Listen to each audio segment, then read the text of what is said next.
All right. Welcome everyone to the Sith Skirmish. I'm excited to have you all here.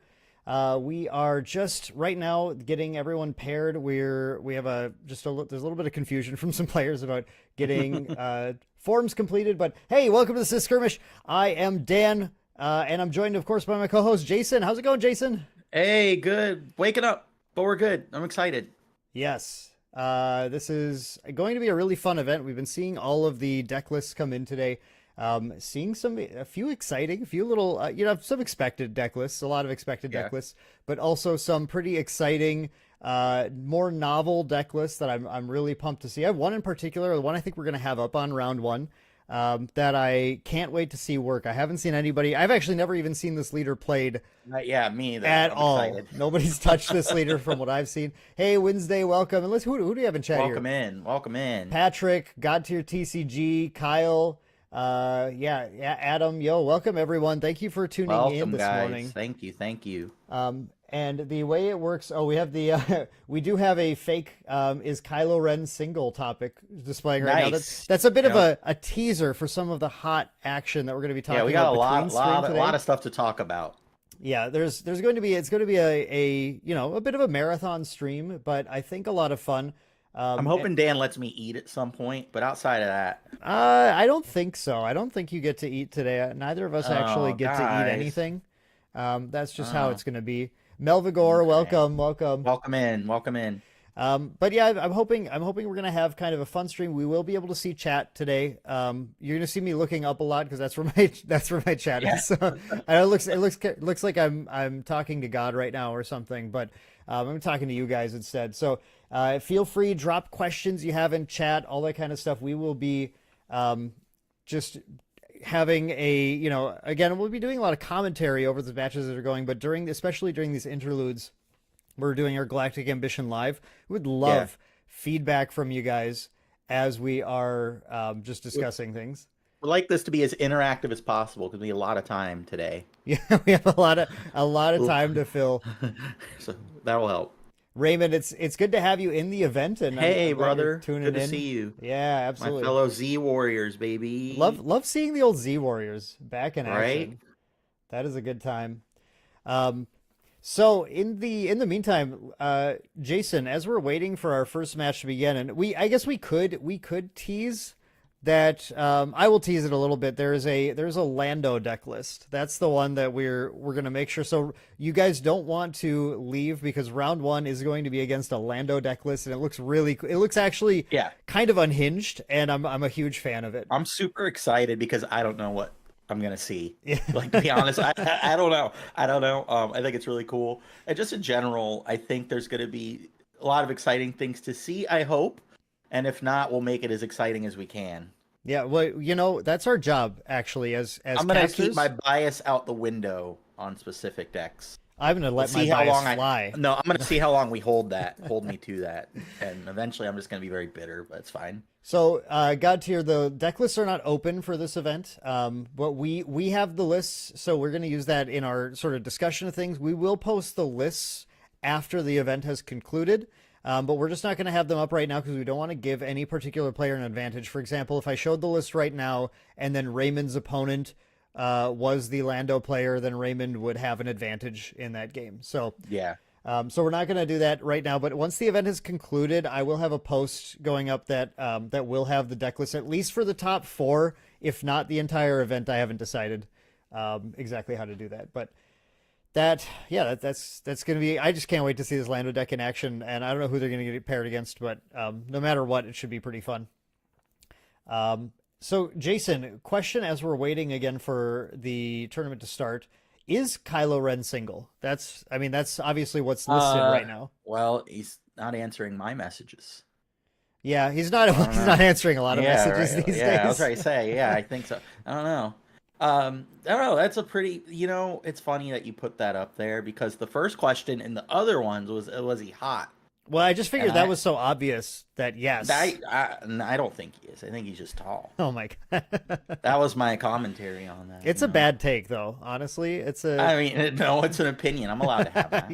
Yeah, and I have an opinion Yes. on your opinion. I was already say you're gonna start shaming me. We've been doing this for like what, 10 minutes? This is a good start. Yeah, we're starting off strong. Yeah. Gouda the gamer, welcome. We were just waiting Welcome right in, now. everybody. And actually, I know the That is true. overlay says that round one ends in finished. Round one hasn't begun yet. Sorry. I It didn't ends and finished. adjust that for the start of procedure because I wasn't sure how long it would take us for us to get going here. But they again, like I mentioned, we do have we have like one more player that is like we know is online and I think is just having trouble finding the sign-in sheet and getting checked in. So it will be starting in just a few minutes once we've got that figured out. So I see a question. This is pretty good. If I had to cut the mustache or the hair right now, I'd cut my mustache off. I think that's reasonable. Yeah, I think that's a reasonable take. Only because I'm probably going through my last hurrah of like stable having hair. Looking at all my younger brothers and everything else, I think I'm about to hit that genetic waypoint. Yeah. So it's good yeah, to hold on to the hair when you have it. I'm holding on while I have it, and plus, growing up, not to get too deep of a cut, I'm from a very large family. I have like 9 brothers and 2 sisters, and we all got the same haircut growing up because we were a year apart. So my mom would bring us to the barber, and we'd get all lined up against the wall, and then we'd go sit in the chair. So this is like my expressive freedom or midlife crisis. We can pick one. You know, despite the fact, Gouda, that they do grow back, when you start losing your hair, it does not feel good to lose more of it, especially intentionally. Yep. I see it keep coming out of my comb lately and more. I'm like, well, I'm just going to enjoy it while I have it, and then it's all gone. I'm just going to get rid of it all. Gouda's in like a Zen enlightenment stage where he's just happy being bald, and that's great. I feel like if I did that, I maybe would eventually feel that way.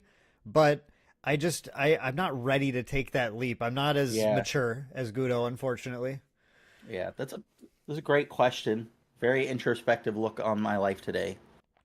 Good start. Good way to start our stream. Yeah. I think by about halfway through the stream we'll be kind of like deep into therapy for Jason, and I'm hoping so. Hopefully we'll have a breakthrough at some point, and he'll come out of this. I'm doubtful. I'm doubtful. I want to mention that Max Tapera said Finn and Poe ship over Kylo and Rey, and I am a Kylo Rey fan, but I do have to agree with this. Finn and Poe was definitely my ship while those movies were coming out, 100%. This is the hair loss stream. Yeah, this is the hair loss tournament today. This is actually just a big advertisement for Rogaine or Hims. Sponsored by Hims. I was about to say sponsored by Hims. Welcome to the Sith Skirmish, sponsored by Hims. Rogaine guess kind of ages me a bit because I don't think that's as thing anymore. Which Star Wars character would suffer the most from hair loss? It's actually absurd that Obi-Wan has hair when he's old because of how much that dude went through. Like, there's no reason that Alec Guinness should have played that character with a full head of hair. That makes no sense to me at all. Dude should have lost his entire head of hair about the year that he shipped off to Tatooine. Chewie. Yeah. Chewie. Imagine that. Chewie, dude's been through so much, but dude also has like insane hair genes too, right? Like, man, imagine Chewie bald though. Why have we never seen a bald Wookiee? We really need to see a bald Wookiee. I don't know Wookiee. if we want to. Okay, pairings are up now. Pairings are going up, so we're just waiting. Jason and I are waiting for our stream match, and then we're going to pop that on. So just hang tight, everyone, and then we're going to get that on, and we're going to start casting. I'm super excited for this. Looks like there's the pairings. We have the info coming up for when the round begins. Round is starting at 9:35.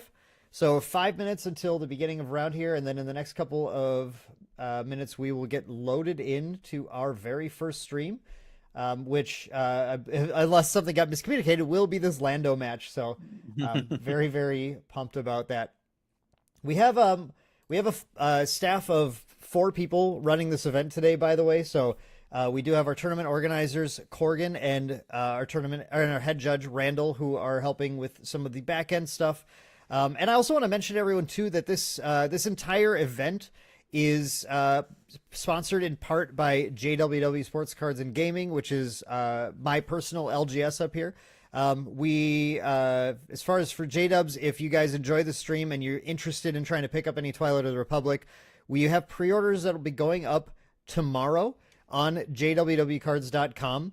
And our price for product will be extremely competitive, especially if you include the fact that there is a discount code Maindeck for 5% off your order as well.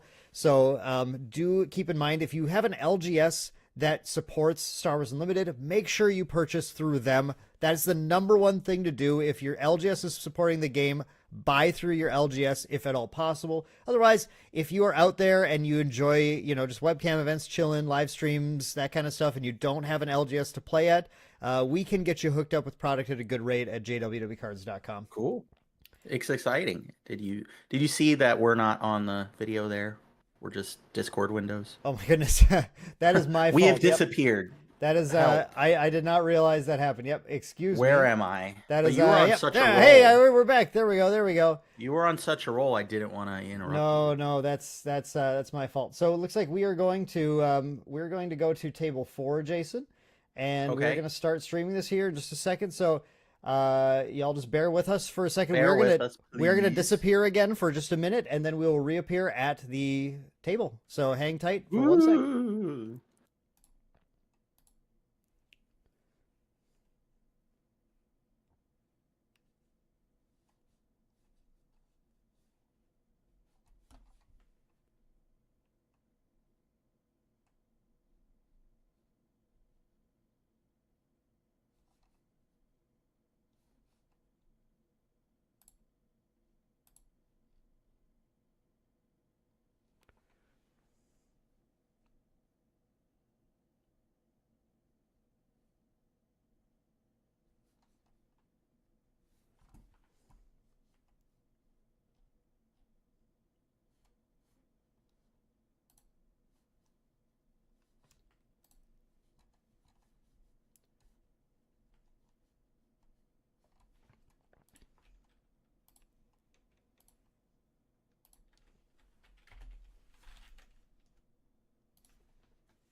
And it's 34, so we're starting in 1 minute. And the idea was, so you reserve a ticket, and it was a limited amount, and then you could collect the convention exclusive box. Thing is, I saw one person come with 5 tickets and just take 5 of them, even though the reason they made this system was to discourage doing that. So I don't know what gives. Oh man. So then if you win, you can send me the promo pack then. Since you already have one. It was a gift from my girlfriend. I don't want to... Maybe I'll use 2 of them. One person wants to use it in his Twin Suns deck because he said, like, well, there's only one of each in the deck, so yeah. might as well use in Twin Suns. Have you played much Twin Suns? Well, there's No, 35. like, we're like I'm not in a you can hear me still, right? So it's like I could hear 12 you. most. And most players really prefer the constructed, so it's really hard to convince them to play Twin Suns, even though I do want to try it. It does seem fun.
Right.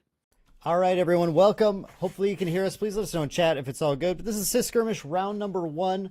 I apologize. It took us a couple minutes longer to get in here than we meant to. Hopefully this will be a little smoother in the future rounds. But the players have begun their first round with Dakota McGinnis at the top taking the, excuse me, I believe the initiative was with Kylo, I believe. They're in turn 1 right now. Yeah. Of their game, and Kylo has begun by deploying a Greedo and a Death Star Stormtrooper, and Kira is his opponent, who's playing an Inferno 4 into space.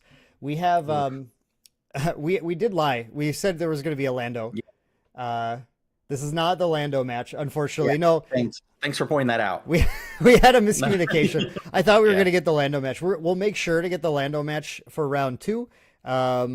Because we do want to see Lando. Hopefully the Lando wins so that we feel good about putting it onto the stream.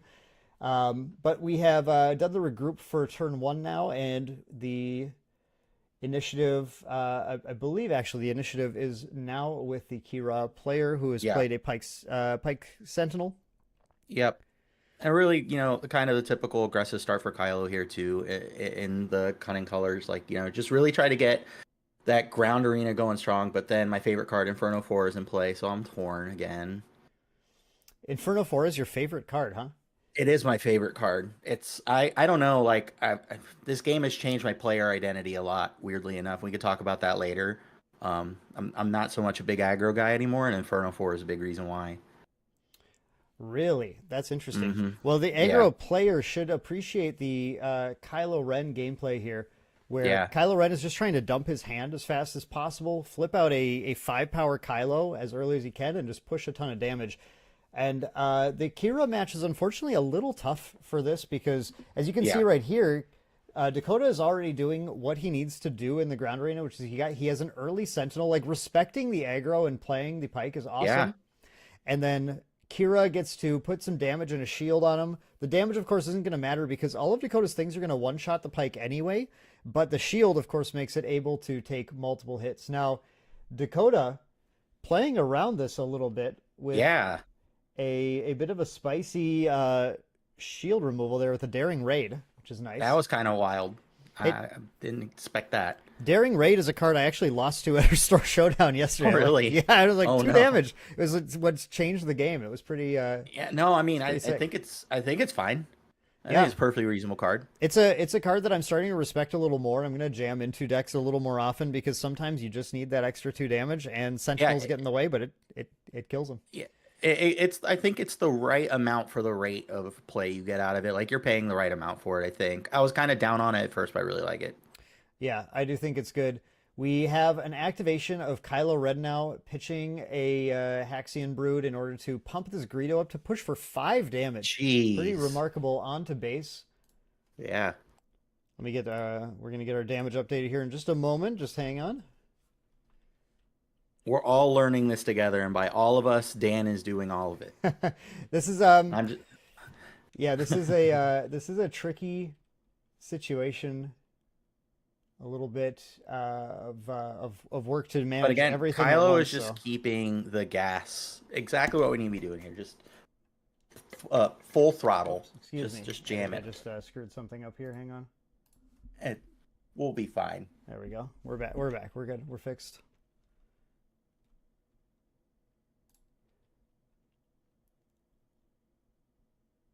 All right, Jeddah City. It looks like Jeddah City has 3 damage on it. I'm trying to figure out where the 3 came from. Is that 4? Might be 4. It looks like 3 1s to me. Maybe. It's 3 1s. 3 1s it is. I just don't know where that damage source came from. I think it was when the screen went loopy. But there's Chilton, another one of my favorite cards.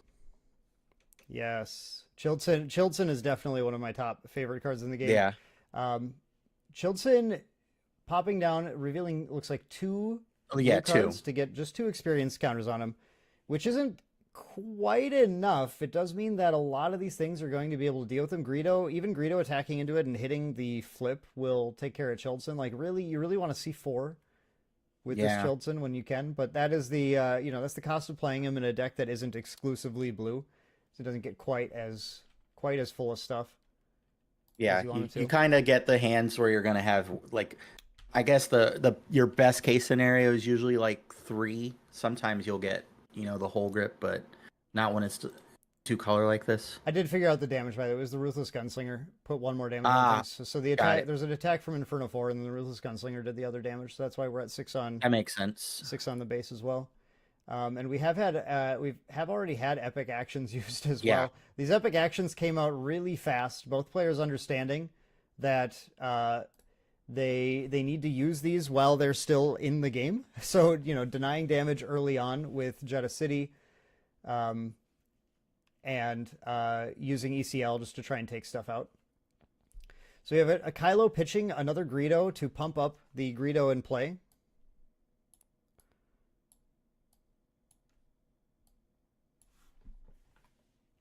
And we could be pulling up some cards here. Actually, I just realized we don't even have the cards being displayed when some of these are happening. I should let me get that And going. now we got Kylo getting deployed.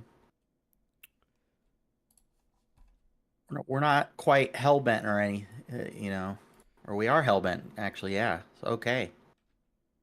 It's kind of hard to tell sometimes with how the players manipulate their resources. Yeah, it is not always Not negatively, simple. like just with but we are. Yeah, Kylo is super live. Kylo's live. He is flipped. And Oh, that's a hot shot blaster. he's got a hot shot blaster on him as Let's well. This go. Kylo's pushing Nice. a crazy amount of damage, Yeah. insanely fast, actually. Yeah. Wow. Look at that. Looks like the players are having a little discussion about it, but like, hey, but yeah, this guy has a gun and a lightsaber, but now, you know, how's that all work? Just like one hand, you put one away when you shoot the Well, other. He's not holding the lightsaber right now. That's the I difference mean, in here. the picture, but that's fair. Yeah, and he's swinging. Here we go. We're getting a little finally some card display for you all here. So there's our hotshot blaster. That Again, looks like thank you for 18 your on the base. yeah. Oof. It is indeed 18 on the base. Thank you again for your patience, everyone, as we're kind of figuring everything out. But yeah, already 18 on ECL, 7 left, which is just remarkably fast. The power of Kylo just kind of pushing in there. The Pike Sentinel, even the Pike Sentinel with Kira, wasn't able to hold off the insane. Oh, amount that of daring damage. raid was actually pretty clutch there How too. clutch was that daring raid? Like, Yeah, for that real. was it really made things super neat, like especially investing the extra resources to make the Pike Sentinel harder to deal with, and it didn't really matter. And the Chilton too. Like, Yeah, amazing how little the Chilton actually did in this matchup. But the fight's not over, and of course, absolutely not. if Christos runs out of gas here, and you know that's the thing Kylo does is just dump your hand, Right. And if Dakota is able to find a way to turn the corner this turn, this is, I mean, we're at. You're I was sick. about to say we're at overwhelming barrage There territory. it is. I had to know it was coming. But the problem is all he has is the Inferno 4. He needed 1 more damage. If that Inferno 4 was just a little bit bigger, then he could have also coulda got hit the the Greedo. Greedo.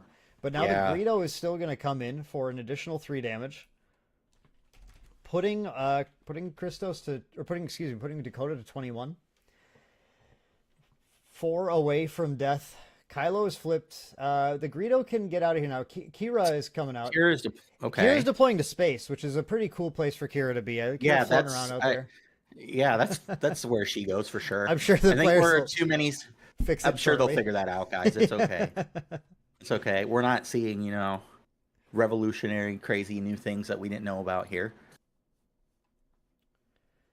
Kira deploying to space. You do love to see it. You do love to see it. We do in fact love to see it. Yep, wrong side. They'll hopefully get that figured out in a minute. I'm sure they will. She can't breathe there. I know I can't breathe there. I have never been able to breathe in space, but it might be it might be a first for Kira. Dakota might know more than we do about that. So We do have another Ruthless Gunslinger who's going to push a little more damage onto the base here too. That guaranteed damage, again, like Kylo getting to run cards like Daring Raid and Ruthless Gunslinger, when he pushes all the way to past 20 on a 25 health base, those cards can just close the game. Yeah. There we go. She's gonna be able to breathe now, guys. Everything's good. That pumped up Inferno 4 also came in for 4, and then plus the one for Ruthless there.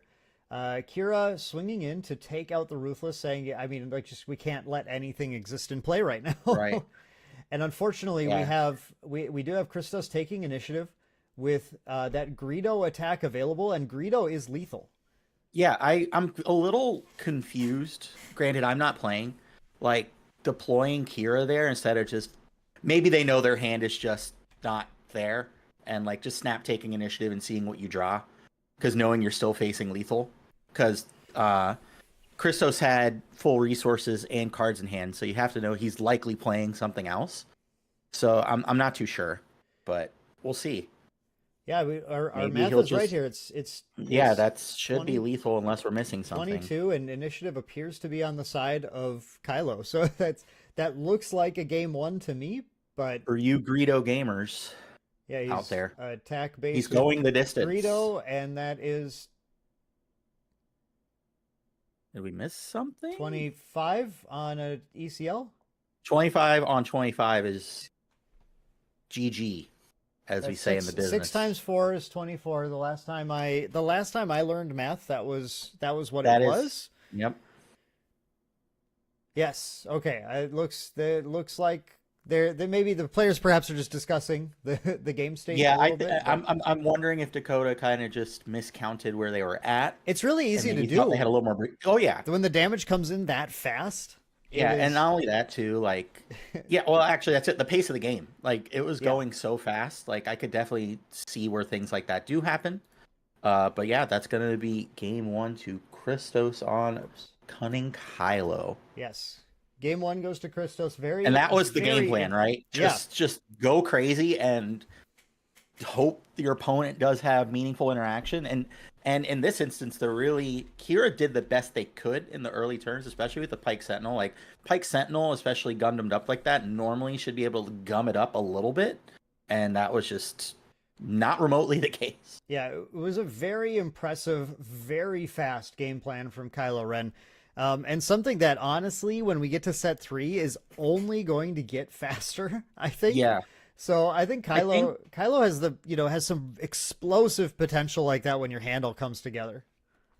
Yeah. And I think that's one of the things that people like to be negative about Kylo and like, well, you're going to get stuck with cards in your hand. Well, what happens when you don't? And I think this happened. Yeah, exactly. Like, Exactly. You know what I mean? Like, you just wrap the game up. It's one of those decks that we joke around with at locals. It's like, it's the lunch break deck because you either get to have a quick lunch in between rounds, because you either win in about 4 turns, or we call it lose in about 4 turns. Because, I like to eat, go outside, and get some fresh air. That was Not to say exactly 4 turns, Yeah. by the way. Like, Yeah. That's exactly Yep. right. Yeah, it's just how I drew it up. Yeah, it was. That was an I didn't insanely even see fast the game. ECL or the Jeddah City activations, but I'm assuming the ECL is extremely defensive. And Yeah, the ECL.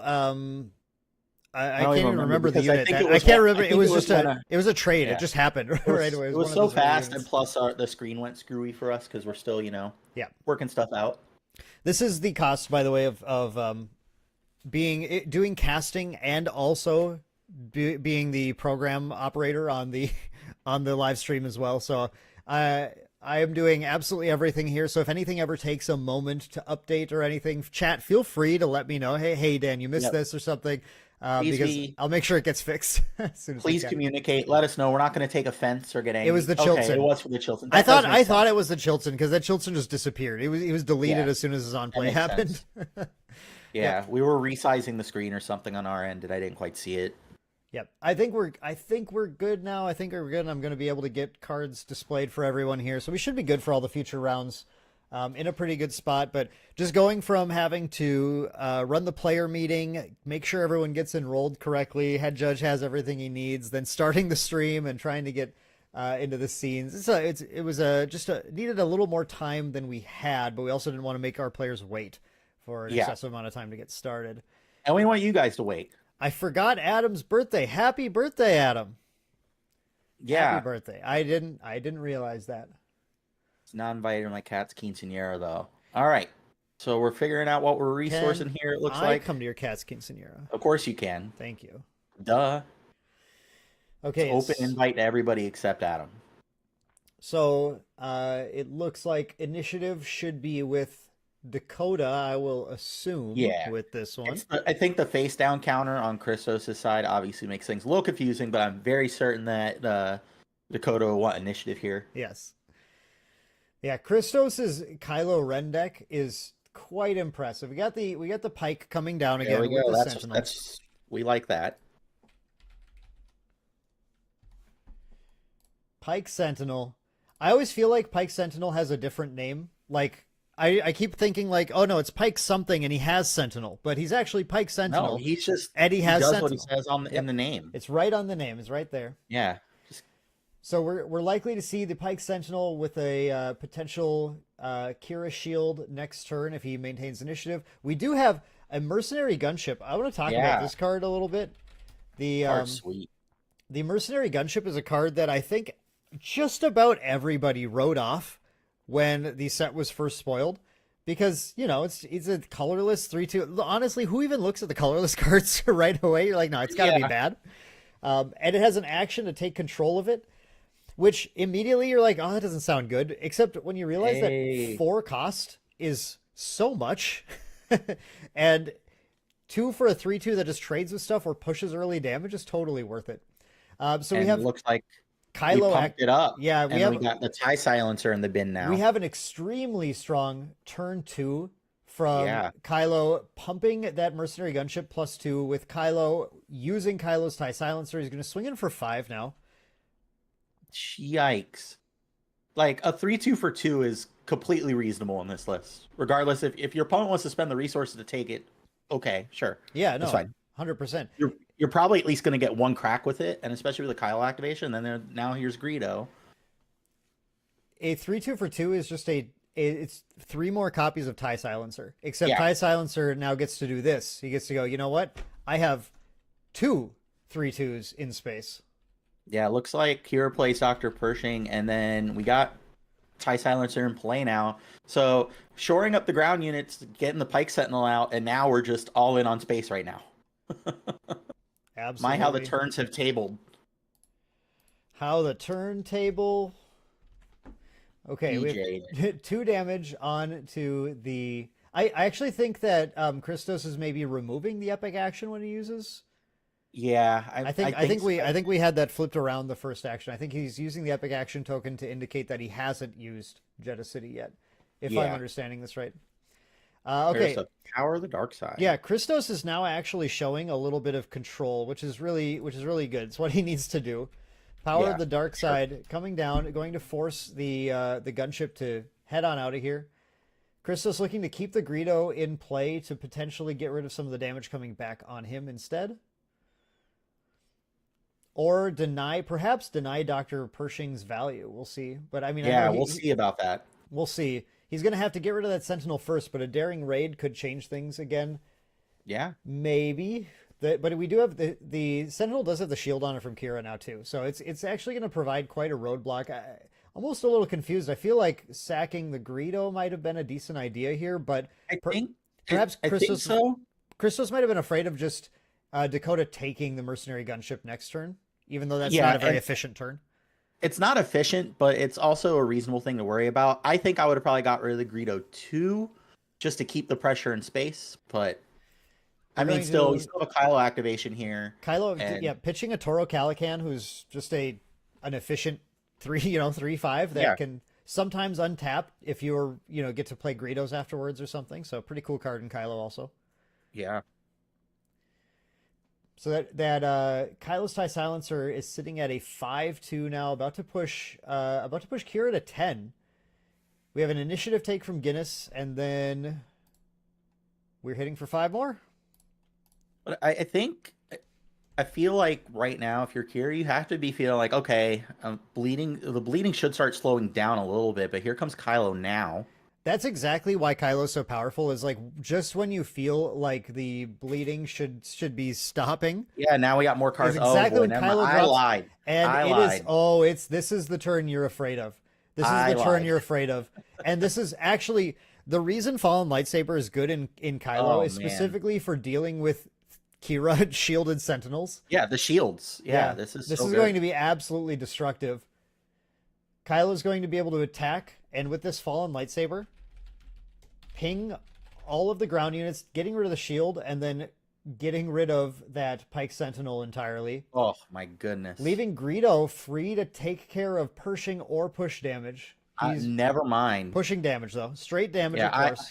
I think pushing damage here is... No, I mean, you're like, okay. that's fine. You can draw some cards. The game's going to be over before you can use them. I don't think you're really caring about the extra card draw here at all. No, not even a little bit. Because, I mean, we have both our arenas covered, too. So even if, like, that is a removal here, like, you're still have so much pressure right now. Now, the thing is, Dakota still has that ECL available. And That is true. does have to use it before the game is over. So hopefully he's might be waiting on a good unit just to drop and Can't ECL use in. it after 25 health. No, with this- yeah, that's when it's Yeah. no longer usable. Yeah, you cannot use it anymore.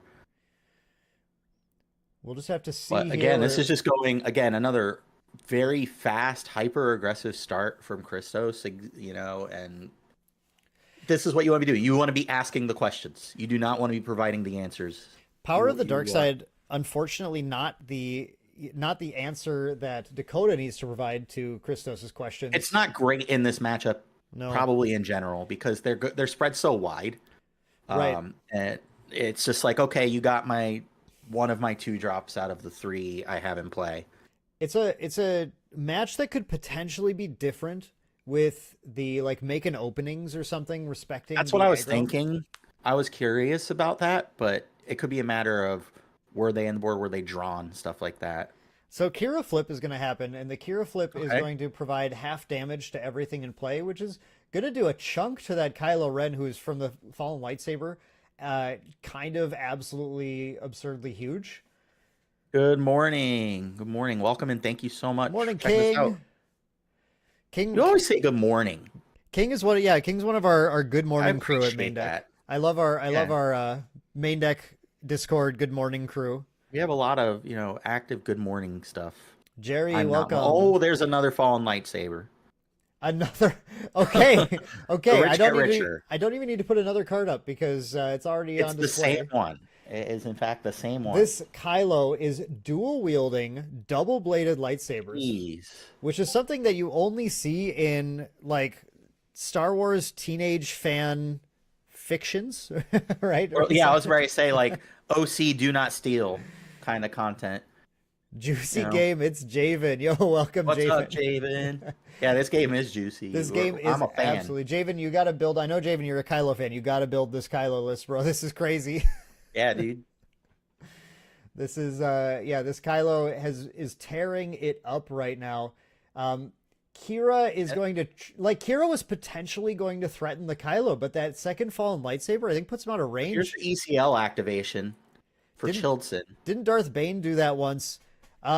Maybe that does sound like something right. that during that era we would have said. So we got okay. we have the ECL activation. We get 3 blue Childs? cards for Chilton. Yep. So okay. ECL Chilton 5 power can crash into the Greedo here. I assume that's what's going to happen. We're going to get the experience counters and crash Yeah. into the Greedo and take it out, and then leave the blocker in play for Kylo Ren to have to deal with. No, the problem is though the fallen lightsaber just kills the Chilton. Kylo takes nothing back. Yeah. Oh I mean, no! And I'm wondering if that was part of the deliberation on the decision for the Yeah. decision path for the turn.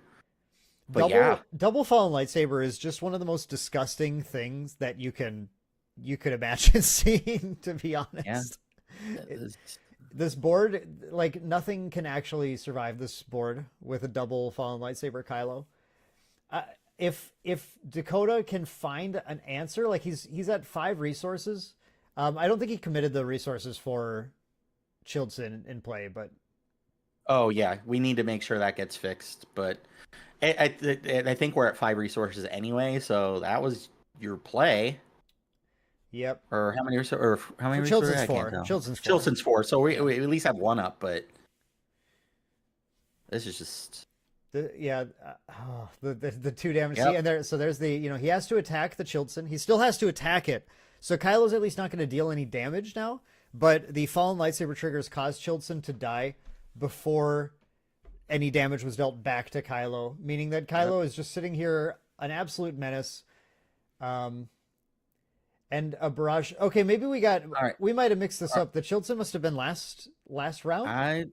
Yeah, maybe. I don't know. I'm confused. I'm a little confused too because the Chilton dropped after the second fallen lightsaber, didn't it? Yeah, Or not. Oh, maybe we missed that, but okay. Maybe I didn't see that, but Ponkrell did use double lightsabers. Good call, Chris. that's true. I'm gonna believe you. Chat, does chat know? We're not seeing something incorrect here, right? Did the Chilton must have been the previous round, and I just don't know why it was. It ECL'd in though, didn't it? We have the ECL activation on it. Yeah, I did get a little baffled by what's going on here. I can mark the ECL as activated though, at least. Yeah, we can get Chilton on the screen for you, bud. Yep. It was just a second. Yeah, I don't know. Chilton is. Yeah, we know ECL was for Lieutenant Chilton. We just didn't know if it was like the previous turn because how could you do that? Yeah, the ECL and play the overwhelming barrage that turn. Yeah, those looked like they were both on the same turn, but I think we might could have missed something. We could have just missed it. There's a lot going on. It's not a big deal.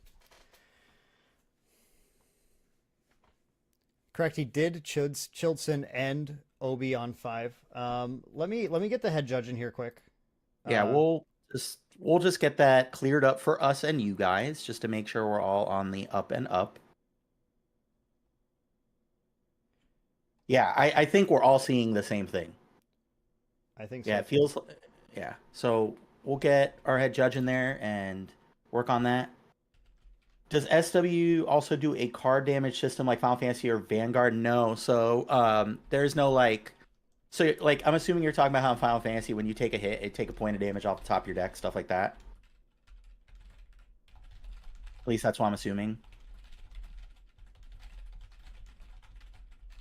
Because if so, no like shield triggers, stuff like that. Like shield triggers in terms of like taking the damage from your life, stuff like that. Yeah, Dan is doing his thing. Yeah, that's what we were saying. Like we mentioned that, so we're gonna make sure that gets cleaned up. Yeah, no, it doesn't have anything like that. All the damage is dealt to the units directly with their power, and the damage tracking for the game is to their base. It probably won't. It shouldn't be a DQ. We could rewind the game state, but we need to get in there now. Yeah. But we should be able to rewind that game state actually pretty efficiently here, as long as Judge they is on stop it. Judge is on it right now.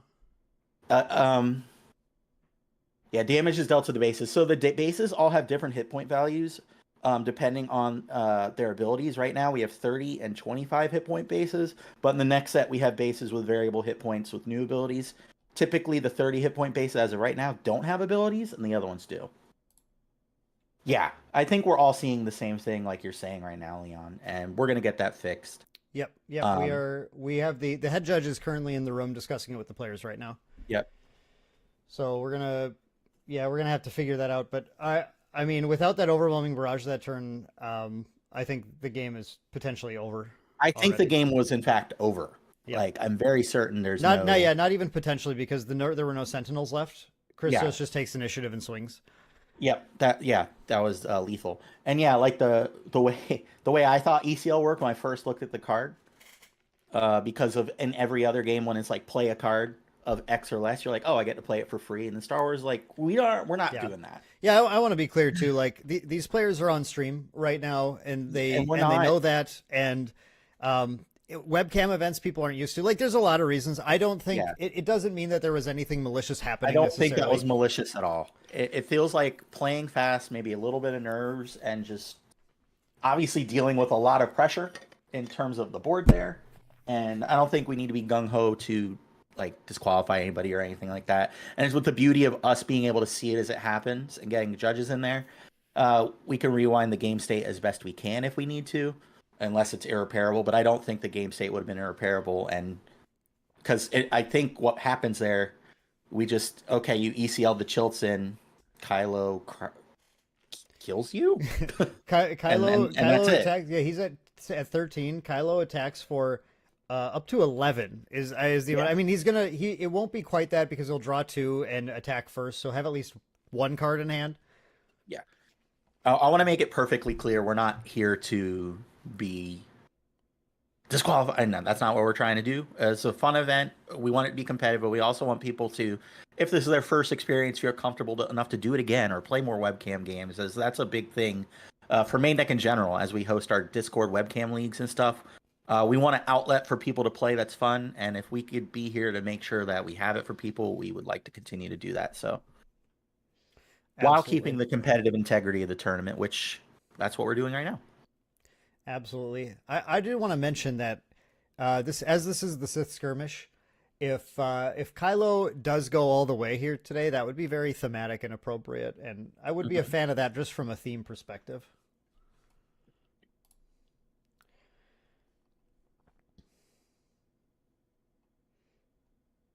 It's like kind of a first world problem, but my water bottles wasn't cold enough. I didn't put it in the fridge early enough.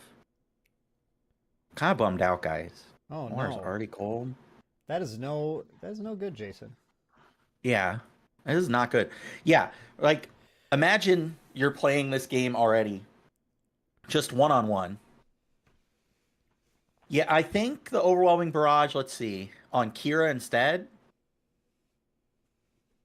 Let's see, because of the how much is that? Yeah. The Kira had a bunch of damage on her too. The overwhelming barrage was the barrage was insane. It was the thing. I think the barrage was the play there instead. Of the were we on 5 or 6 resources there though? 5. Yeah, so okay. Yeah, so I think this is the Chilton. I don't know. Again, maybe it's just the nerves, maybe it's the rush of playing through the game. Yeah, and like you said, imagine you're playing in your house, in your home where you're supposed to be comfortable, you have a camera on you, playing against somebody else, and then there's people watching you do that. So, and normally you're just playing at your normal, you like playing at your locals and stuff. So there's definitely got to be an amount of nerves there. I'm nervous just talking to you people. So like, I could only imagine. You're the best possible commentator to get on here, then Jason. Thank you. Let's go. So yeah, this judge resolution is taking a little bit. Clearly discussing, I assume discussing either the possibility of rewinding it or potentially head judge just discussing what if there's any sort of penalty that needs to apply here. I will trust the head judge's opinion over my uninformed opinion on what we can pontificate and ruminate however we want, but ultimately our head judge is the final authority. We're going to go with it, and we trust him implicitly. The 3 of us actually all are level 0 judges at least, if not higher. But we have completed that examination. But that said, game states get really wonky sometimes, and when stuff like this happens, especially with this event, because this event is not. It's not like an official FFG event, so we're running with some different guidelines because it is just a main deck run event where we created some webcam guidelines to keep things as fair as we can, but it does mean that we do have to we have to make decisions sometimes about where we want to draw lines, and we put basically the full authority on the head judge to decide when you think a game loss or something is appropriate versus a warning. It's up to him. Absolutely. And Dan and I have been in those positions before as tournament organizers and head judges where we've had stream commentary mention how we should have done things. And then ultimately we got arrested. I had that happen back in DBZ big time, actually, over a probably controversial game state rewind. But I ended up getting on the stream and I was like, guys, I'm not here to make people who traveled hundreds of miles go home on a disqualification when something I could fix. Yeah. And I'm my personal judge methodology is like that. Like especially coming from Final Fantasy, where like we promote rewinding game states as like the biggest fix as possible. Like we'll rewind. Yep. Probably a bit too excessive sometimes, in my opinion. But I want the players to play, unless it's like blatant cheating and things like that, which I don't think, and I don't think there's no reasoning to think about that in this instance at all. I think it's just very fast play, being under a lot of pressure in that moment, just facing all that damage down in the second fallen lightsaber. Just for a little bit of an update too, it looks like Judge Randall is muted currently, so I believe what he is doing is just doing some extra research into how to resolve this scenario appropriately, just given all the context. So we are probably still going to be waiting for just a moment on the final resolution, what happens. But yeah, in the meantime, Jason, obviously this match was not going in Dakota's favor, unfortunately. The Kylo deck just saw two really fast, really powerful starts. Yeah. What do you think, Jason, that Dakota, either in deck building or in potential gameplay, could have maybe done in retrospect to shore this match up, or is this just a bad match? I don't think the match is bad. I don't think it's great. I definitely think it's in Kylo's favor. But I just think the draws might not line up as well. And here's the thing about that second game, right? He went Pike Sentinel, put the shield on, a really strong start, actually. And Christos completely flipped the script and went in space. And there was no recourse for that. And there likely is barely any recourse for that in the list anyway, outside of removal. So I just think it was the blistering starts that Kira really didn't get a chance to play. Yeah, that's the interesting thing about Unlimited, is having the two lanes. I know a lot of people, when Unlimited was first, like the rules first started being spoiled, a lot of people were excited about the two lane system, but then some other people were kind of reducing it, saying, well, it's just kind of like having flying in Magic the Gathering. You have things that are flying and things that aren't. Yeah. But it does result in some interesting, the fact that everything from turn one can be played. You have things that can be played in space and things that can be played in ground. Whereas in in a game like Magic, things with flying are intentionally, more expensive. Things that are actually threatening in space or that are flying in Magic would cost a more significant amount of resources, typically, to be able to play, where you kind of just have that free option to go either way, depending on how your hand looks. And it creates these interesting scenarios where, like, this Kylo player, we couldn't see their hand, obviously, but I've been in this scenario many times playing these decks where you get your opening hand, you go, I have a couple options here. I can resource my high cost things to keep both ground and space cards in hand and then respond to where my opponent goes. Or I can commit to a zone right now and have kind of a curve of drops lined up.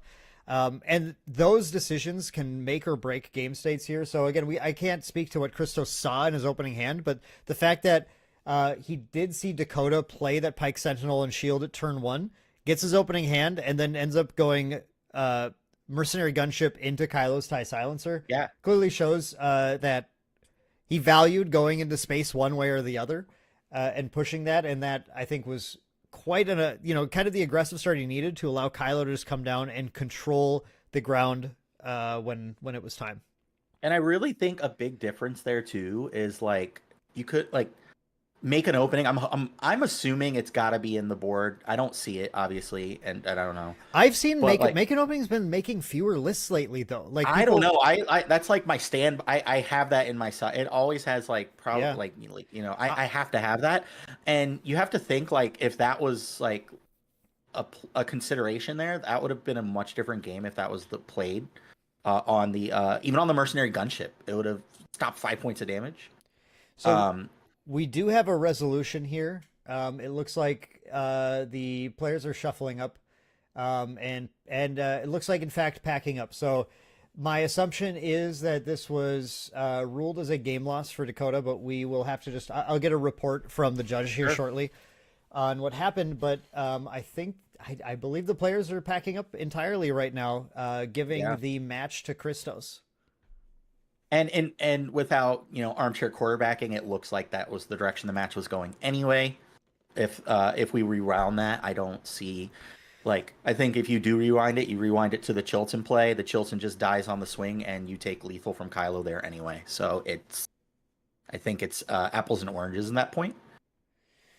Yeah, I think I'm curious what playing the Overwhelming Barrage instead of the Chilton that turn results in a little bit. I mean, clearly, I don't think you could redo the game here. There's no redo the game. yeah, no, I don't think so either. Yeah. It was very unfortunate. It's just an unfortunate scenario of, Yeah. you know, I think nerves, assuming nerves, getting caught up in that. But yes, thank you, Joe. I know our head judge is a very experienced TCG player sure. and judge for other games, so completely trust his opinion and decision, and he's very well versed in FFG's guidelines and things too. So I believe that he is acting in accordance with what is expected. Yeah. Again, we're not here to executioner's axe anybody or anything like that. We just got to make sure that we're on the up and up. Ryan, we had an unfortunate scenario where a player had played two things in the turn, forgetting to commit resources for one of them. And we had waited for a little bit of a resolution. It appears the resolution was issued as a game loss for the player who did that. But the scenario was not in their favor. Again, like Jason, like you were saying, in a scenario like this, if you're going to screw up and get a game loss at some point, I tend to prefer if it's in the game where I was already going to lose anyway. Yeah, the losing situation, for sure. I hate those games where it's like, in other games where it's like, I have to give a game loss to somebody because, and they're ahead. Yeah. And it's like, well, then it feels even worse because like what you do and somebody's like, you're like, okay, well, you know what? It wasn't going to go their way anyway. Shake it off, come back. When you do get it when you're ahead, there's like a mental guard break there, which isn't very great. And we don't want to be involved in that. So yeah, we got that figured out. Looks like we're going to be wrapping that up shortly. About 9 minutes looks like in the round. We still have some games to be concluded. Yep, I think it looks like they're not playing another game here. So I just haven't seen the update. I haven't gotten the update from Judge Randall yet. We're going to hang tight till we know. We're not going to just jump away, but it doesn't look like they're getting into another game. We'll know once we get it officially. But yeah, that was the Kylo game plan. That's literally what you want to be doing, and hope that your opponent's interaction is not enough. And it clearly was not. It was. I don't want to say necessarily that the Kira player was going to lose that turn, because I'm still curious about that. If they had gone for Overwhelming Barrage instead of Chilton, I think. They're still. The game goes longer. They at least have another turn, and if that Kira isn't dealt with, if they like chained Overwhelming Barrages or something, there's a chance that they can come back. But I think it was. Again, it was just a fairly unlikely scenario. I'm going to mute. Let's see. I'm going to mute my microphone for a second. Just go check in with the judge, and then I'll be right back. All right. You guys get to hang out with me for a few minutes. Stay hydrated. Make sure you're stretching. You know, take care of yourselves. That's what I'm doing right now. Pet your animals. You have them. Actually, I'm getting a text explanation from Judge Randall. Okay, good. So Okay, cool. yes, could not back up game state because cards were drawn and resourced. All right, so That's completely fair. Yep, the backing up just wasn't going to function at that point. We had gone too far. The game was too far gone. If we could have caught it immediately, but that's again, that's one of the issues with doing webcam games, that that's not always a possibility. So standings, that's an interesting question. What are we doing about that? Are we going to be showing them at points? Standings, after a couple rounds, we are probably going to try to get a standings posted. Stay tuned for that. I'll figure out a method of tossing that up for everybody. I'm going to let's just head over to our little Galactic Ambition live here then. Yeah, so let's hang just tight pop for a it up sec. a little bit. And then Jason, what's our first topic of discussion today? So our first topic of discussion today, I'm going to segue away from Star Wars for a little bit and just take a moment to talk about, obviously, if anybody, down here in the South, we were affected by some, Hurricane Helene. So if you are in an area that was affected by that storm, just real quick, I want to say hopefully everything's going better for you. If you're in Florida right now and you're looking at Milton bearing down on us, prepare. Just real quick aside, because that's what I'm doing. Even not right now, but I'm ready. It's been a rough week getting ready for this, and we kind of threw this all together with. I didn't participate as much as I could because I was dealing with helping some friends, clean up their stuff.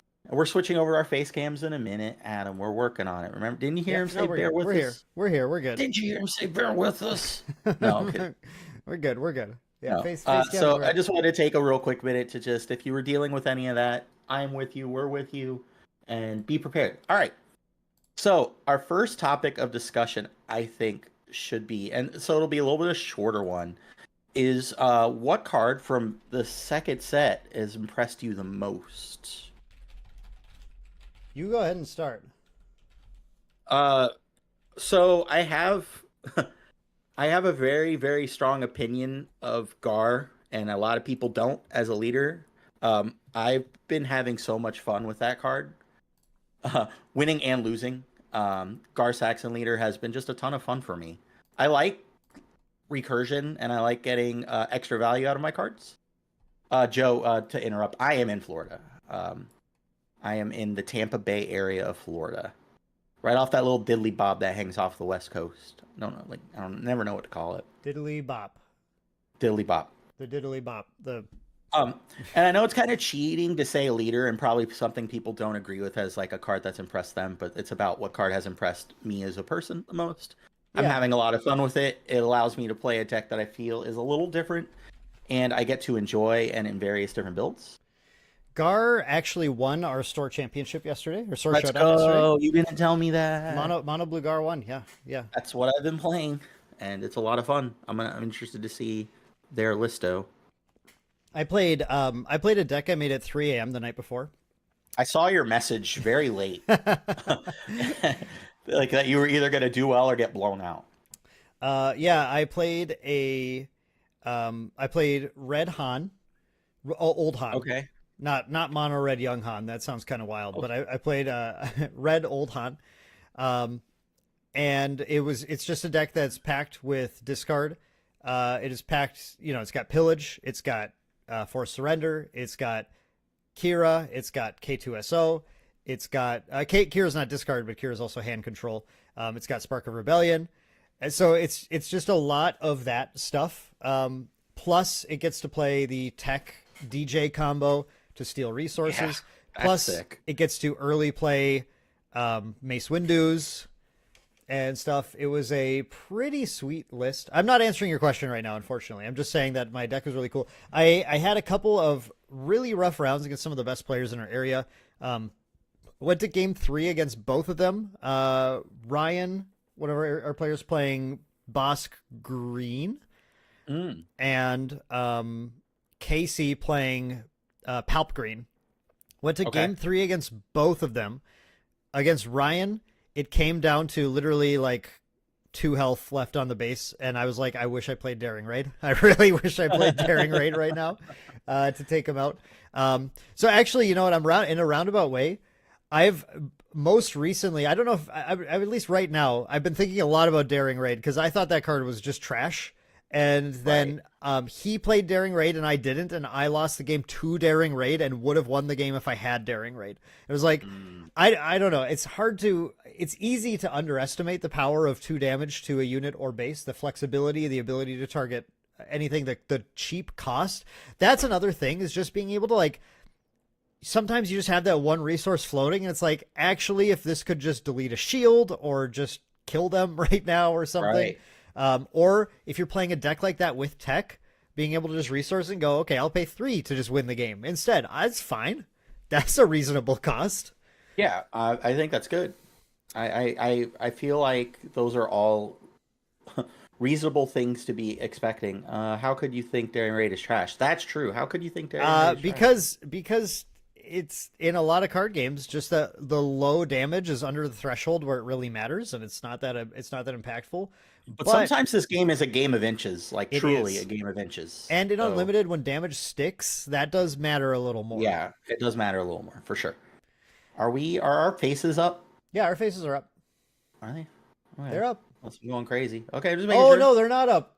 See? Hey, I'm Let's sorry. go. I'm sorry. Our faces were not up. That was Wow, my Adam bad. wasn't wrong. I didn't. I'm sorry, No, Adam. I didn't transition it. I didn't transition Oh. over. We I were saw talking it on on a our black thing. screen. I'm so sorry. I'm so sorry. Oh my Anyway, gosh. yeah, I know. I'm failing. Amateur hour. It is. No, It you're is not failing. amateur. Well, It's yeah, just- I mean, it actually is. I do a lot of casting, but I don't do a lot of managing of the stream at the same time, and so that's been that's going to be the biggest point of learning for us today as we're going on. I'm hoping by round 3 we're nice and clean out of. Yeah, finally. Sorry, I'm sorry, everyone. Did Cloud Rider. so Cloud Rider's Cloud good. Rider, nice. I like that card. Anybody else have a card that's most impressed you, or you enjoyed playing the most from Shadows? Let us know. Cloud So I Rider can just either being shame you or agree. shame, mostly shame. Cloud Rider just Mostly being a shame. 2-cost kind of deletion against a lot of things, like, and especially it's like the deck's not great or played that much, but in Hero Boba, Cloud Rider is like especially powerful. Yeah. Being able to trigger Boba to give him +1 before the ambush, so he's a 2-cost 4 damage, which is like super open fire, but only for ground. Right. Yeah. Oh, I wanted to mention too, my game against the Green Palp with that deck had a really rough game 1, had an insane game 2 where I just deleted his hand and crushed him. And then game 3, I drew the worst opening I've ever had. Like I drew in Mulligan, no. and I had no turn 2 play, and then turn 1 play. Turn 2, I had to activate Han just to play like a 4-drop or something. And just like he just built resources, and anything I ended up getting out, he just then stole with Palpatine or whatever. I just couldn't get anything together. It was really rough. Snoke Gaming is definitely sick next set. I wholeheartedly agree. Snoke is definitely. I mean, I think Snoke right now. I think Snoke already is fine. I've had so many games where I just put Snoke down and the opponent goes, "Yeah, okay, I scoop." Like it's like literally, I can't play anymore. it deletes their deck from being able to do anything. Snoke has been a lot of fun. What I want to see is, I want to see Snoke and Palpatine's return have the right support to be played together, because that will be disgusting when that happens. For sure. Yeah, and we could be pretty close. We're starting to get the pieces. Yeah, I the main issue right now is that a lot of the ways, the only ways to like get rid of Snoke are in yellow and red right now. Yeah. And so green and blue is the the combination you have to play to Palpatine's return Snoke.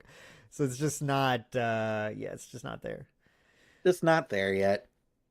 That happens when I drop Crate Dragon and Red Palp. Yeah. I imagine people would be done at that point too. I know I would be. I played Crate Dragon in that Han Red deck also, and it obviously like won the game eventually, but it was never like I dropped it and they went, "Oh, I can't beat that." It was I dropped that and they go, "Okay, I guess all rivals fall it and you'll kill my Luke or something." And I go, "Yep." And I'm fine with that. I'm fine with I'll spend 9 to kill Luke and make you skip your turn and use your rival's fall, right? Like that's a fair trade also. Forlom and Zuckuss combo. We've had people in locals playing that as well. And that in fact, one of those matches yesterday, they Forlommed and I went, okay, fine, like ambush. They played Zuckuss. I'm like, oh, actually, this is getting a little scary when the two of them get out there.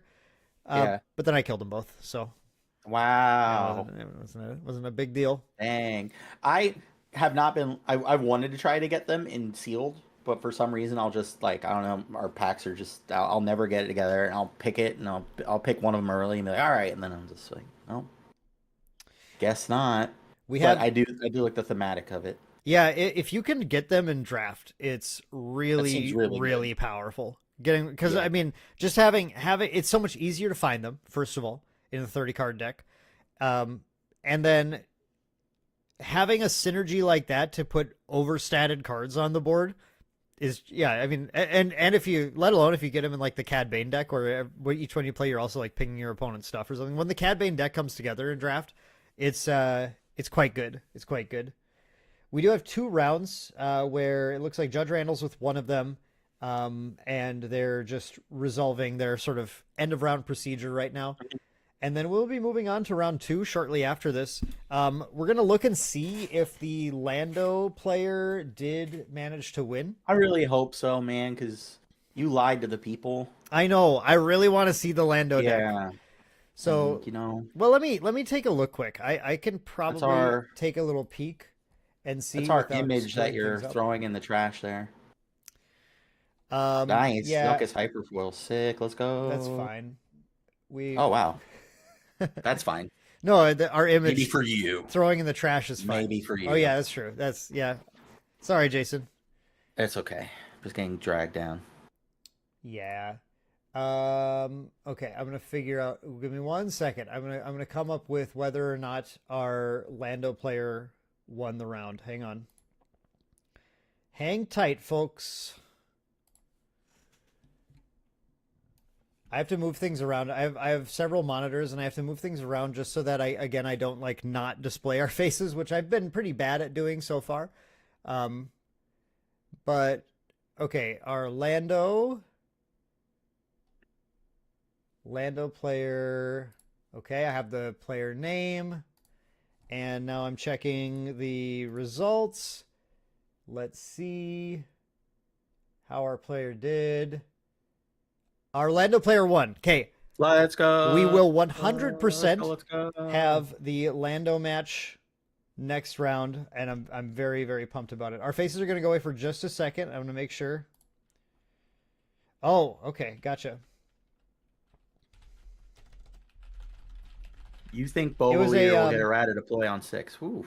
It was actually a no-show for the Lando opponent. So Lando 2-0'd it easily. We had a player who checked in but did not show up to the tournament, unfortunately. It's bound to happen. Overslept or something. Leon, you think Lando will get an errata? Or Boba. I don't. Lando Or not needs a Lando. better errata. Not Lando. Boba. I'm sorry. You think Boba? Leon thinks Boba will get an errata. I don't think FFG likes errata. I don't think so. I don't think so errata is either. going to happen. I think Boba's just going to stay as he is. Yep, and I think the game will just evolve to get either past Boba's power, or Boba's just going to be something we're going to have to. That's going to be a part of the game, which I think is also fine. I'm actually a big proponent of cards not just getting crept out of the meta like a couple sets in. So it is what it is. Do I hate playing against it? 500% yes, but it is what it is.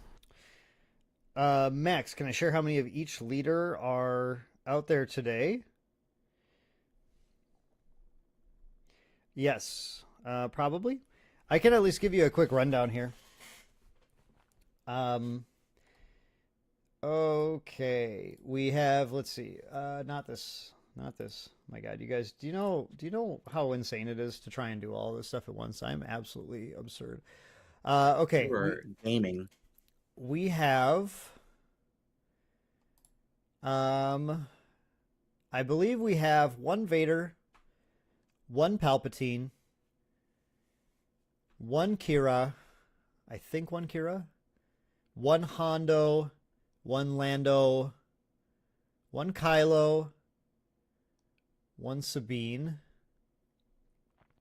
Okay, I think those are all the one-ofs. There are 3 Bosks. 3? 1, 2, 3. 3 Bosks. We have 1, 2, 3, 4, 5, 6 Bobas. 1 original Han Solo. I believe that's just 1 original Han. 1, 2, 3, 4, 5. 5 young Hans, I believe. And that maybe adds up to the number of players. It's something like that. So Boba's the most represented. Young Han is behind him. Then Bosk is number 3. And then there are a bunch of other decks in small quantities of usually 1. So that's Perfect. Yeah, that's our meta today. And that's about expected, right? Like we expect to see a lot of Bobas. You know, and I was gonna add to it too that that Boba is certainly slightly overpowered, and I believe the devs have even said that. They've said that his stats could have been a little lower or something. I think they've at least said that ECL could have been at a lower a lower value that it can play or something. So they recognize that things maybe didn't quite hit exactly the right balance in set one. Very common for TCGs. Like that's basically every TCG overshoots a little bit in set one. But we do know that Unlimited plans on doing a rotation a little later on. Mm-hmm. The rotation, I would expect rotation to potentially start after the next 3 sets, potentially starting in 2026. Yeah. I think that's not unlikely. We don't know exactly how they're going to do it yet. But rotation, this is like the Boba issue is one thing that like rotation solves very easily by Absolutely. just rotating out some of those cards, reprinting some of the ones they want to keep in the metagame. Didn't realize getting resources was going to be as strong as it was and made Boba a little stronger to compensate. Whoopsie. Yeah, I mean, I'm not sure exactly what ended. I actually think that the ability isn't necessarily the problem on Boba. I really think it's just the stat line. I think he's overly statted for what he deploys at and what he does. His ability's good. Like everyone, look, everybody, when Boba was spelled, I remember this. Everybody saw that. And this is way before the game launched. Everybody saw Boba was like, oh, that's the best leader that we've seen for sure. And then no other one came out that competed with. I mean, not even close. IG88 was close. So I have a hard time believing the devs didn't know Boba was good. I just assume what happened, and part of this is from, past experience actually doing playtesting and development for other published TCGs, but you get into these sort of internal metagames that when you're doing playtesting that don't always pan out into the game when all the players get their hands on it. And that's where like stat adjustments are easy to miss because in your metagame, it could just be like, well, but Boba just died to these other cards that get played and they just, maybe weren't being seen or something. And it just ended up with the way people play the game. The 4/7 stat line is just a little stronger than it needs to be. And Boba lasts a little too long. And I mean, I think you can see this too from the fact that they decided to print Boba's armor in set 2. And like, it was already, that was already to print when set 1 released. Right. So I just think that his stats are just really too good. And on his deploy turn, I mean, it's just there's so much value. J Freak says that's what the devs said about Boba Leader. I must have missed that conversation. So okay, yeah, no, I mean, I'm happy to be wrong too. That checks out, yeah. If they felt like the resources were a little too strong, that's fine. I think the overstat. If you look at all the leaders they've printed since then, no one has the stats that Boba has. Every leader that deploys on Boba's turn, none of them have 4/7. Like that stat line is just stronger than what everything has been. So it's probably a combination of things. Honestly, it's probably partially that, and then partially the resources being too strong. So, give the game a year before they start touching stuff. Yeah, I just think from past experience, I don't think FFG likes doing errata. I don't remember them doing it in other games. They'll like reprint stuff sometimes and like I think they were doing that in X-Wing and stuff. They did X-Wing 2.0, right? And we're like, here are the new cards that you have to use instead. So it's like that's an errata, but you had to like buy all new stuff.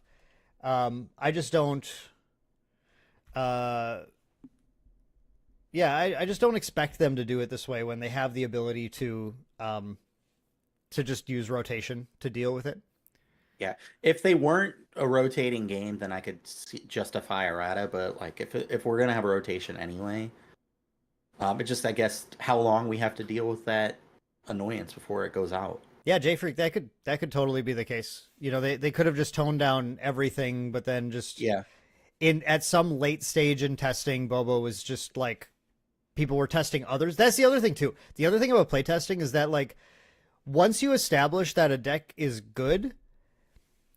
This is going to sound maybe a little bit unintuitive, but once you establish a deck is good, you kind of like don't touch it as much unless you are pretty sure it's egregious.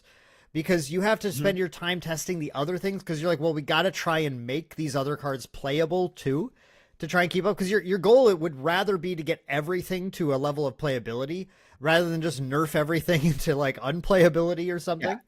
So I don't think. Go ahead. it was just at that late stage, you know, it's possible they're just involved in trying to get other leaders to be playable and just misspending some of the time they needed to nerf down the leaders that were slightly overperforming. Yeah, they missed the boat on my boy IG88. I really am really buff my boy. That's the only change I want. He could have been a 5/5. That's like really He the only absolutely thing he could have needed. been Are you okay? I would respond to a couple other comments here too. Max said, that's how you feel about set 3 Maul. I think maybe talking about being overstated, but I'm not totally sure if that's what Max is referring to, but that's also feels like a potential. Set 3 Maul seems pretty good. Hopefully Anakin is good. We haven't seen Anakin, right? We haven't. We saw Ahsoka, but we haven't seen Anakin yet. Yeah, I'm looking forward to seeing Anakin. IG88 love is coming with droids. Doesn't fix his stat line, but yes, I agree. I just have a soft spot for aggro leaders like that, just aggro strategies in general. And seeing him, I'm like, man, I sure would love to play this card. And then actively trying to play the card, I'm like, man, I sure would love to play something else. You know, Whiplash. Yeah. Jason, you go ahead for a second. I'm responding to a tournament organizing thing. I'm answering stuff. Cool, great. Just making sure we are all good here. Yeah, I think we're just getting some clerical stuff down, and then we're going to be going into the next round pretty shortly here. Yeah, we did see a ship. I remember that. Yep. Yeah, for sure. We did. And Kurt said, yeah, X-Wing 2.0's balance is based a lot more on nerfing than making everything good. Yeah, I don't like that design. Honestly, I'm much more a fan of I'm okay with cards being overpowered as long as my cards are exciting to play. Yeah. I think I'd much rather have that than just everything generically good thing like a Swiss Army knife style card, or like the can opener style card, which is very generic but good. I'd rather it be flashy and also good. Yeah. I don't get upset about flashy overpowered cards. I never have. They're sick. That's how you get me with game design. Yeah, I mean the thing is when they're putting a new set out there, the cards have to get people excited. I mean, I talked to local people who haven't been showing up to our Shadows tournaments, and they finally came for like the store showdown. I'm like, hey, you know what's you know, where you been? And like, I just didn't like Shadows. It just wasn't exciting to me. I thought it was a good set, but I like can see that point of view too, because I didn't feel like there were quite as many flashy things in there. Like I really attached to Palpatine's Return. That's a card that I saw like, yep, that's really fun. I want to play that all the time. But the same player's going, but I'm looking at Twilight and I'm getting really excited because there's a lot of fun stuff here. And if you want to get everything, if you want to get everyone excited about a new set, you got to put flashy things in there, and you can't be afraid to have things be a little too powerful. Because that's gonna deny you getting the flashy cards that get people to show up to tournaments in the first place. You just have to be ready to figure out how to deal with it, right? Yeah, for sure. A mill leader, huh? What do we think about that? A leader or a mill leader? A mill, like milling. Yeah, not a metric measurement of volume of liquid. That'd be weird. I mean, I think it'll happen at some point for sure. People love mill. Mill is just like it's a fun strategy for some people, and it's a hated strategy for others. It looks like I'm hoping we are going to tournament table 3 here because I believe that is our Lando matchup. Let me just make sure. Yeah, yes. Round 2 feature is table 3. All right. I'm going to get that loaded up here, everyone. So just bear with us. Hang tight for a sec. We're going to get over there. We're going to travel. We're going to be traveling. Hopefully not get lost in the ether here. Jason and I are going to be traveling down the Lover's Lane. That's what's going to happen. Oh, that's good. I like that. Once we get to the Lover's Lane, though, I'm going to excuse myself for a moment. Be playing, let's say, because, you know, it's a lot of pressure for me. Like a hotshot blaster. Normally, yeah, I'll be right back.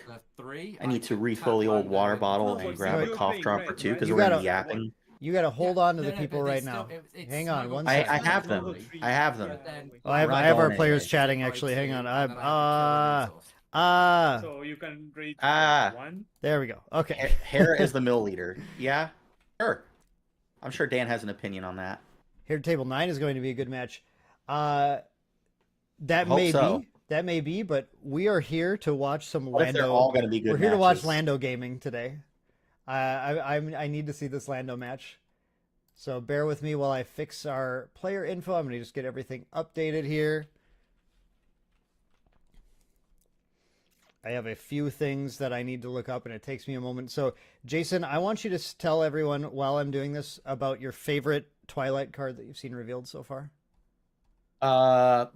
So it's kind of cheating now because we've seen so much stuff, but I'm so excited for Dooku Leader, dude. Like, I'm unbearably excited for that card and just doing annoying exploit shenanigans and hoping that it's good because I want it so badly to be good because it looks so fun.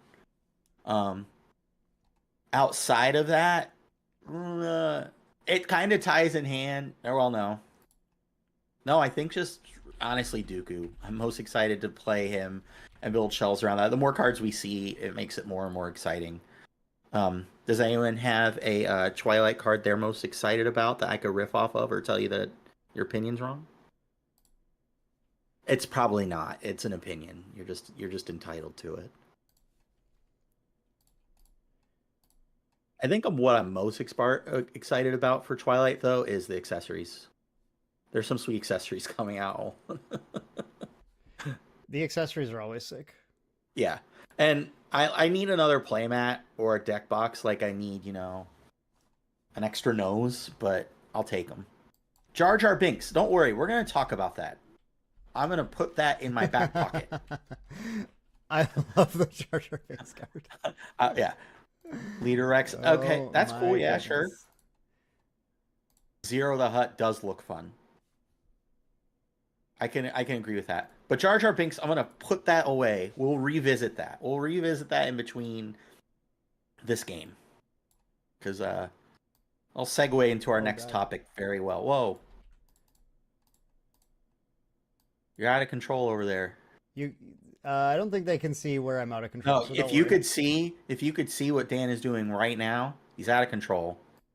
The problem, I honestly, I'm doing some resizing of stuff, and the issue is that the Kylo Ren card in on SWODB is a different size than every other card. Oh, So it has caused issues for me multiple times in my life, actually.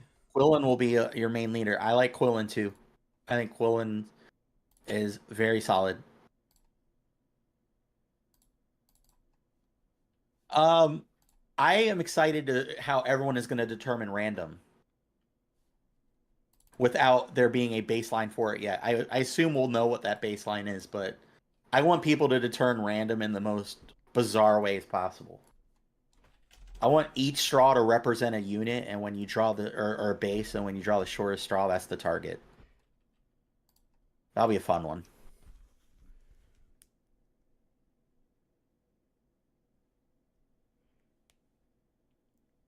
Okay.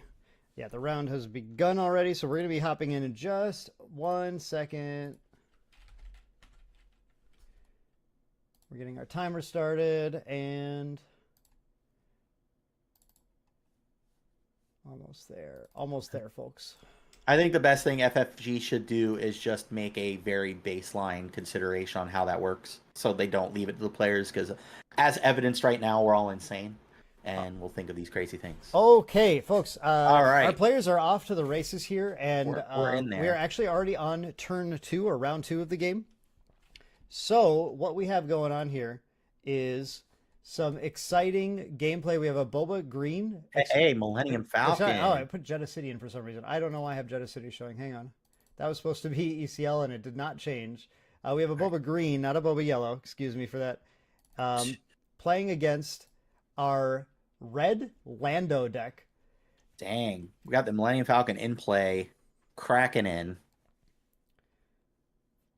Yeah, very okay. We have the age-old My Space Arena versus your Ground Arena battle here. Yep, we have the players who are just picking sides basically, and Mhm. seeing who can go faster. And my assumption is the Lando deck can go faster. So we'll see. We'll see I if will that all jump plays right out. back.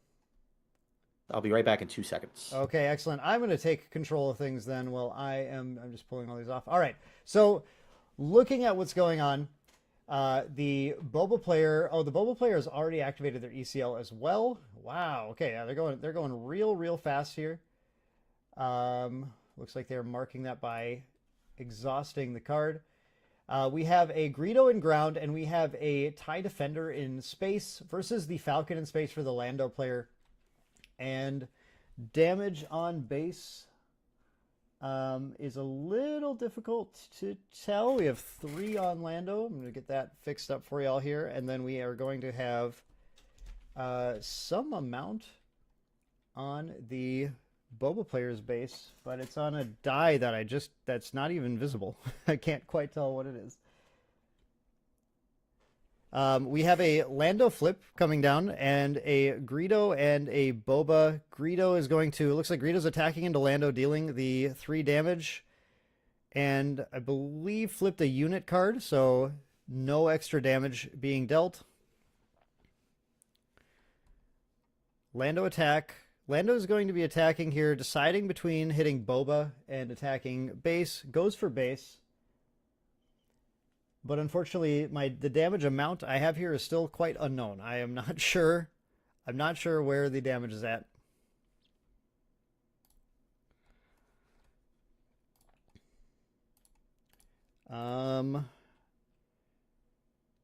Where we had the Falcon deal damage for sure. The A-Wing, I think, died to the Defender. So I think we just have the Falcon plus Lando damage so far. Yeah, Falcon was this turn, or Falcon was last turn. We might actually have Falcon hitting twice. And then Cassian played smuggled out and ready, it looks like, and dealing 3 as well. All right. Smuggling with Lando. Jason, we're right now we're fighting to try and figure out what the die says. For Lando's health total. That's not ideal. No, but that's okay. It is not ideal. This is one of those scenarios where I actually like the counters, even though I hate using them. The counters would be definitely preferred. Sorry, we just lost our screen there. There we go. Yeah, counters would be absolutely preferred here. But let me pull up Lando leader because, oh, good.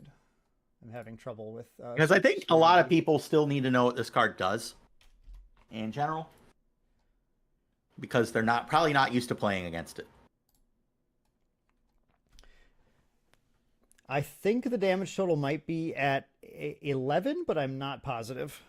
Well, this has been a very fast start. But yeah, I'm going to put 11 down, being unsure if I'm correct or not about that. So keep in mind the guess. It's a guess right now for damage that's been dealt. Oh, cool. Sweetie Bee didn't even show up. There we go. There we go. All right, I'm trying to get the Lando card up because I don't think a lot of people might not even know what Lando does here. So Lando was allowing him to smuggle cards that cost 2 less, which is how the Cassian came out at just 3 resources. At 4 resources, then destroyed 1, I should say, or it came out as 1. Yeah, and then 1 got destroyed. So Boba player has dropped Boba and put armor on him, and that's obviously an extremely strong. Yeah, that's play. hard to deal with. We'll pull up the armor here so people can take a look.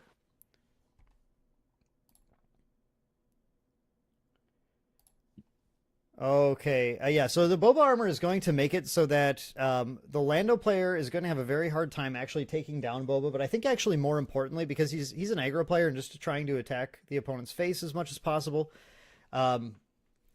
I think more importantly, it's just going to make Boba that much stronger, where he can one-shot a few things and take less damage back when the Boba attacks. I don't believe it definitely slows the race down and keeps holding court on the board. But of course, I wish we had a better handle on where the race was at, but we're doing what we can. It looks like Lando passed, and we got a Greedo, a Super Laser Tech, an attack there. Boba player is now going a little bit more on the offensive here because Lando just has nothing in play other than that Right. Falcon, which has been dealing damage. Yeah, looks which like may or may 2 not in hand. be Yeah. marked. I'm gonna guess 14, but I'm not totally sure. So I think Yeah, the Falcon attacked as well. Kind of a Falcon- mystery for us. Falcon hitting again. We'll know. Okay, here we go. Here we go. That dies at a 20. Oh wow. Okay. And I think that's maybe on a 1. I think we're maybe on 21 now, Yep. but I'm and there's Fet's fire I'm spray. not totally sure. All we know is that the game is it was 20. It was at least 23 because the game is over. Oh, with and then he had daring the raid. daring All right, raid. all right, Daring all right. raid again. Let's go. Okay, so outside of that dice there, I missed a lot of that. You sure did. You were gone. And it looks like at the wrong Lando time. just beat face with the Millennium Falcon. Did I not make it among clear other to you, things. Jason, that you were not allowed to leave this I entire had day? to go. Nope. I had to. Nope. I had to. You got to get a bucket, buddy. That's all. No, it wasn't So- even. If it was about me, I would have been fine. No. No, okay, I'm just kidding.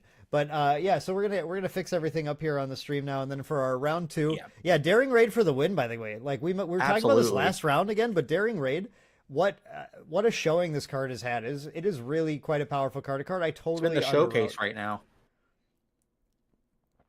Go ahead and give the win to the Lando player, pushing that damage super fast. Interesting to see this list again. Lando not getting a ton of play so far in the metagame, but Lando's ability to do things like putting out that Cassian Yeah. on 4 resources, going down to 3, and Lando just doesn't care, right? If Lando's playing aggro, what does he care if he loses a resource if he's just pushing more damage faster? It turns Cassian into effectively Millennium Falcon. Costs 3 and comes out ready as a 3/5 instead of a 3/4 and doesn't have to pay Yeah, that's resources great. for it. Yeah. I like that a lot. And for your knowledge, my cat got in the bathroom and couldn't get herself out. Well, cats do need to go to the bathroom. Yeah, but not in the bathroom. That's why she has a litter box. And I heard her Oh. scampering in the tub, and I'm like, oh my God. You haven't taught your cat to use the toilet yet? No, we're not quite there. Not quite. It looks there. like a hefty board in from our Boba player there. Yep, Boba Nice player. sizable amount of cards going in there. Yeah, Boba player going, okay, aggro. I am ready for Yep. this. Sideboards him in. And of course, Boba player is going to be on the initiative this game. Keeps hand and drops 2 resources down. Lando player saying, nope, that's not the hand. We need No, to we go don't like fast. that one. Lando player also playing Tarkin Town. I always I was find just this about to call interesting. that out. Yeah, I always find this interesting because aggro players playing a 25 health base are usually hedging their bets on not playing against aggro throughout the day. And this is where the bets pays off, right? You get to play against Boba instead. You go, yeah, fine. 25 is fine. I should have the game done. If I don't have the game done by the time Boba can deal 25 to me, I wasn't going to win anyway. And that's like a big reason why I stopped playing Tarkin Town, but you're exactly right. If you know you're going into a field where you're not under that much pressure and the 5 hit points don't really matter that much, then Tarkin Town's value, it goes way up. Whereas a lot of the time in the way aggressive meta that early was trying to be played in, it was just a liability. Kurt says Maindeck branded bucket merch for all webcam tournaments. That's a great idea. That's We're gonna an do that, and excellent I'm idea. gonna get a feed bag too, I think. Oh, here we go. This is going to be a great card to talk about. there we go. All right, so Yeah. Boba is starting off with a Dr. Evazan. Dr. Evazan, a card that was getting a little bit lambasted as a planetary qualifier promo, and don't get me wrong, it's not like he's an exciting character that everybody likes, but Dr. Evazan, Evazan's been slipping into these Boba lists for a while now, and is honestly, if it even at least sideboarded in as a total house, just being able to trade with stuff, and when ready 12 resources, even if that triggers on the aggro player, that might not even matter that much because they're not going to have that many resources available. But you're in a lot of control with this card because the aggro player doesn't necessarily want to spend their attacks on your guys anyway. So you kind of get to choose when you attack that second time with the Evazan to clear something off, and you can just, take initiative, which is a lot easier to do against go wide aggro decks. Yeah, in these aggro matchups, it's just like a giga. It's like a double removal spell. Usually, you'll probably get 2 units with this card. Yep. Which feels really nice. And then, like, removal. especially in this matchup too, in particular, readying resources. I mean, I don't think that's matters. They could ready whatever little resource they end up having, especially if last game is an example. So a really interesting thing to see here. I didn't really understand this, but the Cantina Bouncer played from Dale as the second play for the turn. After already playing the Mercenary Gunship, if I saw that correctly, meaning that it was a free kill for Evazan, who didn't even lose a shield to it because it has 0 power.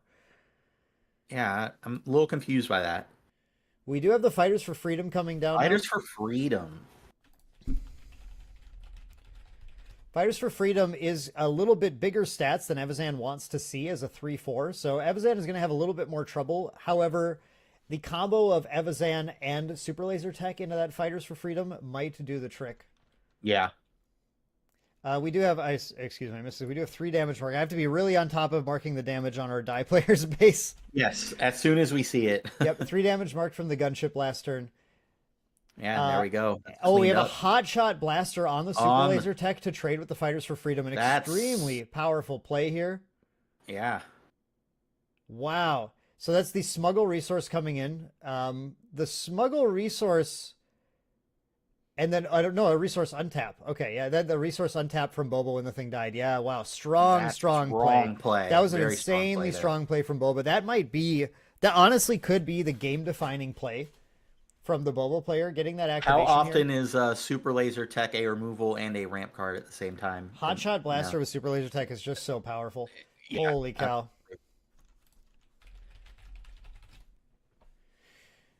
The resource, let's see, you think that resource should be exhausted. It's supposed to come in exhausted. I guess there are too many resources untapped right now, right? Yeah, there should be. But Boba readied one of them. Yeah. Which is fine, because Hotshot costs 3 to smuggle. Yeah. 1, 2, 3. Boba player was on 4 resources. Should have had 1 untapped. Yeah, I'll have the judge investigate this. Hang on one sec. Meanwhile, Boba's putting on the armor again. A much better start from Boba this game than last game, but I also don't entirely know if Boba expected that game to go the way it went. Sight unseen. Yeah, we'll get them in there.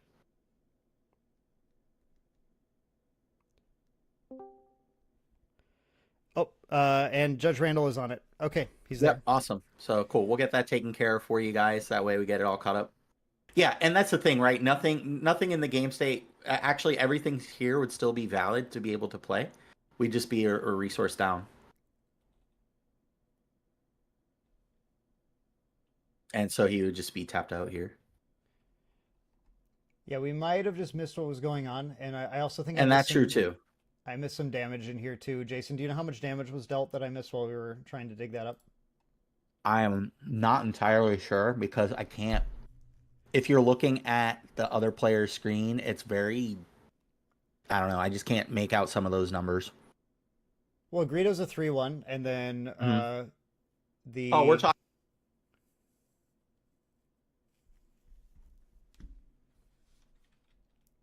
Greedo just came in on Boba's side. Yeah, Greedo came in, and then what's his name? 2 Tubes. 2 Tubes is the other card. That also just came in. Also just okay. So I think our damage is correct then. Yeah. Okay. Damage should be correct. It looks like Judge got it corrected. Okay, I think. Yeah, it should just be like all the other plays are still legal. We're just tapped out instead of having 1 resource after Greedo. Okay, and then so we're good. I'm just making sure our round timer is not displaying, so let me get that corrected here. We'll get that fixed for you guys. 47.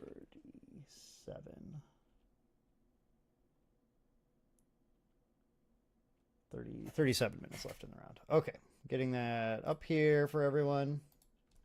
Yeah, like stated, good news is it didn't really affect gameplay. It's just 1 more tapped resource, which is good in case there was another 1-drop play. But not super likely, so at least we're all cleaned up and good. Yep. Should be in a good position now to. Looks like we have a Lando deploy here. Yes, Lando. And that's probably going to get a crash here. Yeah, Boba player going to be looking to take that out right away. Yeah. To prevent some smuggle shenanigans. And that's where Boba with the armor is going to do a ton of work. The Boba player saw the armor again, by the way. Yeah, in a much better position than they were in the last game, too. Yeah. Like, this Yep. is kind of I would argue, a very commanding position for the Boba player here. This is going to be really tough. Yeah, it really does feel quite strong for them. Like, Well, the Cantina bouncer into the free removal on the Evazan was kind of, I don't know. I just feel like very loose. it was a pretty loose play. I agree Yeah. with that. Patrick says Boba players just think they can tap whatever and whenever. That is true. that's true. That's very true about Boba players.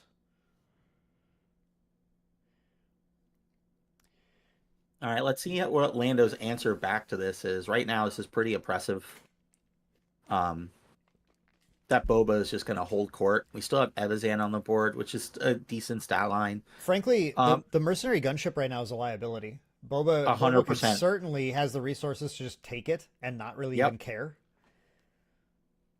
And Lando would have to spend his entire turn taking it back, which is just not great. that's going to put Lando way too far behind. That's a super duper time womp. So Lando starting in with a crash for 3 with Greedo, saying, "Fine, whatever. I don't. You have to attack me. I'm going to deal the damage to you first." Boba player also has the ECL up still, which is like one of the scariest positions to be in right now. Yeah, I mean this is clearly a command. You're ahead and have ECL up. Like, it just feels like everything's coming up Millhouse here. Jason, what do you think Lando player is looking to do to potentially pull this game back out? I really think we have to deal with. I don't know. Yeah, I think it's a cartel. Oh, that's Is a it cartel. Oh, you're right. spacer? That's a no. Well, You're right. The Lando player had to not hope that the opponent played a fire spray. It's a which turncoat. just happened. Yep. Excuse me. Thank you guys. Or turncoat. Yeah. Upside down to me, it looked like a mercenary gunship. It is a cartel turncoat. I pulled it up for you here instead. It's a 2-3 instead of a 3-2. Which is just And now we have the fetch fire. Either way, the fire spray.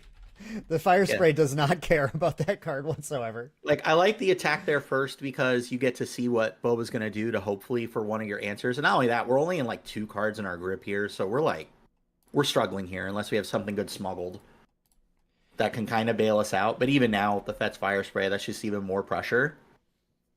That it's just to feel like the game is spiraling wildly out of control. Yeah. Yeah, Jay Freak. Yep, on the exact same page. 100%. Yeah, I mean, look at this Evazan, right? Like, even if he dies right now and Dale gets to untap, what does that even do at this point? Yeah, play one of the 1 cards that are in my hand, or maybe something smuggled that gets us out of this. But instead, Evazan. I think we just put the pressure. Yeah, I think I think this is right. Just Evazan and Greedo just putting pressure on now, going, okay, fine. Just send it. You have fire spray for even additional coverage. I think you just keep sending it here. Fett can either crash in for 6 or like kill tons of Dale's units without for free, barely taking damage, maybe taking 1, right? Like, it's Dale or Adrian is able to just use that Fett to control the board if he wants to, and then crash in with everything else, basically keeping up with Dale's amount of damage exactly, while being able to maintain control of the board, holding ECL up still. And we could have, like, we're next turn, he could have overwhelming barrage and it's just a blowout. So I think just keeping the pressure going is just keep crashing.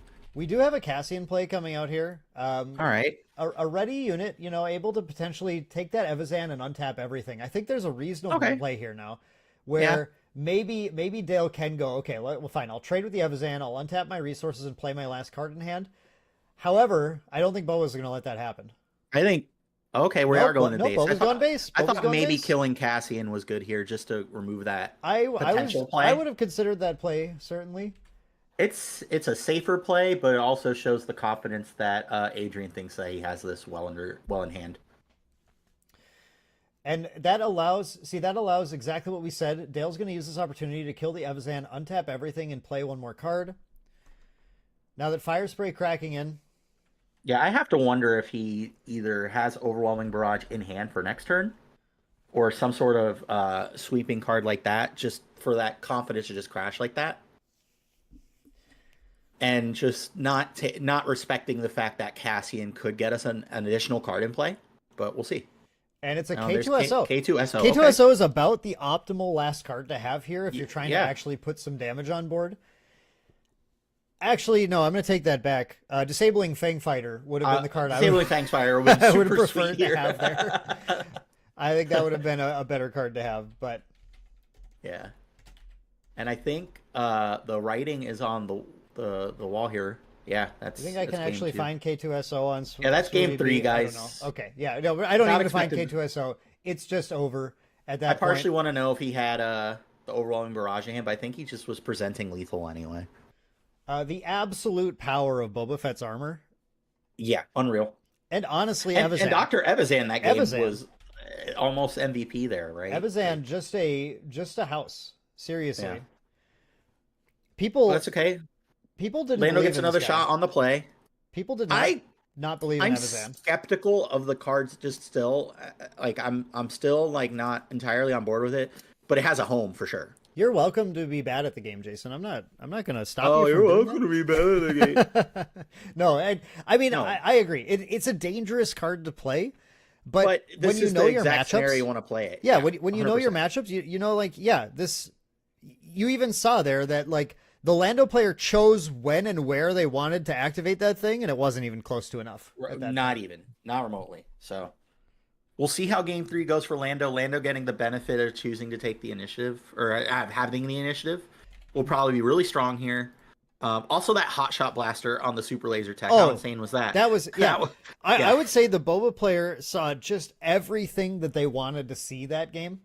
And there's always the possibility that the player does not draw their sideboarded cards, doesn't draw that combination of hot shot and super laser, which was I think extremely 2 strong. seconds. I'm gonna let you talk for 2 seconds. It's completely possible that that the Boba player we see a repeat of game 1 if the main board of their deck comes up more than the sideboard does, because we did see the Boba player sideboarded extremely heavily going into this match. Which is good. The Boba player respecting the aggro deck here is important for them to do if they're going to try and win. But I do have to say, just as a fan of the game, I am rooting for weird decks like aggro Lando to be able to take games here. So, but we'll see. It'll come down to a lot of things here. It comes down to the draws, and I think the initiative for Lando, like Jason said, is a pretty nice thing to start with that does give them a little edge. Like, winning game 1 for Lando, I think, is fairly important for them in this matchup, just so that when it goes to game 3, they do get to keep that initiative and push things just a little bit faster.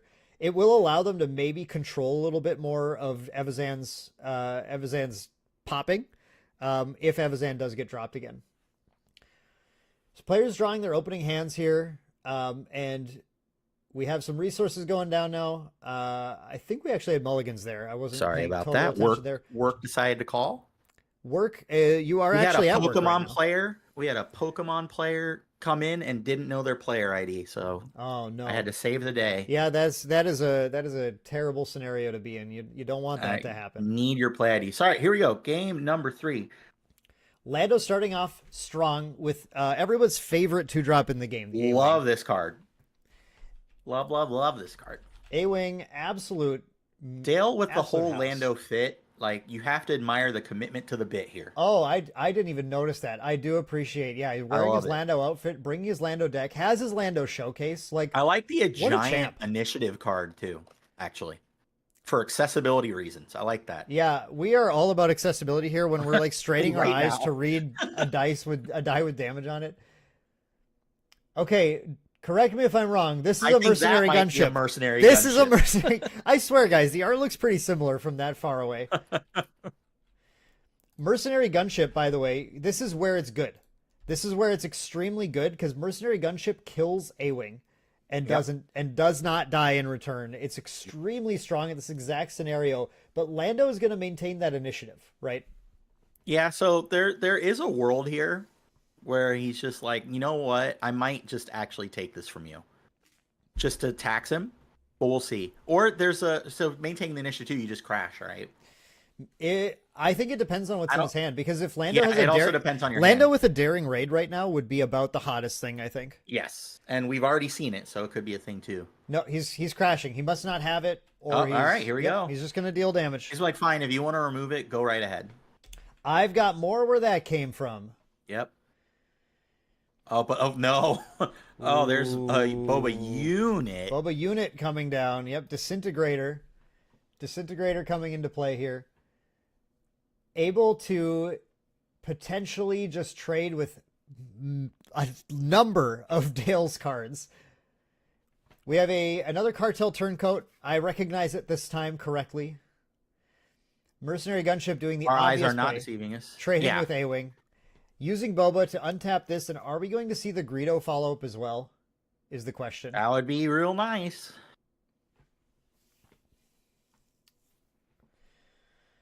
Cartel Turncoat is a card that I don't see played a crazy amount. I was playing it in Ray, where I felt it was quite good. Ray's able to play a turn 1 and then pump it to a 3/4, which is like pretty scary in space. Yeah, that's really tough for sure. I'm kind of wondering what happened with what the thought is on the A-Wing attacking the base play there, knowing that the mercenary gunship would just clean you up, with no recourse. But we'll see here, I guess, obviously, depending on the cards that are coming into play. For Dale, that perspective, I think, is just I'm going to try and find a way to close the game. I think it's the game of inches thing, for Yep. sure. We need to get every point matters in this match. That damage needs to be on board, and you force your opponent to attack your stuff instead. It's just that for A-Wing, it's much less much less valuable when it's not doing the attacking because of the raid. Right. I don't know. I do think it's a tough call, and we don't know what's in Dale's hand exactly. Yeah, we don't. We're gonna find out though. We're gonna find it's out. a Cantina Bouncer. It's another not Cantina Bouncer, Cantina Braggart. Braggart. And there's the Greedo. Perfect. Cantina Braggart is, just a card of all time. It's an unimpressive card on its own on the board. You have to be in a board state where you're actually ahead a little bit for this card to not just die to anything and do nothing in return. And I think we've seen 2 times in this matchup. It just died anything. It just died. 2 times in this matchup, Cantina has just died and done nothing. Yeah. So Greedo doing what Greedo does. It's a little confusing to me to see that played twice that way. Yeah. It's a card I understand putting the foot on the gas, and like you're the aggro deck, but like it's being freely removed twice now. Granted, the Greedo you got to roll that, but you know, not too sure. I guess it takes away damage from Dale's base, but yeah, I don't feel like fog. The aggro player is not really interested in losing cards to prevent damage in this matchup. They want every card to deal some amount of damage, even if it's on board. I agree. Cartel Turncoat getting in for 2.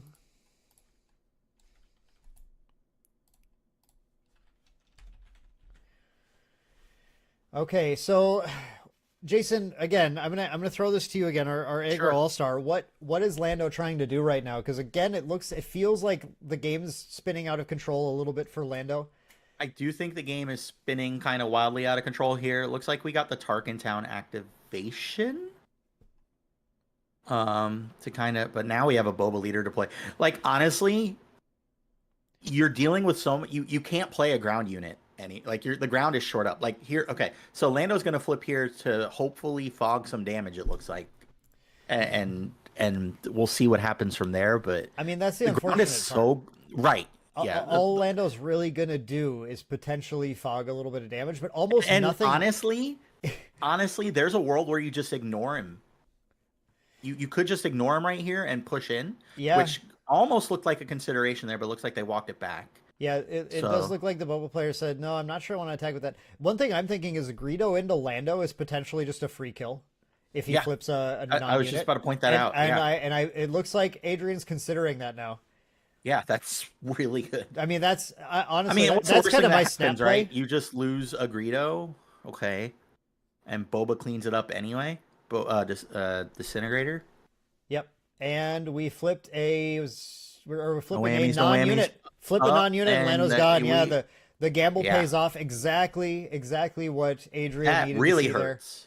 There. Yeah, I think that's the nail in the coffin on this matchup. Unfortunately, Boba just had that dream disintegrator turn too. Like it was everything coming up Millhouse again. It was just a really great set of cards to have in an ideal situation, and unfortunately, Lando player just really not getting off the blocks.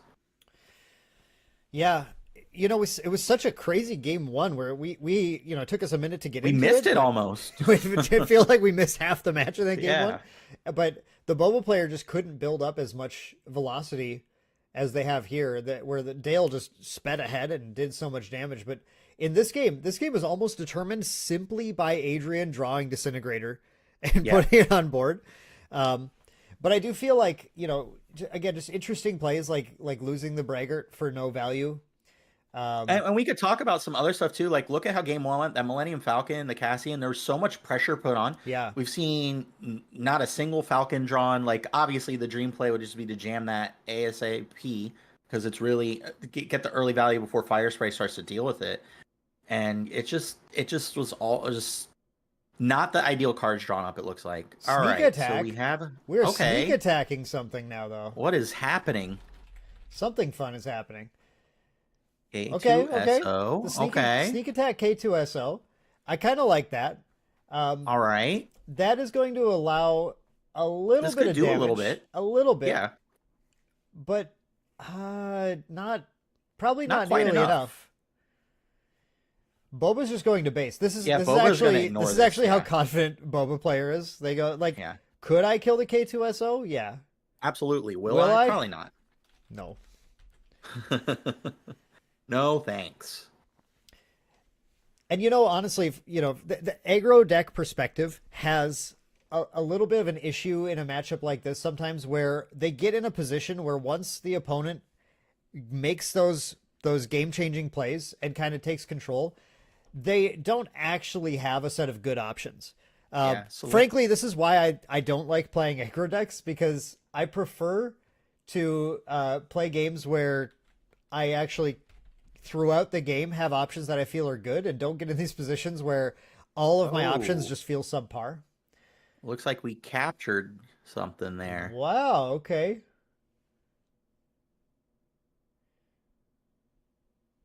That was a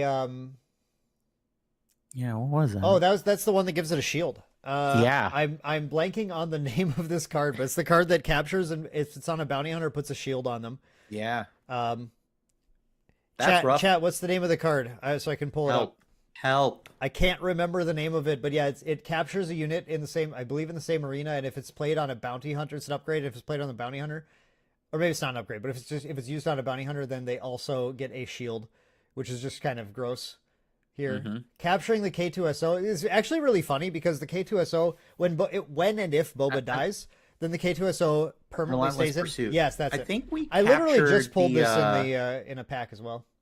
I think we captured the space unit Promo though. pack. Yeah, it's- K2SO's in the bin. It stops it from destroying, but it means if it comes back, then it no longer has to die at end of turn, so could potentially do something. Sorry, Jason, what did you say? He captured the space unit. Oh, he captured the space unit with it. K2SO. Is Relentless Pursuit the same arena? Relentless is not same arena. Yeah. Yeah, no, I apologize. We misread that situation. We do have a Bamboozle, Yeah. which I spelled wrong for some reason. I typed it in wrong. Bamboozle. Everyone gets to see when I misspell stuff here. No, that's fine. Relentless isn't same arena. Yeah, we just had it up. We just had it up, and I believe I was reading it and talking at the same time, but it says It just costs the same or Yep. less than it. Relentless I think can that's the Relentless restriction can you're capture thinking from of. either arena. And that's also why when it was on the oh no, it was on Leader Boba. For some reason I thought it might have been on the Disintegrator, so that's fine too. But knowing that the K2SO is going to die and the repercussions aren't that great, I think it was just better to just take the space unit, kind of just get all pressure that you're worried about right now off the board. Not even worried about, just Jason, keeping it clean. Did the K2SO deal damage to the base? I missed that. I'm very certain it did, but I Okay. missed it. I don't know if discarding a card would have helped, but I'm not 100% I mean, did sure. it attack? Did it attack in as well? I'm not think- 500% sure. I'm I assuming think it did. so. I don't know what else would have killed it. Yeah, So I'm assuming I'm so, putting the 'cause I'm putting the die Nothing player else as well. has damage on it that's on the board, and this is all the stuff that was on the board when it was out, so that checks out. We have a Bosk coming down now, Yep. ambushing our opponents. We have all sorts yeah. of bounty Is that a- hunters here. Is that a Cassian that he played? Like think so. I think that looks like Cassian to me, but it's a little blurry for me to see. It has its damage counters all over it now, and Cassian would live through that, so I think that makes sense. There's a lot going on. We're trying to catch up with everything here. We're trying to catch up, and plus us looking up those cards to make sure that they did the right thing. I kind of took away to look up the Relentless Pursuit and didn't see the screen there, so apologize for that. Thank you, Patrick. Oh, yeah. Appreciate being on top of that. So yeah, Cassian 4 damage on it. Does have 3 more damage he can push on. I believe I have the damage count correct, which puts Boba player at just about half health, but with a sizable board. And here we go. Just keep crashing. Just game of inches. Keep getting closer to the goal line here. Lando still has to find 10 more damage though. And Boba has initiative now, which should be pretty big. Yeah, I mean, 10 is starting to get to the point where it can close fairly fast, but I don't know if Dale will have time to close it. I just what's in play. And the fact that Boba has done this while also dealing 10 damage to Dale's base. Yeah. 15 to 10 does not feel very favorable. Ooh. Yeah, this is pretty good here because we're going to clean up the Cassian and get damage in the base at the same time here. What card is that? Was it Surprise That's whatever? Surprise, yeah, Surprise Strike. Yeah. Thank you. Yeah, the Surprise Strike with the boss trigger to clean up the Cassian and get the damage in, that's probably just it at this point. Yeah, that's pushing a big 7 damage swing also. Yeah. Holy cow. Again, this is just how Boba want to draw this up. And actually, and the aggro player also stumbling out of the blocks, because normally aggro should get off the blocks pretty good in this matchup, so you could sweep the game away while Boba takes the mid game control. But that never even really happened. It's just been chip shot while falling further behind. Yeah, just like a cartel turncoat is not. It's not going to quite get us here. Unfortunate. Boba's just gets to crash in. We're at the 21. Just about lethal territory. And look at all these resources available. Like, again, the strength of Boba's resource and tapping, that Surprise Strike was actually just free. Yeah, this is just, It's just, I think we're all just kind of waiting. Even if this Disintegrator dies, Fire Spray closes the game if that's what Adrian's holding on to. Yep. But he's actually just going to hot shot blaster. Just going to hot shot for game. There it is. Doing some work today, I tell you what. The opponents of the metagame out there in the audience are not going to be that happy that Boba Fett won this matchup, but this is the strength of the deck. This is what it can do. Yep. When it builds its board correctly right away, then Boba just gets to gain a huge resource advantage throughout the game, has a bigger leader than has any right to be having.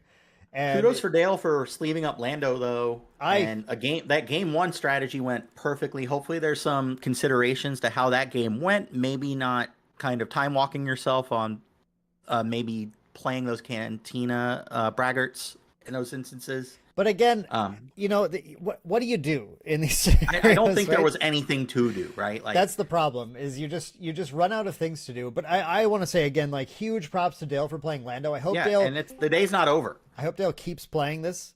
Yeah, the day is definitely not over. It was sweet. That game 1 was super sweet. It was very quick.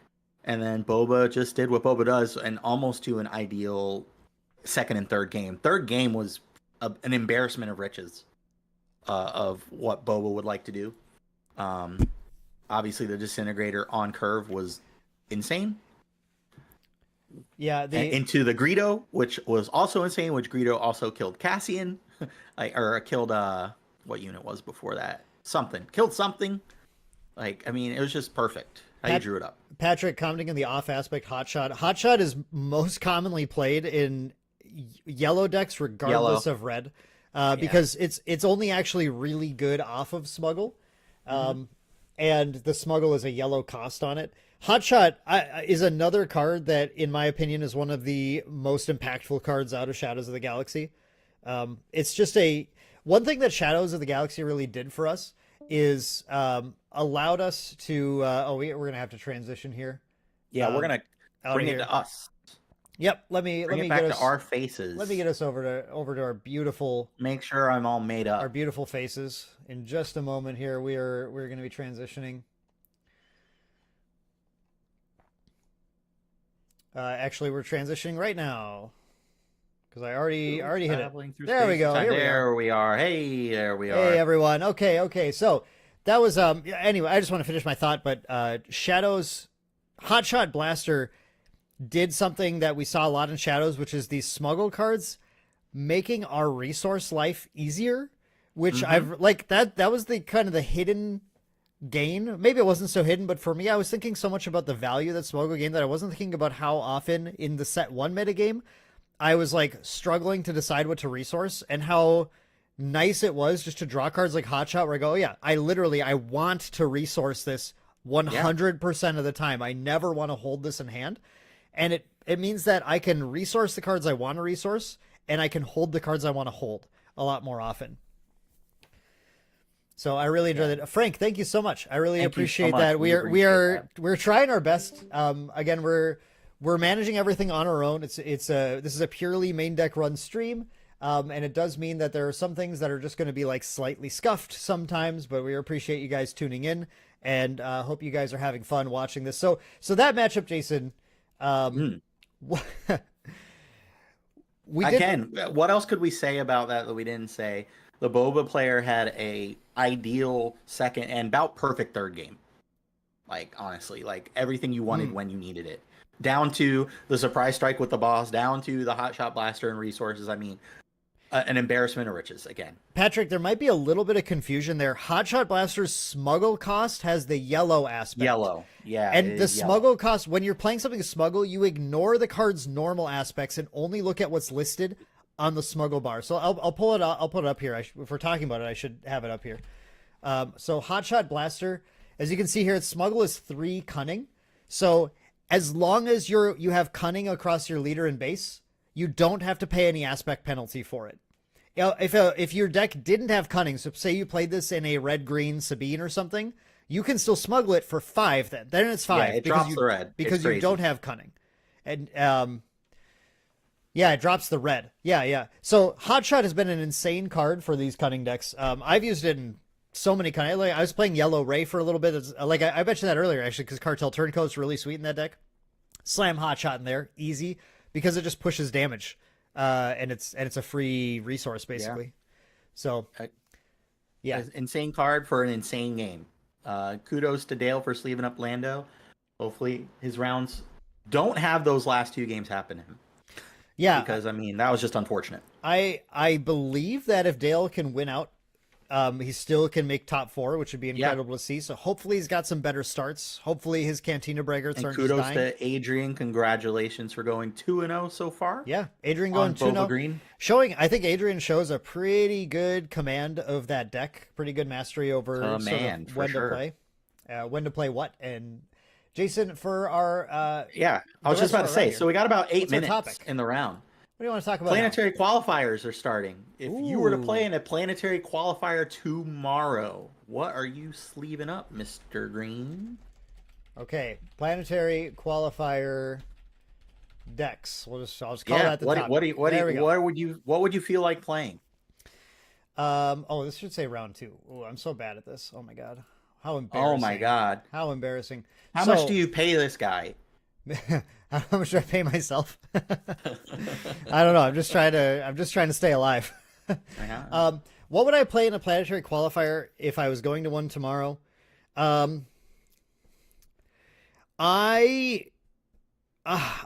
don't know. I really like playing off meta stuff is the thing. I don't like playing expected decks.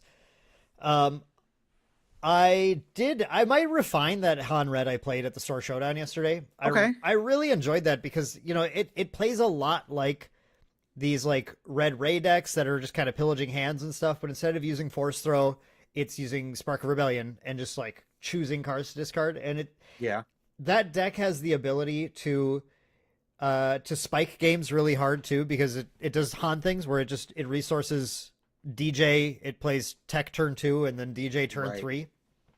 Any game with old Han where you DJ turn 3, smuggle out DJ turn 3. People don't even necessarily know this That's combo. okay. Let me talk about this. Let me talk about this real quick. And the reason why I like this deck. Oh, maybe he doesn't have a dot. Yeah, okay. So DJ. So because we had some smuggle questions, I'm just going to talk about this. So Tech is a card that gives all of your cards in your resource row. We spoiled it on main deck. Gives all of your cards in your resource row smuggle equal to their cost +2. DJ has smuggle 7 cunning, but when you have Tech out, DJ also has smuggle 5 single cunning. He has both smuggles, and to smuggle him, you can pay either one. So the reason this is so strong, and the reason Old Han decks still can compete in the metagame sometimes, I mean, actually, it's not the only reason, because Old Han's still good, but Old Han's ability to spike games by using Tech, playing DJ out of the resource row, taking their resource, and then having activated his ability that turn, when you start the next phase, you have to defeat a resource. You defeat the resource DJ stole. It effectively permanently puts the opponent down 1 resource and Han up 1 resource. It is the craziest super laser tech in the world to be able to do that. And the reason why I would be playing that deck is because you run the discard, the massive discard package plus Spark of Rebellion and Kira to be able to control a lot of even like late game decks. You can just go, and I'm just going to deplete your hand, remove your options, and then you still have to contend with my Han, my Mace Windu, my Crate Dragon, potentially. And it can just spike games and play into those high-end stuff by getting the Tech DJ combo off. And I really enjoy that the deck has those options, that availability, and you get to play Tech packages, which allow you to just play things like disabling Fang Fighter, and other weird one-off things. I'm going to put Daring Raid in the deck after seeing it do so much work. So I like that deck a lot. I think I really had fun with it. If I was going to one tomorrow, I would try and refine the deck and just see how well I can do with it at a tournament. And I'm just not a Boba Green player. I just don't really want to, even though I recognize that it's still probably the best deck. Arguments about like whether Boba Yellow probably beats Boba Greens, but Boba Green beats other decks a little better. So, Jason, how about you? I think I'd play Boba Yellow, unfortunately. Yeah. I really feel comfortable with the deck. I don't feel at most points I'm out of the game, and I feel like the game is where I want it to be. Unless I have to err that if I was more comfortable playing Han, I'd probably play Han. I just haven't had enough games in it to play it. I pride ourselves, Main Deck as a channel, for spoiling the best card out of Setu. Tech is being just Tech. insane. I think Tech is the best card. It just opens up so many things that you could do, and it's a fun card to play. But I think I would probably be on Boba Yellow because I think I just feel comfortable with the deck. I've had more reps than it than other decks that I've had, and I think that goes a long way into what I want to play, regardless of tiering. It just so happens that it's really good. Tech is so good that he gets played off aspect in villainy decks. Yeah, it's awesome. And he's just chilling up against the wall. Look at that guy. Swagged out. Well, I don't want to spoil the end of Bad Batch just in case. I don't think we got the best spoiler for Twilight, though. Our spoiler for Twilight is a card in the game. The card in the game. Sweet eye patch. But you know what? I love our little eye patch man. I know. Not being negative at all. He's but great. yeah, I definitely... I see a couple decks in there that people have said. I've seen Sabine Green. All right, that's perfectly reasonable. There's nothing wrong with just tossing in absolutely some Sabine not. Green, doing some aggro. Going some games, a lot like the Han deck. You have the spike games where you just go Sabine Darksaber, and then they go, "Oh, I lose." That's that sucks. Yep, you get to go use the restroom and take breaks between rounds quicker, which is always great too. Jason, I want to ask you a question about Darksaber. We infamously on Galactic Ambition were talked down about Darksaber early on as we're heading towards the end of the Shadows metagame. Were we right or wrong about Darksaber? We were wrong. But I don't think we were way off the base. I think we were fine in our justifications, but it definitely ended up being more of a player than I think you and I even expected. Yeah. I still don't think it's like gangbusters, insane, crazy card, OMG, OMG, OMG. But when applicable, it's absolutely a blowout. And as it turns out, one of the best aggro decks can use it very well. I mean, the thing about Darksaber is if Sabine wasn't a deck, I think we would have been spot on. That's about literally Yep. where I was getting to. It's just 100%. the fact that Sabine spikes with it sometimes because it lines up with her drop number. That's where we were wrong. I don't think we put enough value in the Sabine flip turn with Darksaber. And that's powerful. And that's just us being armchair quarterbacks in the moment, not actively playing it, not letting the people actually, play at the cards where we talk about it. But that's also, the risk we take.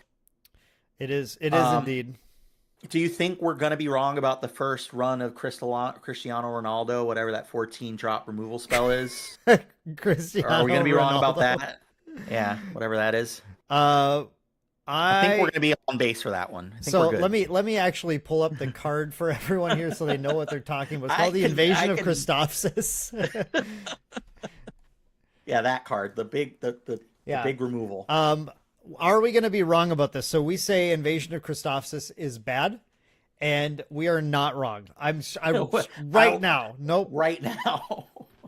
I don't think we're wrong.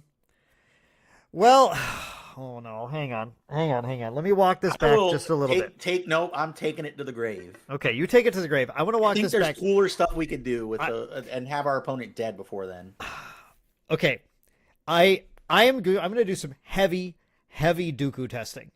And one thing that's fair. very important about this card is that this card is separatist. It is separatist. Which means Dooku can give it an extra exploit and make it exploit 5. You still have to sack your 5 things from your board to play this for 5, but you can playing follow up with something. Playing this for 5 is significantly different than playing this for 7.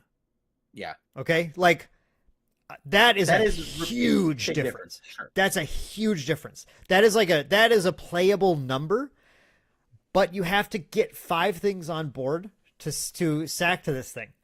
Yes. I think Invasion of Christophsis.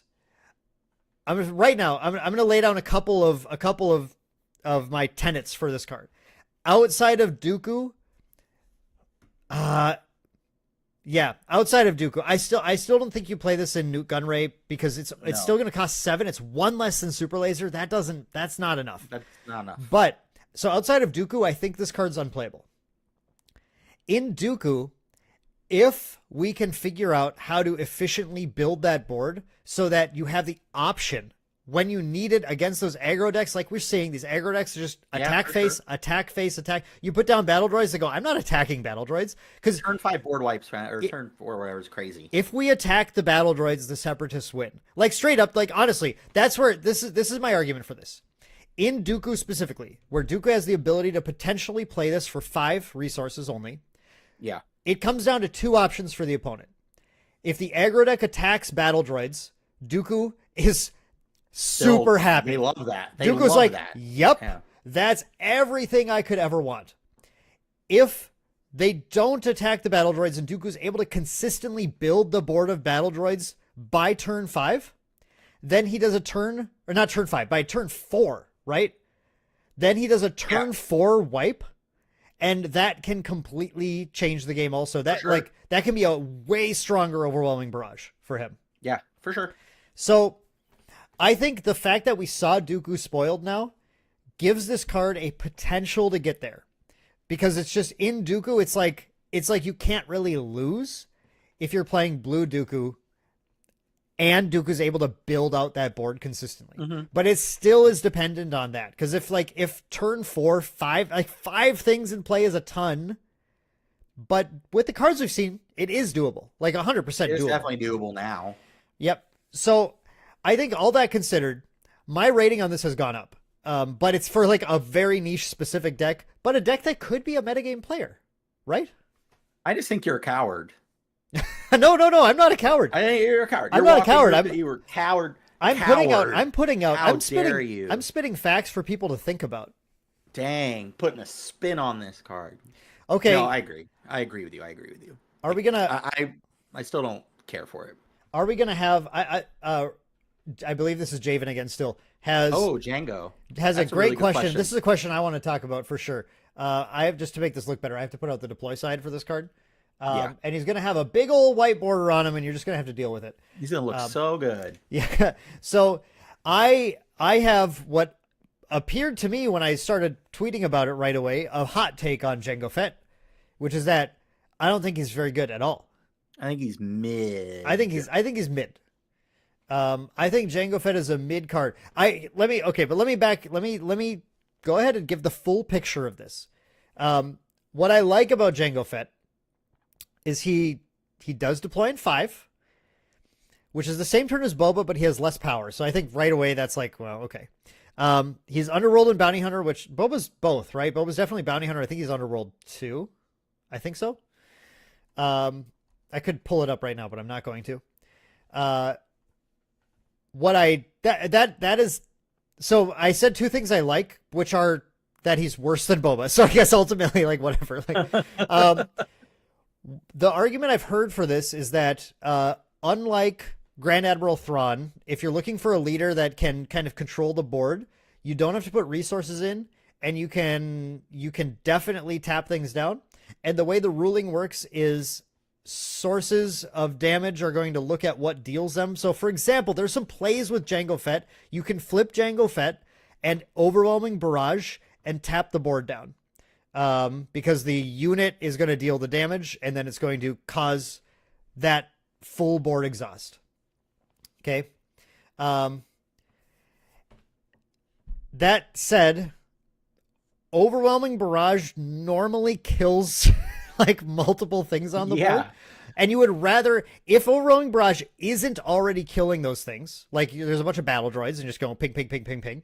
If it isn't already killing those things, they're bigger, and so you'd rather kill them than just tap them down for a turn, unless I don't know. Unless your game plan is actually Overwhelming Barrage, tap your board, take initiative, Overwhelming Barrage again, tap your board, and I guess like keep attacking with stuff. But in that case, there's no world where that happens, because you just tap your opponent's board down.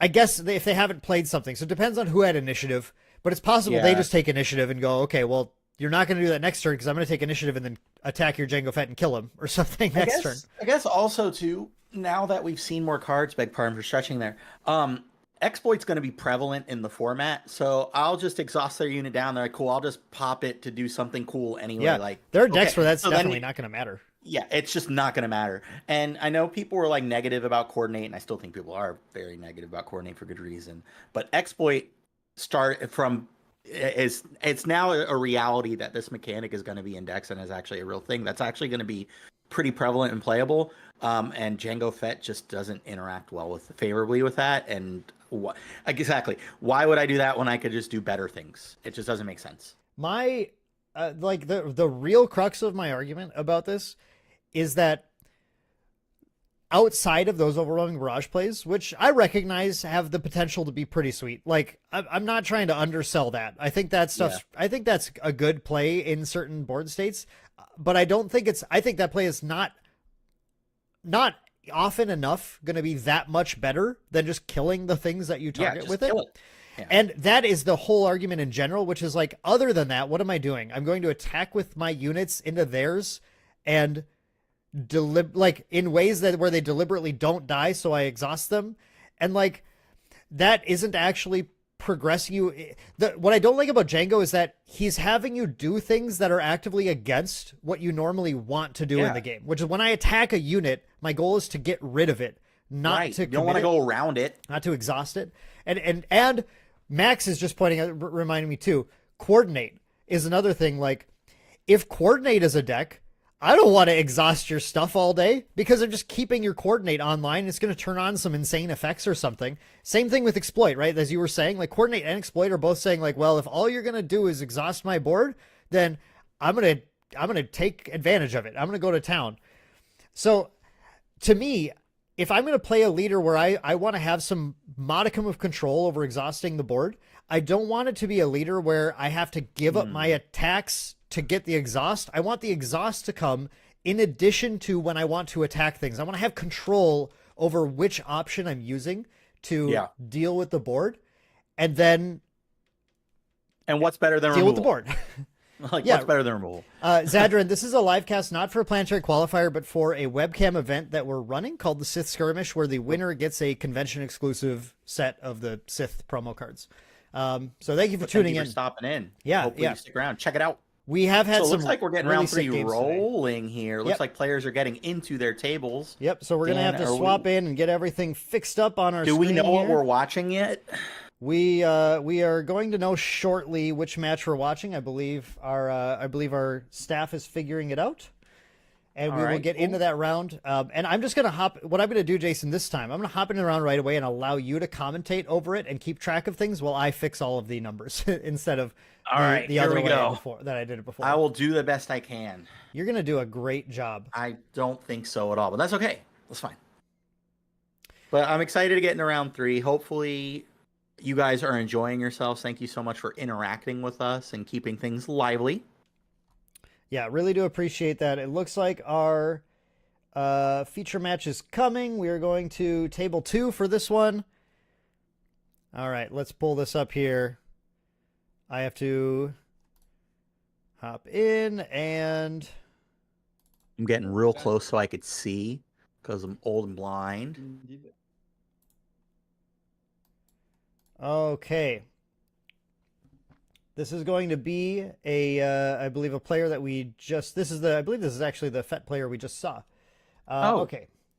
Playing Okay, against a Han Blue. So this is going to be a good. This is a good. Okay, This is a cool. good metagame This will be matchup. fun. Yep. Yeah. This will All be right. fun. Let's transition over to there.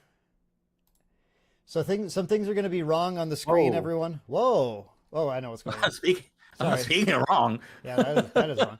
All right, here we go. There we go. So, All right. Some things are currently wrong on the screen. Everyone, just bear with me. Jason's going to be able to talk We about got a few things while we I fix got everything. Red Han on blue 30 hit point base, and we have Boba Command Player from last round on ECL. They're going to go ahead and get set up here. Like Dan said, nice little metagame brawl here. We got the fun avant-garde decks out of the way. Now we're going to get into the stuff that people really enjoy, which is Boba Fett gaming. I know everybody really enjoys that. While Dan loves Boba Fett We all gaming. love Boba Fett gaming. Yeah. How could you not? The good news is we dropped in before the game even started, which is super sick. I think that's the first we've actually got at the beginning of the game today. We're getting the dice roll off the stream, so I can't even see them. So that's good.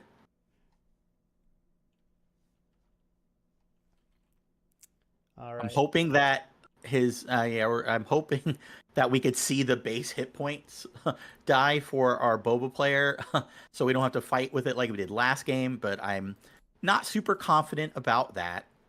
All right, looks like we're getting set up. I'm very certain Boba got the initiative there because Han rolled a 1, I'm pretty sure. Again, we'll see in a second as these guys get rolling. Okay. All right, so here we go. Looks like we're getting our resources settled here. Thank you guys so much for checking us out as we get into round number 3 of the Sith Skirmish, hosted by Maindeck Games. Thank you guys so much for being here with Dan and I as these guys jam some games. All right, so Boba won the roll, and there's Dr. Evazan again.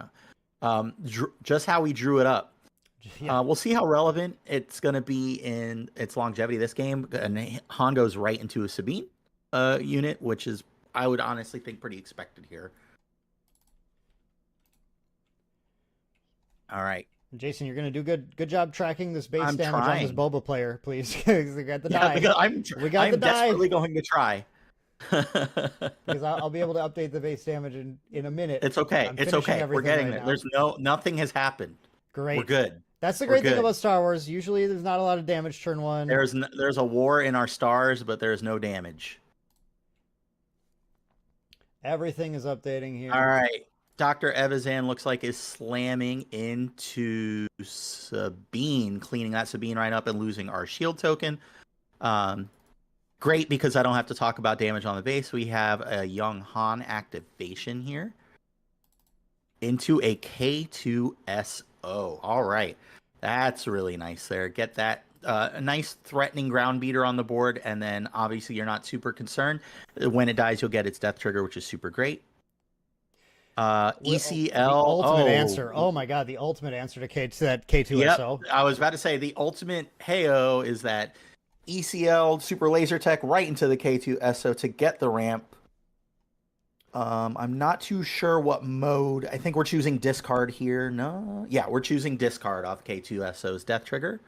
That makes sense, but just trying to clean the Boba Fett out of resources is what you want to do right now. I would. Han Blue isn't an choose that aggro there. deck. He goes late and just wants the value here. Yep. Usually running pillage, able to just kind of combine K2SO with some pillages to empty the Boba player's hand of options. I think the Sabine was just a on-curve play for early pressure and it actually did what it needed to do and cited removal, so I think it's fine.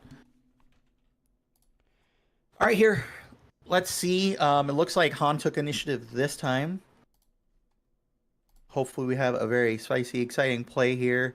That ECL was pretty big, though, I must admit. All right. I think we are actually almost... round is not up to date. Fix the round name. Round is not up to date. I Round have is so up to many date. things to change every time, everyone. It's crazy. Okay, there we go. I think we're all good All now. right. I handled it.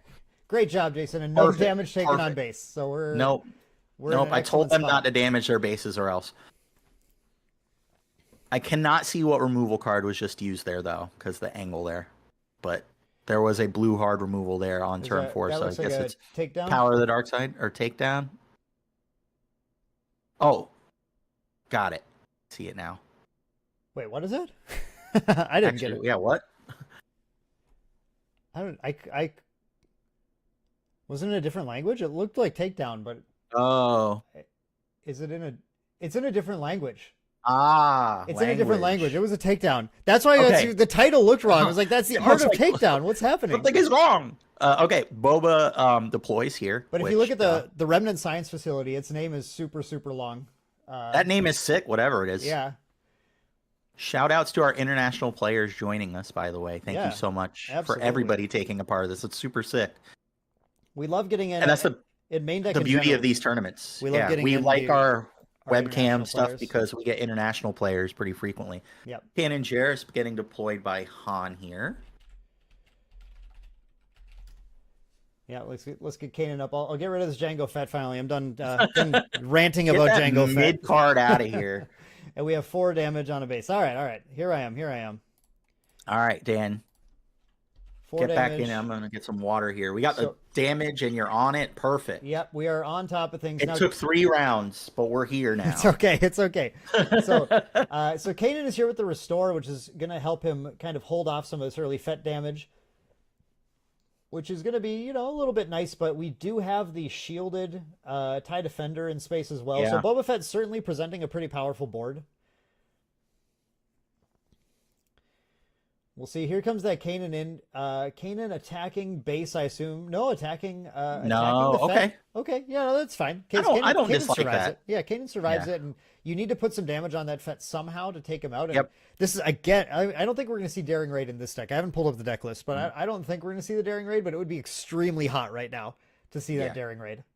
And it's funny, too, because, it doesn't incentivize Boba to attack into the unit there too by attacking like that. So I just think it was a fine play. Now Boba looks like he slammed into the base there.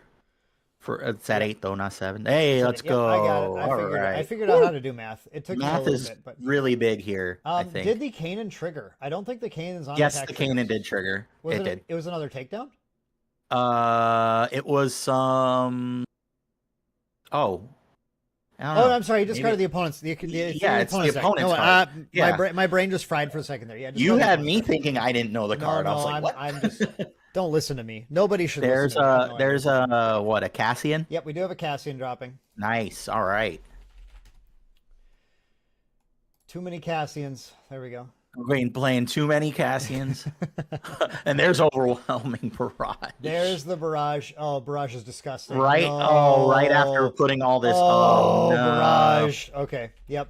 And that's honestly another card, a little too strong for its own good. Yeah. As sad as I will be for the rotation eventually to hit and pull Can't set wait for 1 that out of the card to game, go. there are some cards that could probably, the game might be a lot more interesting after rotation Defender happens getting in some there. ways. So Han decides to deploy. Yeah, and that's right. Oh, it the hit a cannon neutral the card. neutral card. That's yeah, why. that's why. That hit. I was like, how did it? Yeah, neutral cards are getting played more these days, right? With mercenary gunship, sometimes people playing off aspect, not off aspect, just like not just neutral confiscate index that are running tech. There are some neutral hits, and that I was wondering why the heal didn't happen because I was too busy changing things, but that makes perfect sense. Yep. Wow, that is some rough gaming. Holy cow. And the Han player has just taken, I mean, this Boba player is just in control of the game once again. Adrian is doing a crackerjack job of keeping the board under control. Overwhelming Barrage literally Merc gunship. doing what it's meant to do. Merc And gunship. just be a blowout. Man, like the hidden value of Merc gunship denying Kanan life. Like I love that. That's Han so strong. taking out the Boba leader there. Yep. At least we don't have to worry about that anymore. That's an important Turner to corn. I was gonna say the important Turner to corn. An important corner to turn against the Fett matchup is taking him off the board, so you only have to deal with whatever else Fett drops.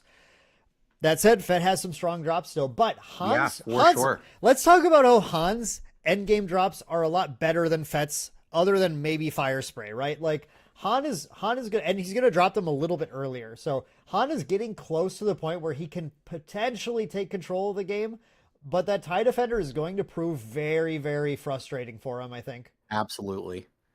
There's the pillage. The pillage right. coming down. Okay. Do not count Han out of this Han match. out. All right. Do not count Han out of this match. Maybe get some water, recalibrate, I got my coffee here. There's a beater though. There indeed. That is a strong card. That has a strong card. Yep. The Steadfast Battalion. Oy. So, despite the Boba Fett player losing a couple cards, he held on to the Steadfast. Now, the Steadfast... Not the common play the Steadfast of the ECL Steadfast. The Steadfast is dropping after Boba died, though. So it's just a 5/5 for 5. It's not like it's particularly exciting here. It's just a presence on the board. Yep. And it's keeping that threat, and it keeps Han in check. I mean, while the space unit just keeps going to town with no recourse. The big difference in the last matchup and this one is that Han doesn't run out of gas like an aggro deck does, No. right? And in fact is denying Boba Fett as much gas. So I'd say right now the game is still in Fett's favor, but has the potential to change. And as early as next turn, right? When we could see here with the initiative what Han can do here. There's a force throw. This could be Okay. huge. This could be big. huge. No! Oh my god. That's Oh a my nice god, that hit. force throw is Holy that is moly. strong. Yeah. If only Dan he and had a I's force unit. favorite card ever. If only he had a force unit to take care Right? of the Steadfast Oh my too. God, that That's would've the been problem. crazy. Because the Kanan had to die, that The force throw Kanan's couldn't be. dead. The force throw would have been insane if Kanan was in play, but Oh my still, god, could you imagine? denying But we're the okay. null Yeah. is not bad. The Steadfast decides to go for the Han, it looks like. Okay. Ooh, Yeah. wait. That's Wow. cool. Okay. I had a couple things to update here. I need to get the damage updated. Yeah, you get the damage updated. I think the Steadfast Battalion and that was quick, whatever that is. Steadfast was into base, and then Han was into battalion. Right, And then right. the Concord Dawn is here to deny our TIE Defender any more damage, which is pretty And big. we're looking at the Oh, top cards are no. whoa. Okay, yep. So this has been a powerful play lately. This commission into finding a bounty hunter or transport card, which in fact can find the fire spray. Yep. And it digs deep. 10 cards is a lot for one resource. Fire spray being a transport, like such an seemed like an innocuous trait to put on the card until commission was revealed and said, you know what, the best play for Fett to do is to play fire spray, and Yep. commission like we're actually going finds again with so one. many good cards. Yep. And there's another copy just in case you didn't like the first one. There's another one off the commission. Finds And which is double right fire now, spray. and it's just thinning the deck. You don't might as well spend these extra resources while you have them to just thin out and use them. After losing his entire hand, rips into double commission and then turns those into double fire spray. Yeah. Insane turn of is events. Really, potentially very hard to Just showing the overcome. power of smuggle. Like, I mean, what an unreal ability. Like, you're never really out. Players are resourcing though, and Han does appear to have initiative. 17 and not 16. Damage Thank is you. at. Yep. Thank you so much. Thank you. I have the wrong number listed. I really appreciate it when we show Dan is wrong. Thank you. Thank you so much. No, he's working infinitely harder than I have to. So thank you so much for that. Han's resources here, Crate Dragon's a possibility. If he can, with initiative, pitch the fire sprays from hand, that would another pillage would be That'd quite be big. devastating. Yeah. But would still allow that steadfast battalion to push in to, get him That's closer. still a ton of damage coming in, though. But he's got to deny the fire sprays, and it'd be so much more efficient to take care of the fire sprays via a discard card. Absolutely. Than anything else. I can't quite tell how many cards Adrian is holding. If he's clever, he'll try and hold 3 right now. I think it's actually impossible for him not to hold 3. So it can only deny 1 fire spray and another card. Right, because if you resource 1, he's going into the turn with 3 cards. Okay, we're get them all. doing 7. 7. Drum roll. Luke Skywalker. 7 for a raw Luke not taking the extra damage. It still will clear the battalion. Yeah, it will clear the battalion. The Which is Concord fine. Dawn is holding on to the space for now until this Not fire too spray much drops. longer. No, Yeah, not too much longer because fire spray is coming down. But clearing the battalion allows him to take the damage from the fire spray instead. Yeah. And it looks like we decided to get the shield token. Get the shield token off the defender. Yep, and that means the Concord Dawn will take the hit from the fire spray, and he's going to be okay with that, right? He's just holding on. What just killed the fire spray? Or what just killed the Concord Dawn crashed into the other space unit. It shouldn't. It didn't die from that. What did it have on? Did it have a? I don't know. It's power. It had a shield. It had a shield on it. It was a 3/2 with a shield.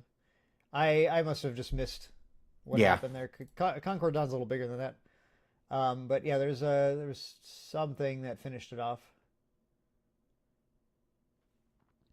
Oh, it attacked back into it. Sorry, I understand. Yeah. It destroyed the shield and then it attacked back in. Yes. Yep. I'm on top of it now. I've got it. Yeah, I figured it out. And then that allowed the fire spray to attack in 22. Yep. Okay. We're here now. We're back.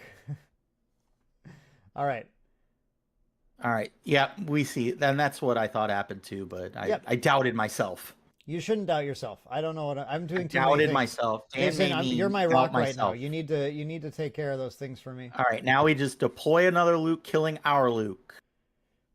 And we got to mark that the leaders were deployed as well. Is that a redemption I see? That is a redemption, which is Han's big way to just take control of the game now. Because this redemption is going to heal the base a ton, all the way down to 14.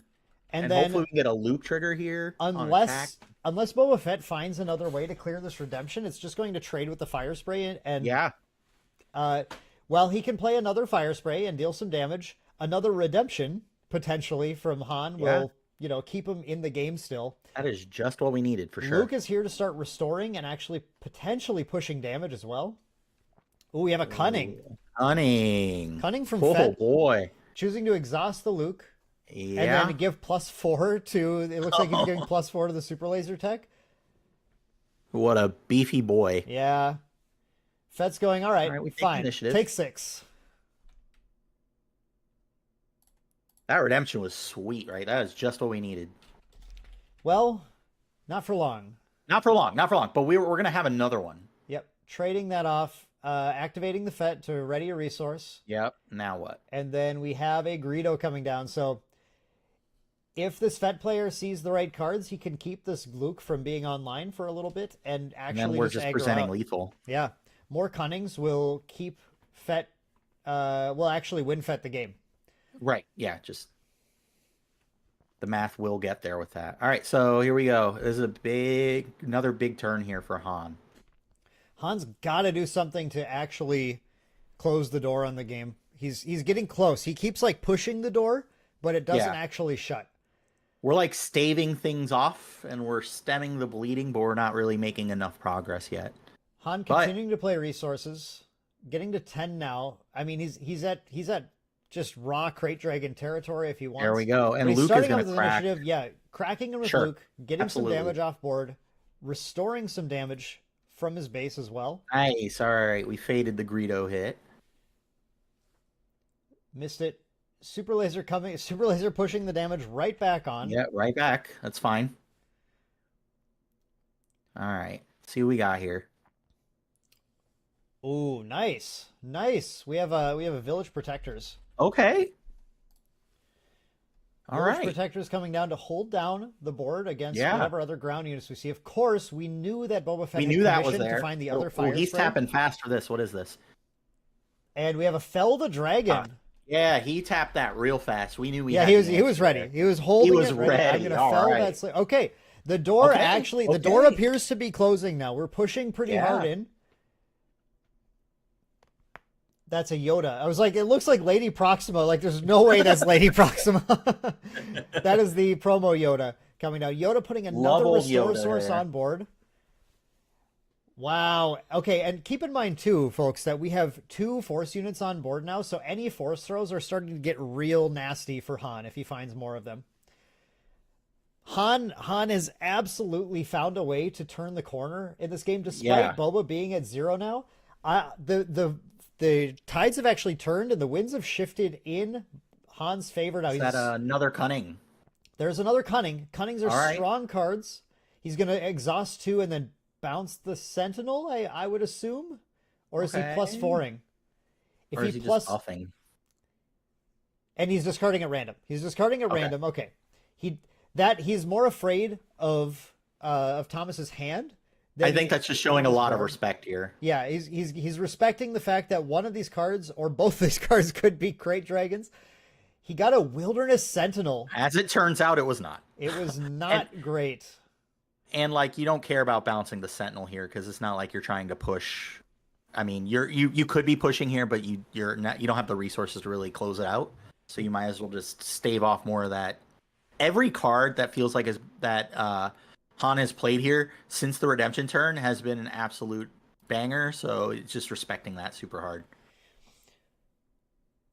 It's Thomas looking at his resources. Entirely possible to whip out There's gotta be something a in there, smuggle fun. thing in there. Yeah, Yeah. a Cassian or something would actually be not terrible at all. And right he's now. smuggled, and he's resourced every turn, I believe, this game. He has, yeah. So like, there you have to think there's some action down there. He's been resourcing And like as an we absolute speak- fiend. There's as the we tech. speak, Ooh, there's the our boy. tech. The tech is going to Alright. be so Show disgusting me something now. good here. Now I'm ready. I'm locked in now. Yep. No, the Han player, especially seeing that tech now, is feeling like a Super great laser position. tech into the Sentinel. Get our shield off. While the Fed is holding more cards in hand, the Han has found. Excuse me, I didn't actually click. They the have way more cards now. way more cards available and still holding a Sentinel in play. 2 fire sprays gone for the Boba player, so there's like Boba's space is not actually looking very powerful anymore, and And we Boba don't Fett's really- rarely run Okay. much stuff in the late space. That Sith- Steadfast Battalion could be good here if we can snap initiative and maybe overwhelming barrage and kind of clean some of this board up. But right now, Thomas has his whole resource row as cards available to play. So Yeah, Steadfast without the overwhelming barrage though, all it's gonna do is attack yeah, into the village protectors and then die Which to is- whatever Thomas feels like killing it with. yep. So I think it's just kind of I'm gonna get this down now and hope the draw is good. Or maybe there's another way to get around that, because right now that village protector is just holding court. Yeah, I do love this young Han blue deck. I think this is quite a contender in the metagame, and it's really showing sure. its ability to just take control of the game against Boba. Pivotal turn, I still think the pillage turn, followed by the force throw, was Yeah. exactly what Force throw was so good. that is what kept Adrian out of range of killing Thomas, so Thomas could eventually turn the game around. Yeah. But A force throw out of wait the a minute. resources. How and good now we is have the this? force unit. How good is this? Yeah, this is potentially devastating. Adrian's got to have a low cost thing to pitch. Adrian only Oh, has 1 card. Show in me the hand. overwhelming. Oh. Okay, so we're still alive. Okay, That's not bad. That's not bad. That's just a mercenary? Yeah, mercenary gunship again. Okay. Good old mercenary gunship trying to mess us up. Mercenary gunship showing up in We're giving every that card a single lot of round so airtime far. today. Every Giving single that card a round. lot of airtime. Yep. What a great game one here, though. Yeah, this has been an incredible game one. Yeah, this has been awesome. This is exactly the kind of game that we want to see, where the players get to each take position in the game, each taking control of the game at different points and not being quite sure who's going to win. Yeah. It does feel quite Han favored right now. Han's pushed some damage, and we don't have it marked on him. I did miss the attacks there. There's a lot of them. 2, 3, 4. I think it was the full Monty. I think we have 10 damage because there's nothing that he attacked on board, right? Yeah. Yeah. So I think no. The damage on board was from the force throw to the steadfast battalion. So that should be, I believe, 10 damage marked on Fett. It's at the point though where the number isn't going to be quite as important as the positioning on board for Adrian's life total at least. And the longer that tech is unanswered, the more hilarity will ensue from those answers that are all available in his resource card now for Thomas. Yeah, that tech has to go. But look at this. But look, the tech you're to facing play down Luke. to play another village protectors out of resources. Oh my god. We did have a removal to. Yeah, it looks like to get rid Luke of was Luke. bounced. Yeah, Luke was bounced. That's which doesn't. So waylay. Yep. Which is fine for now. Bouncing Luke is about the most feel bad way to get rid of him. Yeah. There's Maul. Considering there is exactly 2 damage on that steadfast battalion, so Luke can just take him out anyway, except there's no underworld units, so Yeah, it was Waylay, yeah. yeah, it just happened so quickly. Maul is able to be taken out by the Luke instead next turn if he wants to, but what else is Thomas holding on to is the question. The overwhelm came through for 6. Oh, well, I that believe, right? won't matter anyway. See you later. 5, 10. Should have come in for. Should have been 1. Oh no, does the shield eat the whole overwhelm? Yeah. No, I don't remember. Actually, I don't remember the ruling. So right now, Tech is just getting his pound of flesh as well.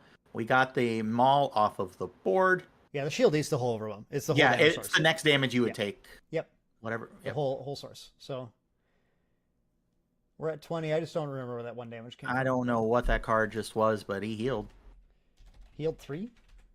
Yeah. So whatever it was did that. I just can't see it. That's the smuggle card. That's the smuggler's aid. Smuggler's aid is what that is. Yeah, and I think we are just going to game 2, and Han will take it. Wow. Yep. Han just took absolute control over that game. That was so close too, but that's the beauty of this deck. That redemption was the Luke obviously, but that redemption caused enough buffer to just start being able to play the game again. And at that point in the game, I think the Han plays are going to be, especially like Luke and stuff like that. You're getting more value of what Boba's doing, especially with the pillage previously before that. Just started limiting the plays, and plus knowing that the 2 fire sprays were the cards he had to contend with, and that he obviously had ways around. It was an excellent navigation by Thomas to get to the finish line there. Great game. That was it was really just a series of exactly what Han needed. I feel like to close things off. Not necessarily even in a he drew everything he needed way, because Han's ability to play what he needs to when he needs to, using Han's ability, as well as resourcing cards to plan for the late game with tech. I mean, it is part of it is actually set up as well by the Han player, and that's really one of the big strengths of the deck. Absolutely. And so Dan, what do you think Boba's got to do here in game number 2?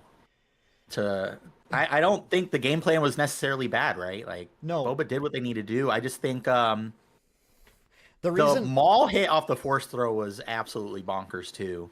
Another scary threat just gone. Yeah, the reason that Blue Han is getting so much time in the metagame right now is that he's one of these decks that kind of forces Boba to play the aggressor role in order to actually win the game.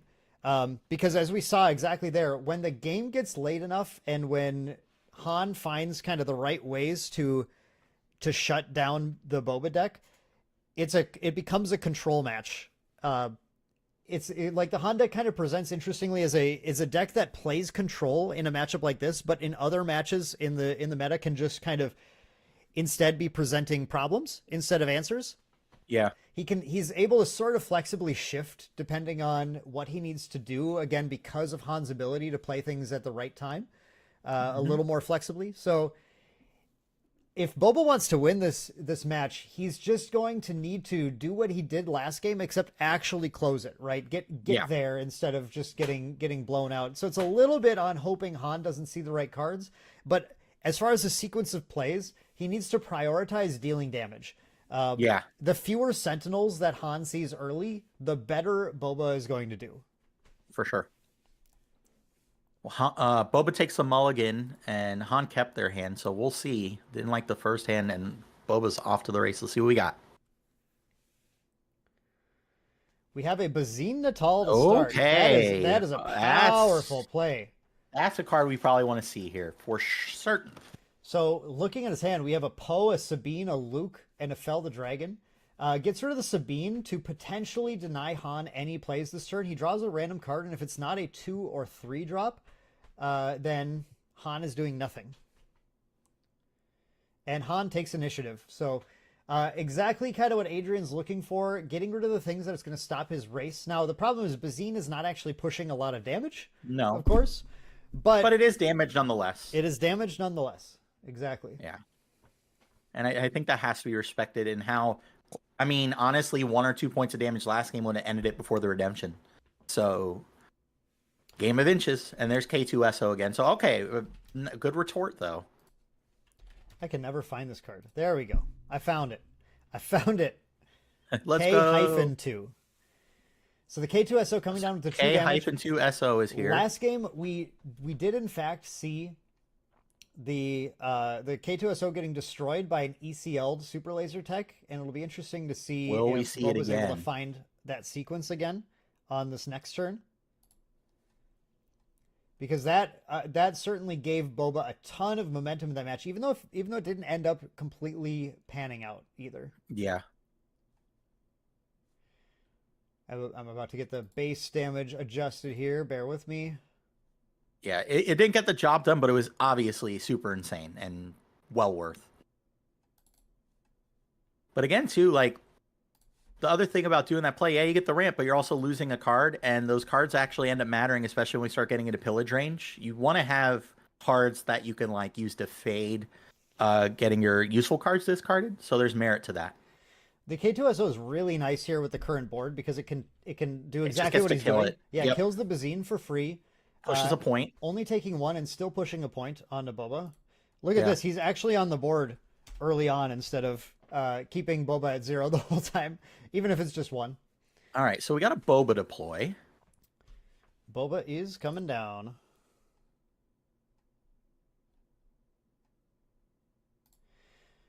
The Boba is an interesting spot. He doesn't really want to attack the K2SO. It's kind of rough. Looks like we're going with commission here. Yep, we're going to commish. We're going to try and find some of our juicier cards. A Fett, ECL Fett would actually be quite useful right now. Mm-hmm.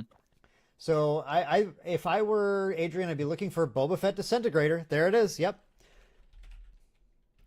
So the Disintegrator is going to be really nice because it's going to allow him to ECL it in, and Fett's on attack trigger will actually kill off the K2SO before it can deal any damage back to Fett. He will have to end up pitching a card likely off of the K2SO ability, but at least he gets to establish a Fett in play. Yeah, I think you're fine with that. Yep, there's the ECL used.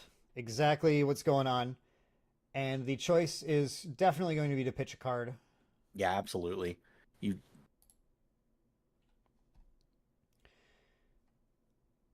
Yep, pitches a Fire Spray. Wow, that was strong. What other cards is Adrian That holding? has to tell me those other cards are pretty spooky. You know, for a second, I was going to say getting rid of the Bazine Natal is just nice because now there were no Underworld cards to redirect damage to from Maul, but then Adrian drops 2 Underworld cards the next turn. Yeah, and then, yeah. He's got a lot of them. it's gonna be interesting to see what Han's answer to this is, and it looks like we are bringing in. Oh, Oh, this is the first Poe we've okay. seen so far today, but Poe is such a game-breaking card sometimes. All right, we're taking the initiative though, so we're gonna have a turn with it. Hopefully, The problem Hopefully, is we say. Fett Uh-oh. is a No, we're little not. better. Oh wow, this is going to be strong. How Yep, about so there's get this Time Walk? relentless pursuit again, which Was I it? now remember the name of. Wasn't that just? Oh, that wasn't relentless. Sorry, that was Waylay? Waylay. Yep. I was like, dang. Nope. Excuse me. Yeah, this is the Waylay instead. There are 2 promo cards in this. It's just the promo one, Here's the yeah. promo. Let me pull up the promo version so you guys can understand my confusion. There's 2 of these and they look the same. All right. Well, There it is. Because they both have this big yellow border and I just can't tell what's Yeah. going on in the card art from here. that very beautiful, awesome border everyone loves. Yeah, it's great. Great choice. All right, so Han got the initiative here, but with nothing in play now after using the Han action last turn to try to get the Poe down. But he is going Where to we pillage the hand, and All right, pillage is good. so what Han's going to do this turn is hope that Boba has nothing in resources to smuggle, and is just going And to we're- take 7 Yeah, we're just gonna eat it. and It's fine. try to go into the next turn and take control. Considering last game, the And position that's here fine. is not bad. We're on 30 hit points anyway. Here we got to deploy. He's going All to right. deploy the Han, offering an interesting int- proposition. Where do you Yeah, want like- to just start trading some Han? But no. I don't think so, especially with how relevant the damage was last game. Again, Adrian's way to win this game is to just push damage as fast as possible before Han gets to start dropping Lukes and Redemptions. Unfortunately, Luke's drop as early as next turn, and our Adrian knows that there was a Luke in Thomas's hand early on in the game. But not to be outdone. Han getting frisky. But all right, there we go. Yep. Han is definitely going to push some damage. Yeah, for sure. Again, as Thomas is the control player in this matchup. So Han smashed into Boba. Yeah, Thomas would Yeah, for much sure. rather attack units on board right now than he would Absolutely. hit base. He'll win the game if he can let the game go late enough. It's the control player mantra. And we're holding initiative fairly well here too, so that's got to count for something right here. Yeah. And we are looking at how many cards? 1 card. I don't know how many cards our Boba player has because his deck box there. Not anything malicious. It's just slightly. I just can't see the exact count. Players are doing a good job of keeping their hands on screen. Actually, I was gonna just say that it's been there's been no anything like that where we have to wonder. Yep. Again, Boba player just taking advantage of his ability to push here. Yeah, just value that base race. I think we had the initiative wrong because it looks like the initiative was on Adrian. Adrian took no action last. Yeah, that is weird. So I'm not sure how the players, as long as the players know their initiative, that's fine. I guess that makes sense too because Han got the last attack in a Boba last turn. Yep. Just put egg on my face. That's where I like my eggs, Jason. Or I would like them in my stomach. I'm kind of hungry. I've been eating Cheez-Its though. Jason, like I told you, you are not allowed to eat today. I'm sorry. That's kind of We're crazy, streaming all day. No, but I get it. no, I no. get it. We'll have some. We'll nourish ourselves appropriately. Okay, so Okay, here, Luke. Okay. here's the Luke. You have to imagine that's probably going after that Boba there. It's definitely going after Leader Boba because I mean it was calculated, right? cleans it up, Han yeah. putting 4 damage on Boba allows Luke to finish it off with the -3. Yeah, great. Oh wait, does it not finish it? Han How much is a 4/6. So Oh no, he's what a are- what are 3/6. we- I'm sorry. Yeah, I think he's 3 power. Young yeah. Han did not have as much power as old Han does. That experience That's fine. gave old Yeah, Han he the hasn't extra grown power. up enough. I apologize. I misremembered my Han stats. Interesting. So I So mean oh, that it just and then, it means that actually I don't know what that means. and then Why- Han crashing into the disintegrator. So he must have -3 the other Boba. He clearly had to -3 the other Boba and take, I guess. and then Han, but then Han There's another died. Bazine. I'm- Yeah. The -3 play I think really confused me here. All right, Bazine, because we're spreading damage on this unit, so the Bazine play. Oh, there's a force throw. Because there's Gotta no wonder if way he's eyeing for- that with the Luke in play. Huh.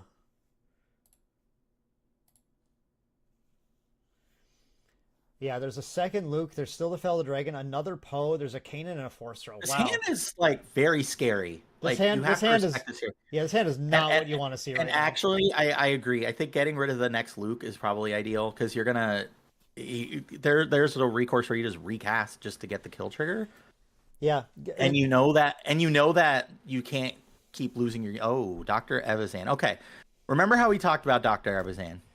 Dr. E. I coming don't down. know. Dr. I don't E know. here is Yeah. not good.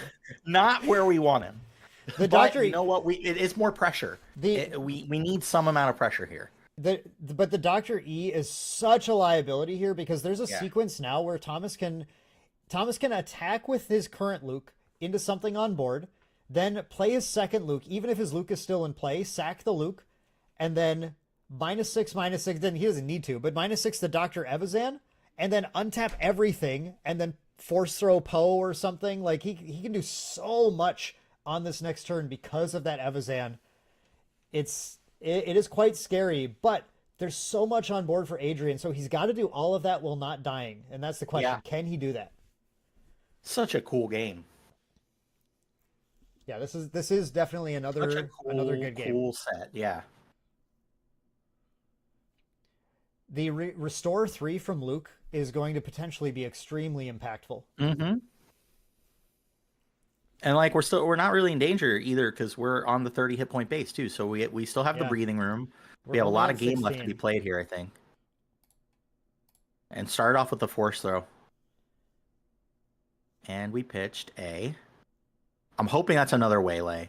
That is a waylay, yes. Okay. I'm 96% certain. Nice. That's a waylay. 96 is good. He puts the 3 damage on Boba because that does not kill Boba. Mm-hmm. Boba has 1 health remaining. Oh no, he No, actually he puts it on the other Yeah, Boba and lets I think that he Boba put it die. on the disintegrator, Okay. and yeah, they've just fixed that. Interesting. I mean, yeah, I think it's fine. keeping your Boba in place is probably good. He's gonna hot shot the Hot Evazan shot, all right. to take out the Luke. Ooh, that is pretty good actually. Okay, that's good because Dr. Evazan doesn't take. There's no losses there from that, and we're all right.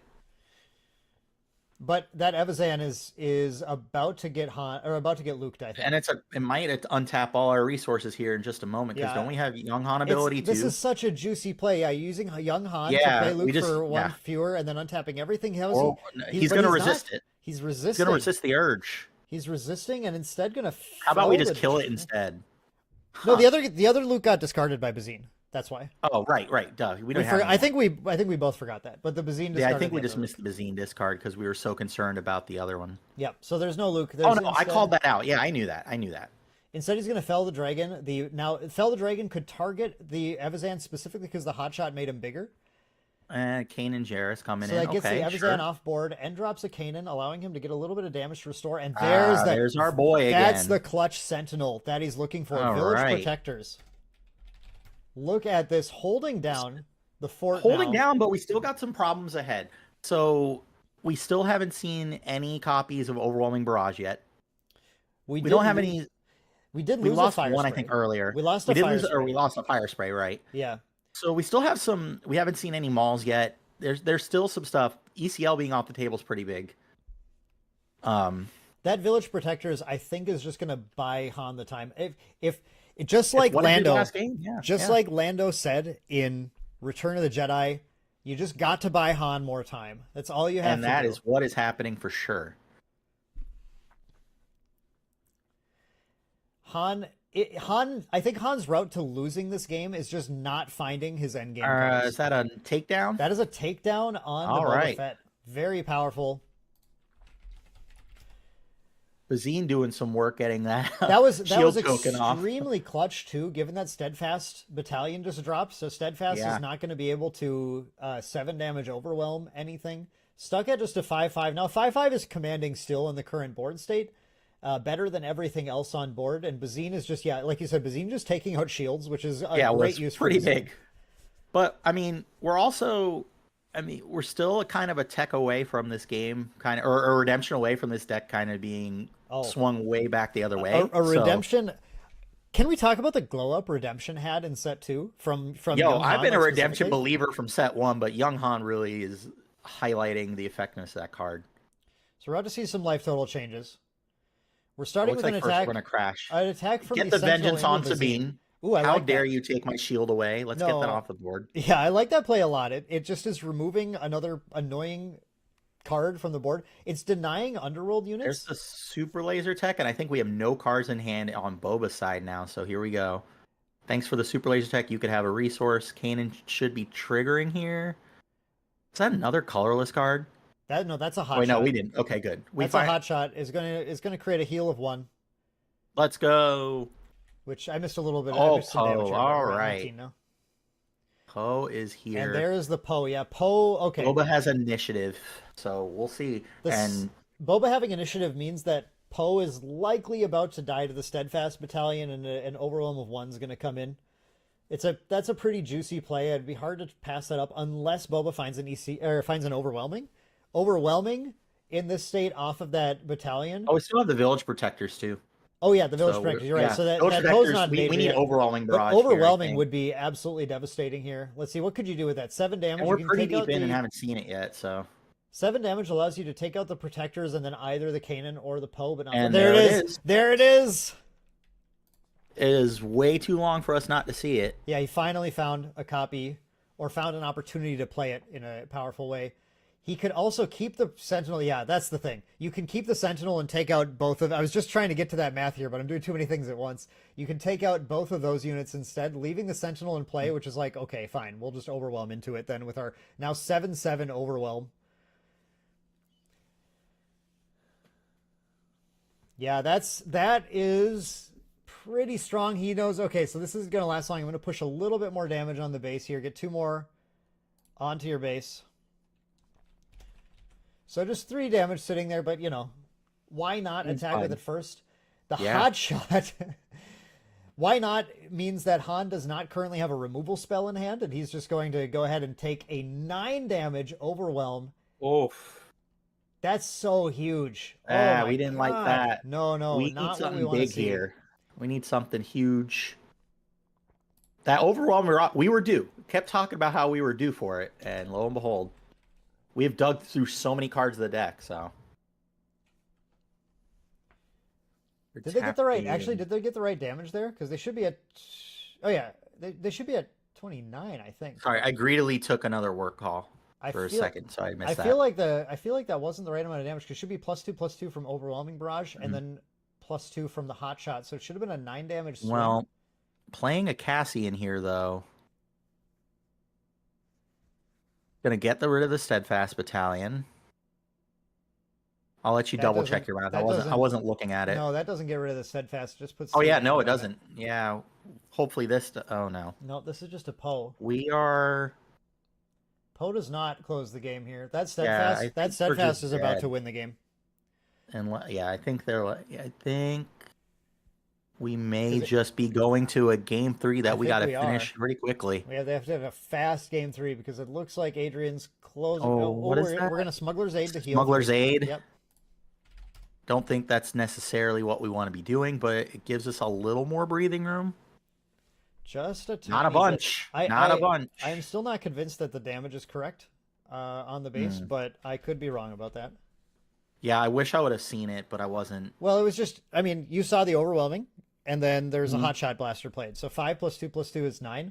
9. And it attacked into a 9 damage overwhelm into a village sentinel that had 1 damage on it, which is a 2/2. 1 damage already on it. So it should have yeah. been 8. It should have been 8 going into the base. 8, And yeah.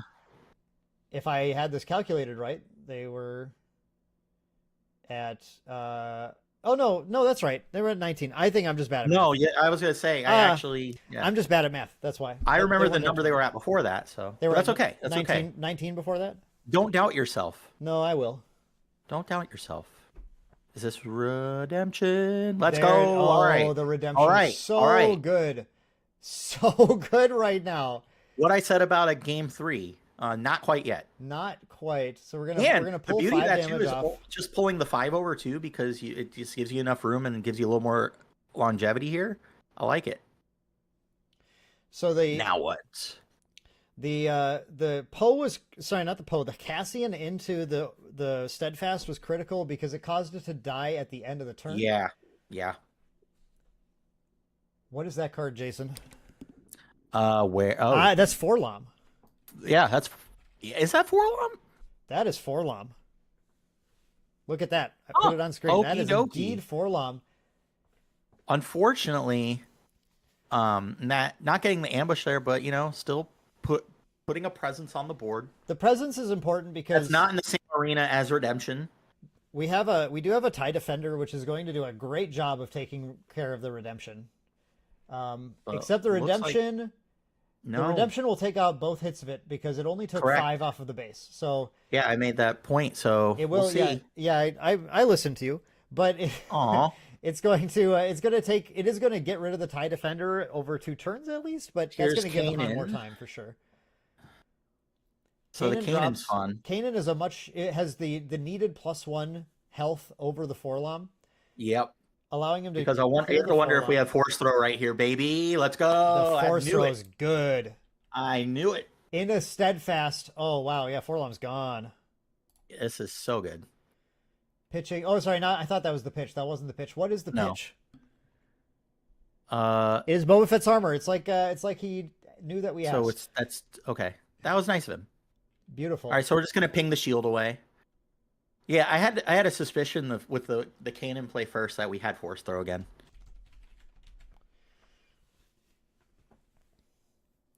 Taking this one to the wire so far, and There's looks like another another Bazine. Bazine. Oh, we had Ooh. another Force Throw We waiting. did have another force throw. Oh boy. This isn't exactly the Bazine you want to see right now, though. You're really hoping to see like a Luke or something that was being, or Yeah. maybe a Poe that was being sandbagged on the turn a little bit. Down 2 Lukes right now. Everything is so- still playable right now, and it can potentially draw And we're on 1 card in Thomas hand. into like another Poe or something. Which, what's he got to hit though?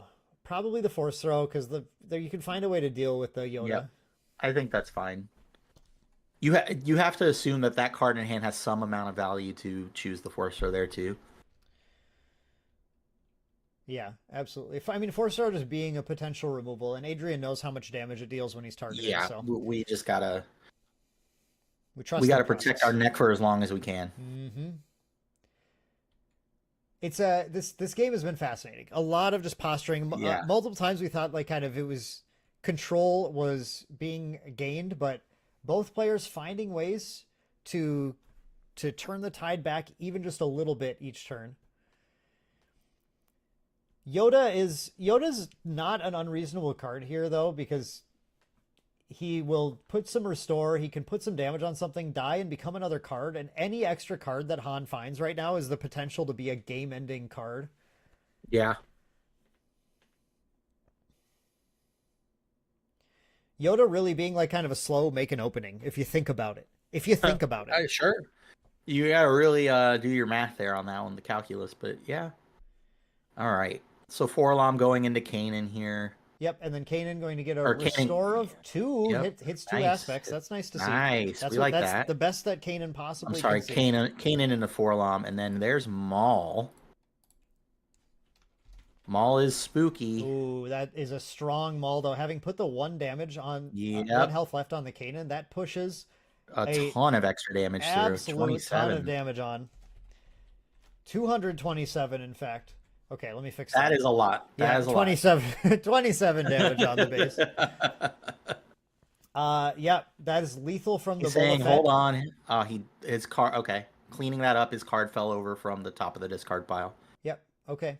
That's Good to him on putting his hands up like that. Probably not entirely necessary, but that looks like game. And, yep, 3. and that's game lethal to Boba Fett, and our Han player. And Had they got no way to 3 close it. minutes though, so this is interesting. So this is the unfortunate thing about Star Wars Unlimited. We have these incredible back and forth games. Yeah, great games here. That when the players draw, they end up in a double loss scenario. Yeah. So if the players get there, then that it is in fact looking like it'll be a double loss for them.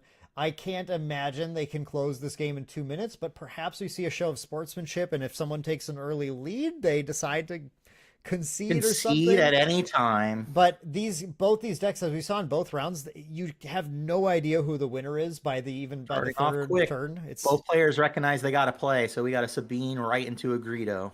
players going incredibly fast this game. All right, that's fine. It's gonna test our metal here, bud. No, I'm not gonna keep up with this. There's no All right, way. I got it. We got it. There's no way I'm gonna All right. keep up on Sabine on, cracking into Greedo trigger, on board and with we this. Oh my got God. we got a unit a unit off the top. It looks like Speed chess being played. Yoda coming in. As fast as they can play, though, it won't be fast Boba enough. takes the initiative. Here we go. I don't know. Maybe. Well, they're just gonna play really fast into turns. All right, here. Let's see. What's X? That's a deploy. Sabine is gonna Sabine attacking into crash into Boba. into Fett, so Boba can finish him off. Boba's Oh gonna no, finish that's off leader Boba. Boba. Yeah, no, That's not appropriate for our stream. Oh, that's really good. Yep, that is a 7 potential 7 damage here. That is, I don't know who's and it targeting keeps with the Boba +2. alive. Yep. I think you kill the Yoda. I think it's fine. Yeah, he gave the +2/+2 to the Fett. And Yeah, then- because if you don't kill the Yoda just crashes into Boba next turn. No, but there's just a possibility of putting the 2 damage on the Steadfast and doing 2 more overwhelm. Oh, sure. Oh, yeah, duh. Makes sense. But it's just going to end up being the same thing anyway.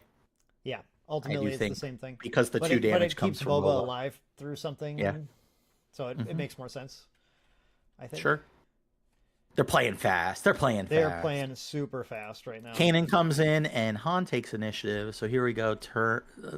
5 resources now for Han. So hopefully we are a little behind on the resource play though. So we gotta. And our timer might be seconds off here, but Judge Randall is in the stream as well, who's going to make sure that the correct time is being applied here. But we are at time in the round here at 12:50. Kanan attack. Kanan will heal us for 1. Steadfast Battalion coming in. That's a crash for sure. The kind of awkward thing is that the Han player kind of needs to attack base to have even a chance of winning. All they can really do is play for a draw, which is playing for a loss. So they do keep attacking into units, but Here's the deploy. in a scenario like Fett's this, fire spray. Ugh. I don't know if that feels like the right play here. He's hoping to. I mean, I think the Han player is hoping to get as late as possible into the game before time is called, just so he can attempt to drop a Crate Dragon or something if he's even running it. We never saw Crate Dragon in either. I haven't seen it for the length of either of those games too. So yeah, he might actually not be playing Crate Dragon, assuming it's just too greedy. And is So we got the Han deploy. Obviously, now that we are in turns, it's not quite as, or an end of game procedure. There's a Concord Dawn. There's a Concord Dawn. Yeah, we are playing for the double loss at this point. Yep. Unfortunately, can deny the opponent a win, I guess. We will see how this concludes on their end. What diplomacy, which way that goes, if there is any in that regard. Oh no, Max, that's unfortunate. Max, no, Max. Max playing mono green Palpatine. Weenie Rush green Palpatine. Yeah, I looked at your list. I thought it was pretty interesting. I need to see it. It's got That does sound fun. A lot of small units with Palp. Just rely on Palp to close the late game if it goes late. Yeah, our Han player does have a board here, which is, I guess, nice, but there's cunning, which is just going to +4 our ship and tap the board down. Cash Money coming in saying Lando smoked him, so that puts Lando at 2-0. Ooh. Sorry to hear that, bud. Lando at 2-1. 2-1. Yeah, 2-1. And then, Cashway, you said you were on Green Sabine, right? Yeah, that Green Sabine versus Lando is just whoever's going to go faster. And as we saw in that first game, Lando can go blazingly fast when he needs to. Putting in malls after it, that makes sense. We had a takedown applied to the Cunning W. All right, so as we know it, that is a double loss. Yep, it will just unfortunate conclusion for what was an excellent but it looks set. like that will be a draw. Yeah, unfortunate conclusion of what was a excellent set by both players. Even that game was poised to be a really cool. Both players just keep taking things out in multiple turns here. Yeah, Lando can go real fast, Dale. It's been fun to watch your game. Someone is knocking at my door. They can't come in. I'll be right back. All right. And as soon as Jason comes back, we're going to start getting ready for the next round here. I am going to have to hop results, off for it. guys. Did anyone concede? Okay, so double draw. Okay, so 1-1 and a draw for the third result, correct? Yeah. Okay, thank you, guys. All right. So yeah, that is a draw for the round. Jason will be back on shortly, and then I'm going to be out for a moment. Let me just pull up our other stream here.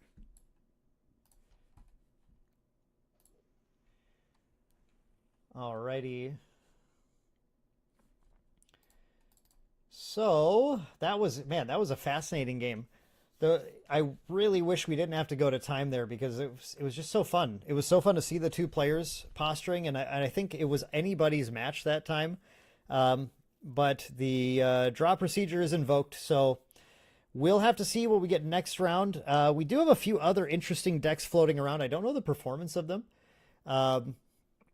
Yeah, Dale, the Boba stabilization was really crazy, especially that game too. The Boba just saw absolutely everything that he needed, and it was insane. But that's what Boba does. Boba plays to those wins for sure. That's the whole deck basically. All right, get out of here. Jason, yeah, I'll have you take control for just a few minutes. I'm back. All right. So yeah, kind of like Dan was saying, unfortunate that the game had to end that way, but excellent set by both players. I really enjoy, like, so one of the things that draws me to Star Wars is it feels there are games where they feel swingy, but it's tit for tat, and I really enjoy that.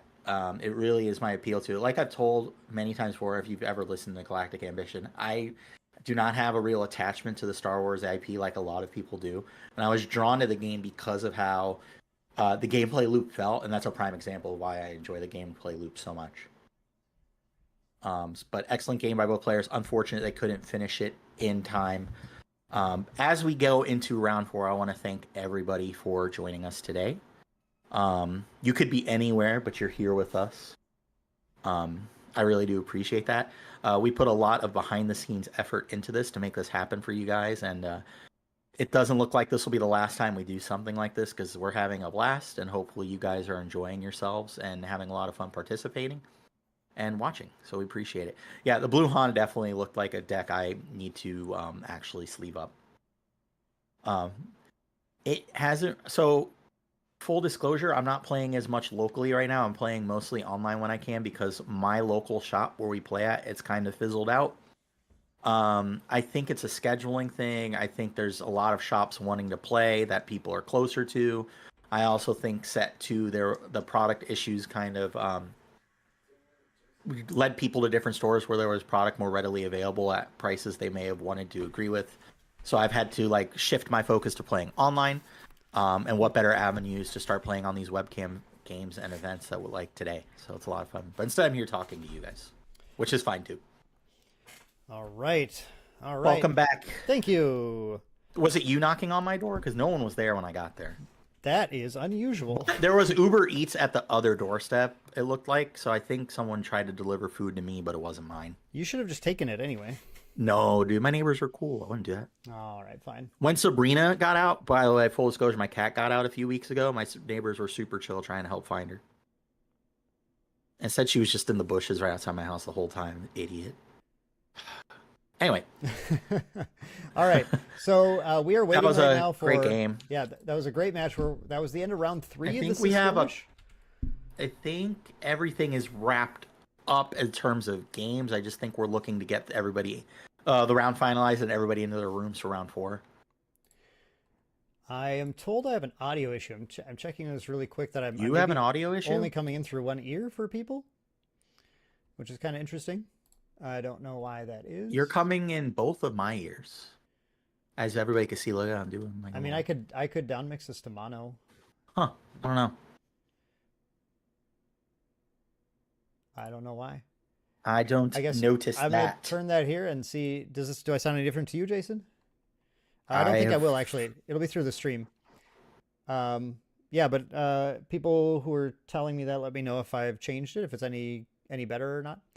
Yeah, the Blue Han Atom it's an extremely good deck. It's a meta relevant deck, and just very powerful. It does use some expensive cards. You know, there are a lot of expensive cards in Star Wars, but one good thing that's happening now is I think we're about to see the game become more affordable in general, because we're about to get a reprint of Set 1.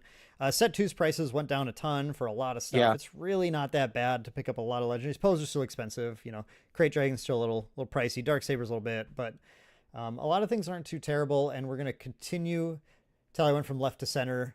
Yeah, I did. I downmixed I it. think maybe it was because I'm hearing it differently because how we're casting. Yeah, because of our each other. connection. Yep. It's through the OBS Great, Dan. software.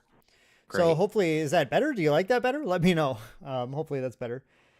But yeah, and I think with Twilight of the Republic 2, we're about to see a lot more just options in general for what decks people want to play. You're not necessarily going to need. Well, you might need Pose. I don't know if there's going to be I a card that desperately need replaces Pose, but I don't. But you can think probably that's gonna find work cards out for me. like other than Luke if you want to that do similar things in the near future. Oh, I don't know if ever. I'm sure you saw my Luke's got bodied by the hurricane. My whole Chirrut deck got ruined by. Oh, I didn't Hurricane see Helene. that. No, that's terrible. Yeah. I had it in my sling bag that was in my trunk with my Pokemon deck, and I guess there was a leak in the seal of my trunk, and I didn't know it. God, no. And that's the all I worst. had 2 hyperspace foil Lukes and a regular Luke, and then the shell of my Chirrut deck, which really the rest of it was worth pennies. But yeah, that was kind of a Wow. bummer because I've been playing Gar so much I haven't sleeved Luke up in anything else. And I went to my car the other day to get my tires were low and I have a pump, and I was like, oh, there's that bag, and then it was wet. I was like, that's probably very bad, and it was very bad. So yeah, reprint will be sweet. Okay, we do have our yeah, that'd be good for you. We do have our round is starting here, so we're going into round 4 now, and we are about to get what our feature match is, and we'll be moving in there. And like last time, Jason's gonna take control of calling things out while I adjust the like 1,200 things I need to Give make it the stream another look nice. whirl here. Hopefully they'll be as nice as me as they were at the start of the last game. As soon as we get this match, we'll be popping in. This round is going to end at 2, it looks like. But it's 2:00 my time now. Okay, fine. 2 CST. Everything's okay. Central Time because Whew. my time is Central Time. No, I know. And it's all about had me to- here. I had to do it. Do you guys like my Ahsoka cardigan, by the way? I had to dress for Star Wars Old today. Mr. Rogers, Dan Green here. I I wish. had to wear the Hawaiian shirt because Well, yeah, you're Weird Al. that's my thing. You're Weird Al. I'm the Weird Al of trading card games, apparently. Yep. That was good, though. I didn't get mad. That was great. And plus, we were playing Warlord, and that was sick. Dude, Warlord. Like, is a remember when sick you game. lost to me in Warlord? Wasn't that sick? Well, it was still fun, actually. I still did enjoy No, it it, was but- super fun. Yeah, it was super fun, but I won. That was really fun. One of the few things I won all weekend. Need to just get this feature match going. I was gonna say too. Yeah. Speaking of Ahsoka, that I do wish I liked the Ahsoka leader a little more than I do. But Yeah, We'll same. see. Round 4. Okay, we are going to table 5. All right, let's hop in. To table 5. Let's go. 3, 4, We're all going to go 5. together, guys. Buckle up. All right. Dan double checking that he can count to 5. Very ideal here in this situation. Hopefully we can get another 6 set like that. Yeah. And honestly, I just really hope all the players are having fun. Yeah, absolutely. That's the most important. That's thing. my main motivation here is everyone's enjoying. So, ooh, that transition wipe was nice that time. All right. They've always been that way. You just haven't noticed them. No, it was just Yeah, it we was do. nice because I liked it. Thank Okay. you. How about you just say that? Like, how about you just anyway? Yeah. No. Oh, we got Vader here. All right. Yeah, this is gonna be sweet. This is. I can't tell the color of the base, Dan. Is it green? It's green. Yeah, it's green, baby. Okay. Vader green 30. We have this is a One Sharp Joe Crafts life counter. as Yeah. well. Very readable life counter. I'm happy to see that. Have no idea what that says, so that's good. Oh, it's got 2 numbers on it. It's very, very. I easy to understand. Those numbers are see. made 0 for and ants for me. 0. What? How can Oh, you is not it counting? It's in What, the middle on of the the- card. In the middle of the thing. 2 yellow zeros. I understand that. Yeah, but I can't see that. Hold on. Oh no. Hold on. You're hopeless. What do you mean, oh no me? I'm gonna oh no you. You could see that? I mean, I know they're at 2 zeros, but I cannot see the number. Oh really? It's just Well. 2 yellow blobs. Yeah, you need to get your eyes checked. You need better. I'm wearing glasses, yeah, bro. yeah, your prescription's wrong. Your prescription's wrong. All right. No, Anywho. as long as I can see it, that's the important thing. Anywho, All right. I'm we gonna. got have Han, but switch. we're going to get that base switched over. Dan's doing his thing while I'm going to do mine here. We're going to get this thing started. Really excited to get into round number 4 here. I think the all-black playmat is a big flex. I'll just say that. Is I it? don't think it's the table. It's not the table the whole way because you can see on the end No, there. it It's is like yeah, rolled up. it is. That's a very, like a, you know, understated. I- mat. I think it's just your cold, emotionless killer. And maybe Ooh. that's what we'll get here. I like it. Yeah, I could or- see that. I could see that. Or maybe I've watched like way too many like investigative discovery shows and podcasts. But we'll see. It's very, like I said, understated is a good word here. All right, looks like we got our resources together and we are off to the races. Vader getting it started. Folks, some information is still wrong on the screen, so just We're bear with getting us. it But there. We're Welcome getting it to there. Jason. Can you welcome everyone to our event and round here, if you don't? I mind, will real quick? welcome everyone again to round number 4 of the Sith Skirmish, brought to you to the folks here at Maindeck. We're very happy to have you guys here. We have players playing for our convention pack exclusive today. Really exciting. Really sick gameplay so far. Hopefully we will continue to have some more games of equal caliber here while Dan gets everything right. Looks like Sabine and our little vanilla 2 drop 3/3 are on the board for Vader here. Vader going for resupply. Seems fine. You're not under a lot of pressure here. Get it while you can. Sabine gonna crash. Gonna get that damage in. Oh, never mind. I see. I was wrong on the unit that was played with the glare there. Okay. Sabine's still getting her damage in. And is that a... I can't tell. Is that Cassian being played back there? Yes. There's a Cassian and an Yeah. R2 behind that. And an R2. Yep. Classic. Man, I can't wait for the new R2. Oh, man. Yeah, R2 's excited for that card. Pretty sick. Pretty sick. Nice little board state for Han here, but Vader can handily deal with this stuff as the game progresses, so might as well get in while the getting's good here. Obviously, the key here is let's push as much as we can to keep the board clear before that Vader flip turn and we start getting some real shenanigans going. Vader's flip turn is usually extremely telling. Yeah, you're gonna know. And it should tell us which way the game is gonna go as well. Oh, what is that? Whoops. Me. Sorry, everybody. I need to do Okay. boring stuff really quick for my house. There we go. All right. All right. I'm just Sorry about about done that. here. I'm just about done fixing everything. Oh on the yeah, stream here, too. unfortunately, me not being at work at our busiest day of the week, I get little text and tidbits about the day and things I have to answer because the world stops spinning if I'm not there. Cassian Sounds looks right. like Cassian is coming in, crashing base. Now I can see it. Now that the numbers are articulated, I can tell that they're 2 zeros. It's just when the 2 zeros were together, it just kind of was a yellow blob for me. That is a really nice dial. I like that a lot. I Yeah. want one. One All right. Sharp Joe Crafts, and you can use discount code And there is Maindeck Poe though. for 10%. Oh, I'm going to use discount code Maindeck. That's Yep. a good idea. I think everyone should use discount code Maindeck.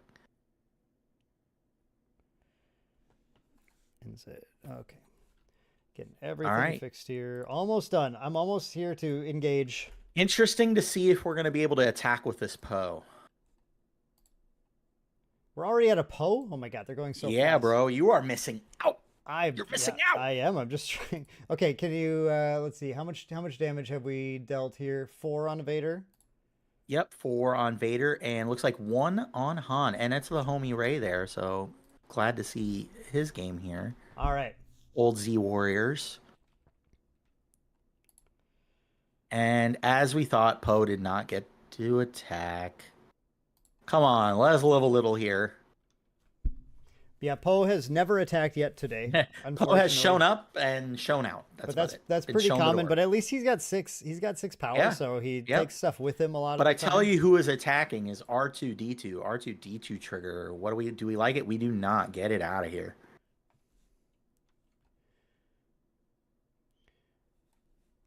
Okay. All right. Nice little chunk of damage there, though. There you go. Excuse me for that. All right, No, you're okay. we're good. We're Thanks good. for that overrolling. And Poe is back, so I hope you got another because Poe is back like he never left. Yeah, I noticed that it was mirrored, but we're making it. That's probably also why I had trouble with the numbers. I might be able to fix that. Hang on a sec. Dan's gonna magic it up Yeah, for us. I will fix that. I think I can. He's a wizard. All right, we're going into the next turn here. Looking vaguely familiar to the previous turn, except with a little bit more damage on each base. And Poe has 1 more hit point than he did last time. And because they both have the initiative token on their table, I have no idea who has initiative. So that is cool. There we go. Hey, let's go. Now we can read things. Yay! Yay. All right. I wish I knew who had initiative. I was not paying attention. Yeah, they to both that. have That is initiative on okay. the table. They both have initiative. As long as the We're players all both learning know new what's aspects of happening. the game. That's good. All right. R2D2 coming in first. R2 cracking in for another one. 1 damage from R2. It does add up R2 eventually. scrying all the chaff to the bottom this Now, game. I've never been a huge fan of the droids in general, the early droids, but the one thing that is a nice benefit for them is that they rarely actually get attacked because it feels like such a waste That's to a attack force choke. other units. There's Yeah, a force ooh. choke. Yeah, they're innocuous enough to be left alone. Mm-hmm. So they get to do their thing. And scrying a card, or looking at a card and putting it at the bottom, or keeping it, is pretty powerful stuff if left unchecked. And here's our Han deploy. Yep. After, of course, flipping Poe got down. handled again. Now, this time, unlike in the last round, the Vader player doesn't have such an explosive turn 4 where he's I able to can't see because of the glare. Is that a Steadfast Battalion? No, that's a phase 3. I can't. Oh, phase 3. Okay, yeah, I couldn't tell because the glare is really bad for me. I can't Han taking find care of phase that 3 apparently. business. Oh, it's 3 eyes. No wonder. It's Roman Yeah. 3. Han said, "No matter, get out of here." But, oh yeah, it's Cell Block Guard Plus. Yeah, like Love I was that saying, guy. though, the Boba turn 4 is so much more explosive. Where dropping Han is, just dangerous. He usually doesn't last that long because there's so many threats Yeah. on the board. The Vader Absolutely. turn 4 is nowhere near that explosive. Vader's really looking to have a more explosive later game turn with the flip Yep. turn. Vader is doing things to just stem the blood flow, keep the board in check, keep it reasonably managed. So by the time he flips, he just starts doing Vader stuff. He'll just, what do we got here? Really just incrementing little pings on the Han player, but Oh, we discarded some stuff here. Looks like yeah, it looks like we're pillage. that's a pillage. Yep. Yep. There was an Emperor Palpatine that got discarded. I saw that. I don't know to what effect that happened. Is the problem? I'm not too sure. We're getting the Han player to 11, the And Vader here player to is 9. a Both players just hitting Vader. bases with their various things. Vader's flipping now finally, and that is going to be a bit threatening for the board, but a powerful Carabast. Whoa! All coming in right, now. that's pretty good. Carabast plopping 5 damage down on the Vader, which means that attacking into these units is going to get a little scarier for him, but he's okay. He doesn't care about that. He's just going to hit base instead. I think that's fine. You get to clean up the Han for free and get a nice chunk of damage on a base that's already getting kind of jacked up.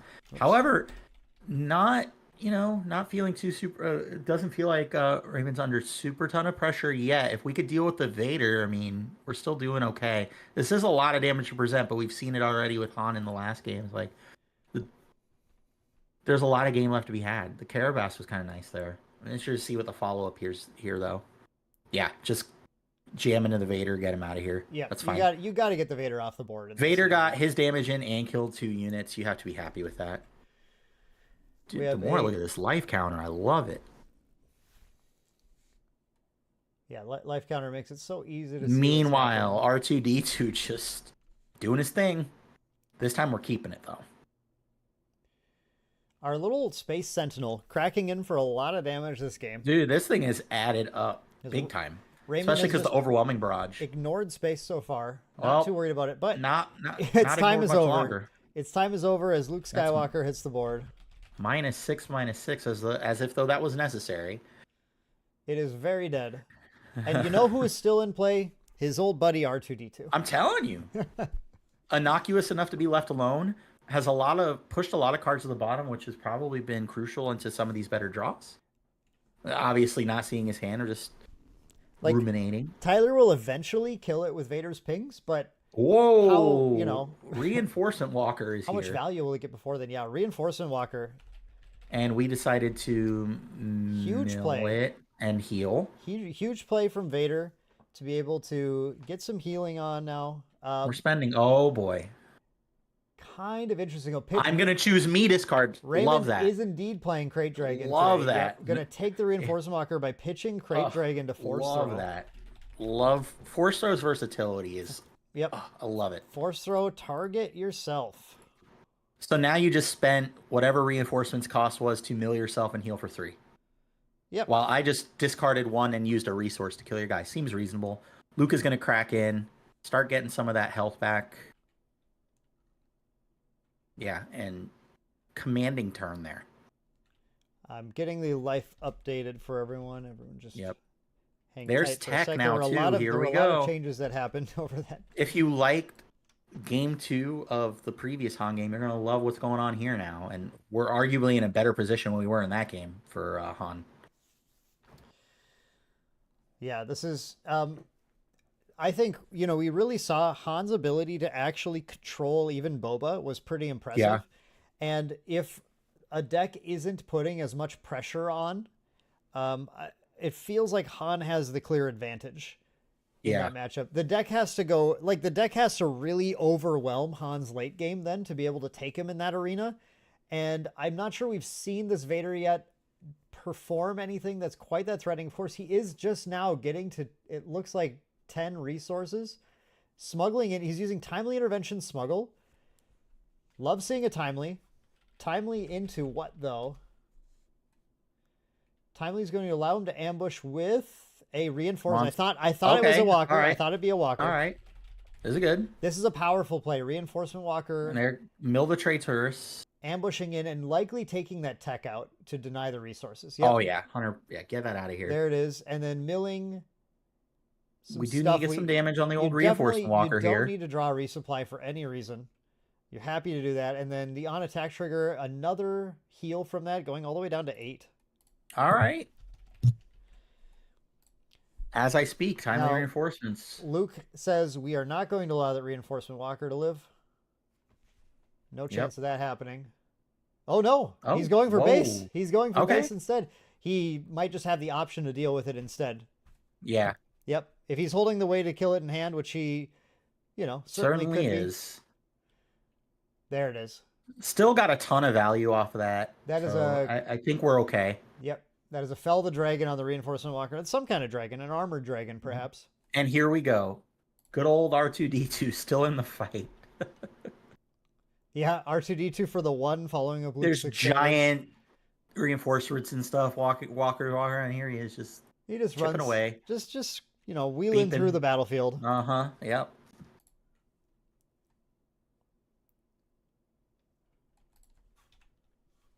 All right, getting tech off the board though is pretty big here, so a little more parity in availability of cards now. We are tapping a lot of cards. That tech had to go, and now Vader has met boy. Devastator. Okay, so this Vader deck is Okay. definitely running the cards to be able to try and take the game back. Yeah. No doubt about What's that. your answer here? That is not the answer we want. Sorry. But we're doing this Devastator unimpeded up. here, so. Yeah, Devastator, a game closer if ever there was one. But Raymond could just have an answer here. It is basically, if Raymond doesn't have the answer now, if he doesn't have another Fell the Dragon or something, this is a 2-turn clock.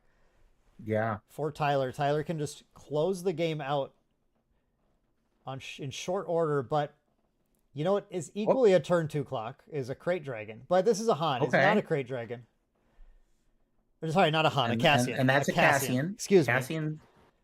Is it a Cassian? That Hello, was a Bueller? Cassian, Bueller? but it is no longer a Cassian. I see. Okay. They're just going to go to I think he's just going to take the initiative, Take the initiative instead. Yeah. which I think is probably just better than deploying think a that is Cassian, the play. losing He- initiative and dying Yeah, he just needs to take the initiative Yeah. and then potentially and draw draw a removal spell. a Fell the Dragon or something. Yeah, removal. That Cassian was not the Oh. value he needed. Did he what? Did he not have initiative? Apparently 'Cause not. He just got punched in the face. Okay, well, sure. He has a Rival's Fall, though. All right. Okay. So he's going to take the 10. Covetous? Yep. That's the wrong one. So we're at 23, Almost it looks like. Yeah. So there's the Rival's Fall. Took down the Devastator. Yeah, I'm fixing the life total here. Very punchy There we go. game. Vader not doing anything flashy, but very effective in keeping this game within reach. Vader, most importantly, putting 2 damage on R2-D2. Very big deal, as we've seen. Well, speaking of putting damage on things, there's old Emperor Paw Patrol. Ooh. Emperor Paw Patrol?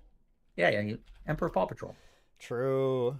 True. And yeah, R2-D2, you did your best. R2's finally gone. It took the full might of the Emperor to remove Mhm. the R2-D2 from the board.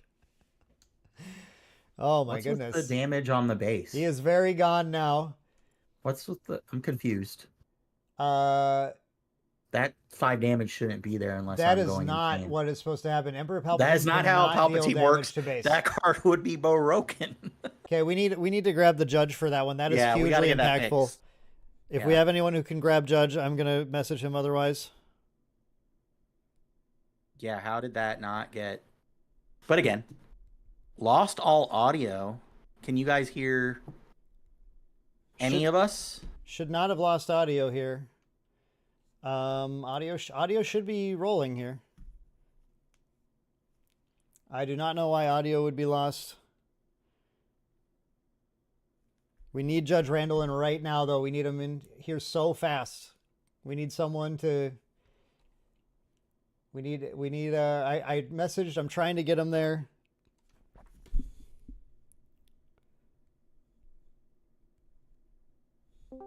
There we go. There we go. Judge Randall. There is you in. go. Stop the game. Stop the game. Palpatine should not have dealt 5 damage to base. Ja. Otherwise, that card is sick. Oh, okay, cool. Glad to hear, Ando. Sorry that you didn't get to hear us violently Alright, so clamoring extreme for a damage, judge. From Good news is it's a very easy, clean fix. Just take the 5 off. That was But the issue. yeah. I'm not going crazy there. There was nothing else that happened that turn except Nothing a could have dealt the Palpatine 5 damage. The damage to 0% base there. shot. And that's okay. Again, not the end of the world. Easy fix. Yeah, Palpatine cannot target base. At least to us, we don't know how it's going to go, but it should just be a remove the 5 and keep it rolling. I'm hoping. 6, 4, yeah. It's very, very impactful here, Yeah. whether or not this damage is dealt.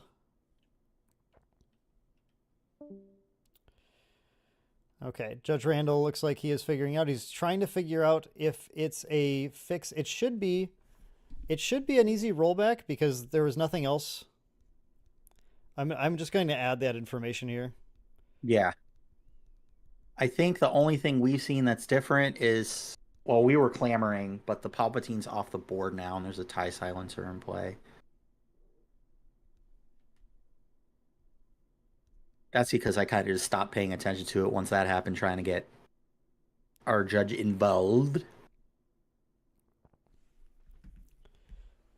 Okay. I added that information that at the board state, Palpatine could not hit anything else. So if you Yeah. just roll back the damage, it should be a pretty clean fix, I believe. But Judge Randall is, I think Judge Randall is handling it right now. Mm-hmm. He's discussing, perhaps. Yeah, he's coming in to explain the situation to them.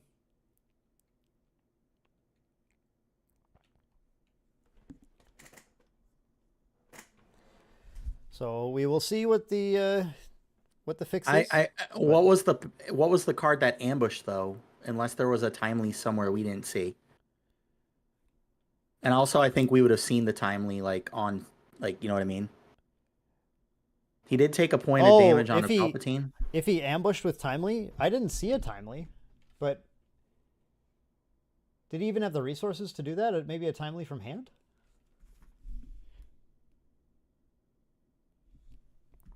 But Judge Randall can confirm that if he just asks what dealt the damage to base. So there shouldn't be an issue. Okay, he was ambushed with timely. Okay, we're all good. We just wanted to make sure it was clean. It happened very fast. Okay, we're all good here.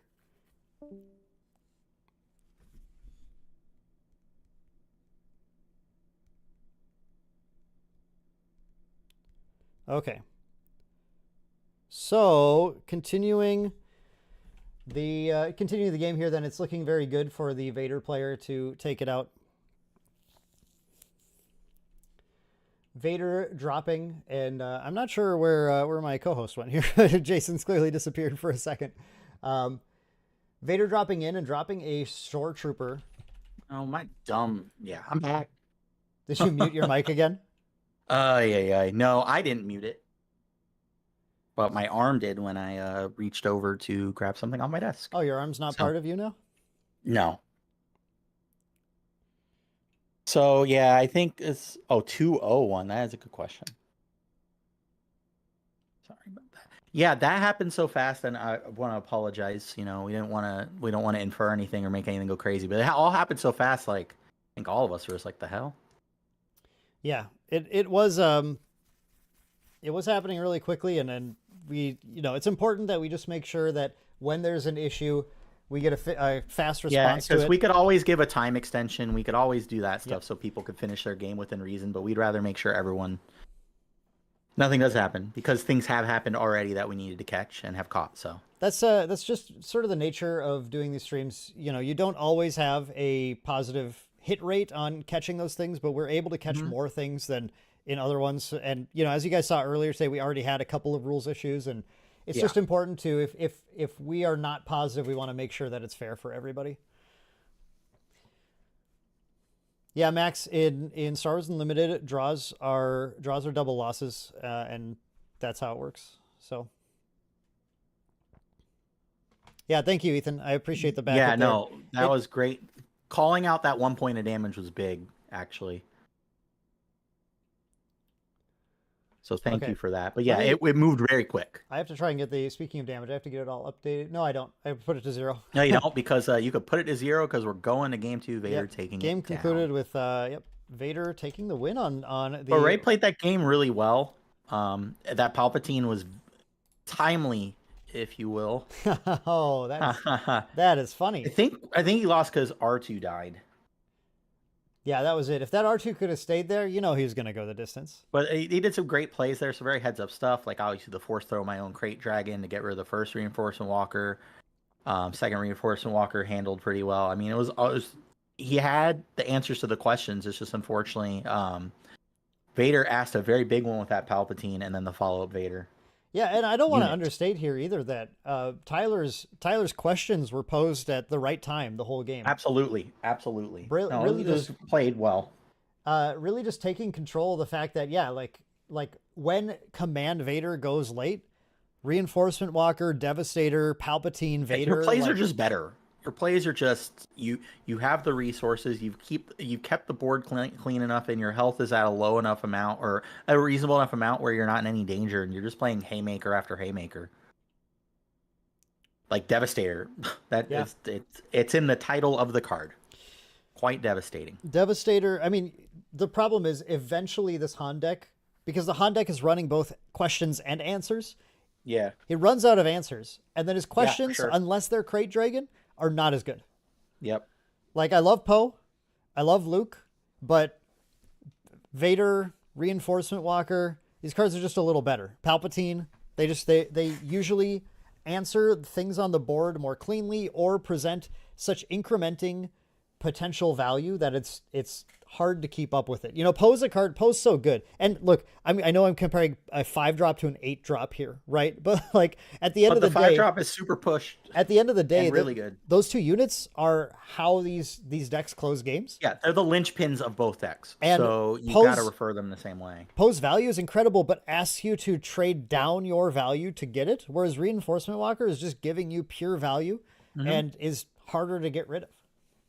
But that also changes with the resource cost, right? That's why you're getting the discount on the other card versus the Reinforcement Walker. Exactly. When games it's just when games go late, both players have the resources to play anything in their deck. So the deck that runs more of the threats and finds more of the threats and the threats are stronger, you know, the resource isn't as important at that point. Now, if Han can get that Poe down early and really crack some damage in, that's where he's going to get some of that big advantage here. And this is where we have to see if the Han flexibility can allow him to play under the Vader, because I think Han understands now, it's not guaranteed that if I play late, I'm going to take control of the game. And this is clearly a situation, a classic TCG situation of you have to know whether you're the beatdown or the control in this matchup. And look at this start from Han. Let's go, our favorite. Getting the Green Squadron A-Wing down is going to be huge for his ability just to push damage. Good play back here with Vader, though. But again, it's going to be uncontested for we'll get a little push there. Seasoned Short Trooper is okay, but not quite the threat that you want to see here. Where we know that the Han deck is able to find plenty of ways to take this thing out and isn't too bothered by the 2 damage if he's especially trying to race faster. And he's going to start that race right now. We are off to them with the A-Wing crashing for 3. And a resupply. This is game 1, beat for beat. I think that's what happened. I wasn't paying attention. I was. And Kanan for Ray here. All right. The Kanan with the exact right damage threshold to not be able to actually trade with the Short Trooper. It left with 1, but of course we're playing Vader, right? Here's the big advantage of Vader. So it's fine. Vader can just ping Kanan next turn, and but we are going to get a crack here with the Kanan, I think, at least by virtue of taking initiative. So we're okay. we have a hot take. Raymond should just concede. Tyler's no joke. I think we have a fan base here. Yeah, we do clearly have a fan base there. And that's good. We want to support our players. Tyler trying to pull it out. If he can make 2 more wins, can he potentially sneak into the top 4? I'm not sure. I don't have the math. Yeah. So I don't want to do that math right now either. No, I'm not gonna do the math. No, thank you. Math is not for me. Math is for blockers, and I'm math is for blockers. Actually, in Star Wars, math is for attackers. We're actually not playing. Yeah, and we're not even playing. So we have a super laser tech. Yeah, okay. So Tyler going, fine. I'm not going to give you any time to do this. I'm going to take out this. We're using. We're probably a timely. Yeah, there's a timely. I'm going to assume we missed the timely here. No, I saw it. I see it. I see the timely. I see the timely in the discard. It's timely super laser. Such a powerful play there. Taking out the Kanan before he gets to swing, getting an extra Suddenly resource. we are at 6 resources. We are indeed. Ugh. Vader getting a ping on the A-Wing. No, I think Kanan got in there, Dan, because he's a 10. Did I miss that? Yeah. I thought he was untapped there. I'm pretty sure, because the base is that's the only way that math works out. Yeah, we saw that. No. Kanan. Oh, you're right. Yeah, Kanan's at 10. Okay, I just missed the damage. Because Kanan had initiative, so there. Yes. Unless Ray decided not to attack first, but the board state didn't change. So. Thank you. What can I say? They call me Eagle Eye Toro. They call me. This is the thing. Do people actually call you that? At the sock hop. All right, here we go. And there's Vader. Vader unit. This is, by the way, why once again, why when you're doing these live streams, it's helpful to have someone else on staff to cover managing the overlay. Yeah. There's just too many things for me to catch everything. So with Vader's ramp, he's able to play this Darth Vader legendary now, pulling out a TIE silencer, presenting an immediate powerful threat to that A-Wing. That's our Stormtrooper. And a Stormtrooper. Look at that. The clutch. This player respecting Vader's 7-drop plays And as well as, getting, of course, the power of activating Vader first turn by playing the Death Star Stormtrooper. But look at it panning out as he gets 2 free units in here, which he's going to gladly trade into whatever Raymond drops if he needs to. Otherwise, just pushing a crazy amount of damage fast on him. Yeah, absolutely. That TIE Silencer is telling the A-Wing right now, A-Wing, you have 1 more attack in you. You better get it done. He goes for the trade instead, says, no, I'm gonna kill you on I like the time. trade. Yep, I actually like the trade. But here, because now you're facing down Vader too. That is just a lot of damage. Flip turn is at hand as well. What a potentially decisive turn, depending on what Raymond can cheat out with Han. But the double ramp that we saw is just going to prove to be potentially too much to overcome for Tyler. Yeah. I don't know. We'll see. We shall see. Maybe we're... Well, it just not having the answer to Vader right now. Now, if Raymond's got to fell the dragon, that would be really great. But there's he's simply Cassian smuggling a Cassian, which Vader might be happy just to take out here. But also that could be what Rey might want as well. I'm not sure. To kind of fog a bit on the base, but Vader's just going to push base damage and ping. I think Vader sniffed that out. Yep. No, you have to attack into stuff yourself if you want. Putting the 2 damage on the Cassian makes it so that he can't cleanly trade with anything on board anymore, including the Death Star. It does get the unit Vader off the board, not the leader unit Vader. So I guess there's small victories. That is a victory of some kind. Still facing a ton of damage this turn because Tyler's going to take the initiative. So this is a lot of damage. We have a Han flip pushing 3 more onto the Death Star Stormtrooper. Okay, cleaning up. Perfect. We're down to leader versus leader, but one leader looking quite a bit more impactful than the other one. Yep. But good board management there from Rey. I think the Vader not crashing into Cassian is pretty big there, allowing a little bit more breathing room.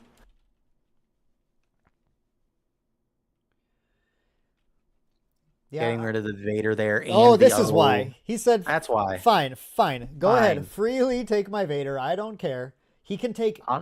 Think about it this way. Raymond spent all of his resources on board basically to clear up exactly what that Darth Vader did last turn, and here it is again. This Vader is time walking while Leader Vader is just pushing damage.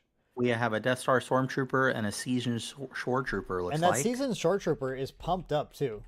Yeah. Yeah, we are at that threshold for sure. We're at the threshold now where Seasoned Shore Trooper is actually a 4/3 on board. All right, so what do we got here? Tyler is in a very commanding position at this point. Yeah, Cassian Han taken out there. Yep, ambush the Han. Ambush, easy choice. Rivals fall. Onto the leader. Okay, that's a good play. That's a good play. Unfortunately, though, I always forget. I think Vader's got the initiative again. Yeah. So, all right, we solved one problem for now. There's still the entire board generated by Vader, though. Yeah, and now we're in that territory, 8-9 resources, where Vader's just playing big problems. Yep. And now your 1-for-1 removal is just, okay, well, you got rid of the big thing. Enjoy this goof troop of smaller attackers. And that Seasoned Shore Trooper, Vader damage, and that Death Star Stormtrooper will add up very quickly. Han not having any overwhelming barrage-like cards in the deck is going to prove to be a big hurdle to overcome now.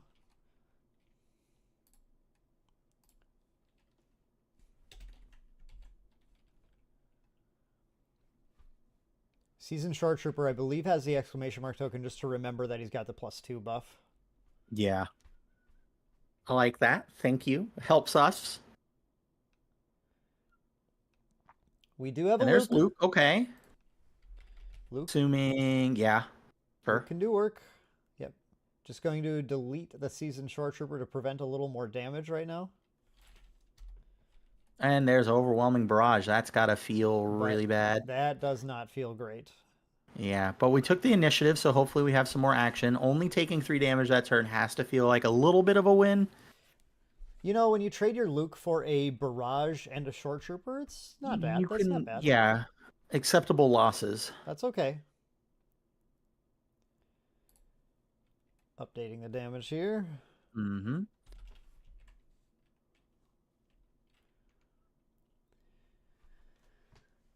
What did Raymond? I what think is- it was a force throw. Okay, yeah, we have a I'm force assuming. throw. Force. Was it a force throw? Yeah, that is a force. Yeah, it's on the top of Tyler's discard pile. It looks like there. It's a force throw with there is a force unit in play, but nothing that we'd like to deal 10 damage to, causing Raymond to pitch crate. So what do you think with multiple cards in hand? Jason, what do you think Raymond is trying to do to get out of this, especially when you see him pitch the crate this late into the game? I think we're holding on to cards just like this, trying to keep that piecemeal removal because we are making a headway, but Crate Dragon doesn't change anything to the board state right now. You're still facing down. You're pretty behind on damage, and Vader's just going to play beater after beater, and we're also in Devastator territory now.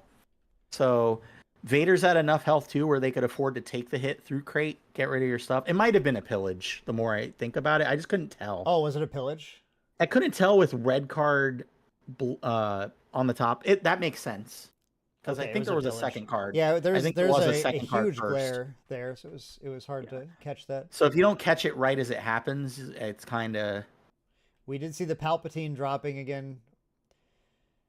Yep. Vader, And Palpatine Vader again. definitely looking in a good position. And the one thing I keep thinking about with the Crate Dragon though is if you can weather the storm just a little bit, Crate Dragon kills Devastator on the drop, kills Palpatine on the drop. Yep. It's it's a sort of a It's nice, preloaded it's answer clean. to some of those, but But we already have answers on the board, or we Yeah. already have stuff on the board too. So it's like stuff that has to be dealt with. it gets a little spookier. It's a tough choice, I think, though. I mean, you can keep the things to deal with the board, but then what are you going to do when the follow up is stronger? Right.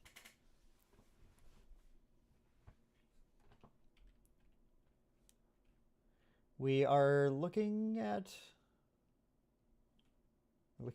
thinking about something in hand here, doing a little math. Yeah, we got Nothing a at lot the of open turn. We got resources here with 6 a resources decent for enough. an- We're gonna drop an Obi-Wan. Okay. Yeah, Yeah, It we was got it. pillage. We got it, It was David. We definitely pillage. missed the Thank first you card. so much. Thank you. Yeah, we missed the first card, but it makes sense seeing the pillage on the top now. Obi-Wan into the overwhelming barrage. Wow. Yeah, the barrage on Obi-Wan again. Having the barrage each time that unit is dropped is just And that's devastating. the beauty of playing Command Vader, right? We have all these insane value units, and we still get to keep our cards like overwhelming barrage for moments like this. So when your units get to also do removal too, that Palpatine is crashing for a ton of damage here. Yeah, Palpatine swinging in for 8. So we're looking like we are at about lethal here. 28? 28. Yep, Right? 28 with the follow-up from the Stormtrooper. Right? Unless we're missing. Maybe we're. No, 28 is correct. 28 is No, correct. they're at 29 right now. Why are they at 29? 629. Oh, from Vader. Ping from Vader. Oh, too. Vader. Yeah. Yep. Yeah, Vader we're in, command is literally crazy. all Yeah. Tyler has to do is play a villainy unit and ping with Vader next turn to win. So. Yeah, Vader command is still a real deck. Time to redemption. A redemption is exactly what we need to see, but instead we see a Luke Luke, is not. and we're gonna hope we have a, no Luke. There's nothing that makes Luke get Because there. you could just do Vader trigger for the. Yep. Yeah. And Raymond says, "Yep, you got it." That is game in favor of Tyler. Tyler Myers taking it with Command Vader against the powerful and popular Blue Young Han. I wish Tyler would have caught the stylistic play of just using Vader's ability there for the final point. For the extra swag bonus. But it's okay. It's okay. It's 2 actions to do that. You have to play a villain unit and then use that when he can just end It's the game fine. that when turn. you could just end the game. But what? Yeah, that second game was just kind of. Oh, it was Vader was in the driver's seat the whole Yeah, time. Ray was playing pretty powerful cards and like feeling like he was trying to do things to progress the game. Like the card choices were good, but they just had immediate answers. Like Poe, Luke, immediately getting answered each time they're played. Unfortunately, Luke gets you value on play, but Poe has to be able to untap and attack, and that never happened. Yeah, the big problem with Poe, right, is that when you're not playing him in a green deck, Yeah. he never lasts a turn. It just doesn't. Yep. It just doesn't actually happen. It's unfortunate. I love Poe, but there have been many scenarios today even where that has just been the case. All right, so let's return to We'll bring it back. Yep, we're gonna return to our other view here.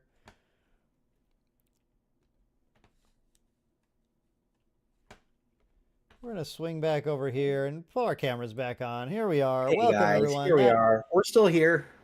That was our round 4 against the only Vader player in the tournament, and really kind of making people wonder why they aren't playing Vader in today's Yeah, tournament. that was right? great. That was a pretty that- impressive showing.